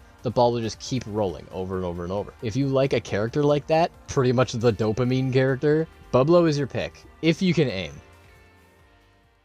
And that is every single character in Foamstars. Now, if you're here watching this outro, first of all, thank you. But second of all, I know that you were only here for the tutorials. You're not here for me, so I'm not gonna wax poetic about how difficult this video was to make or how long it took. All I will say is I hope you learned a thing or two. And I reply to every single comment that I get on my videos, so if there's anything specific that you want to ask about, anything specific you're confused about, you can write a comment about it. I will 100% reply to that comment at some point. I'll make sure to make it as detailed as I possibly think I can, because there's absolutely no way I could get to absolutely every single thing in this video. So definitely put anything in the comments if you want to, or hell, if you want, message me on Discord. Discord's on the screen right now. That is my Discord account. If you want to throw me a Discord message, do it. Throw me a Discord message. Otherwise, that's it for me.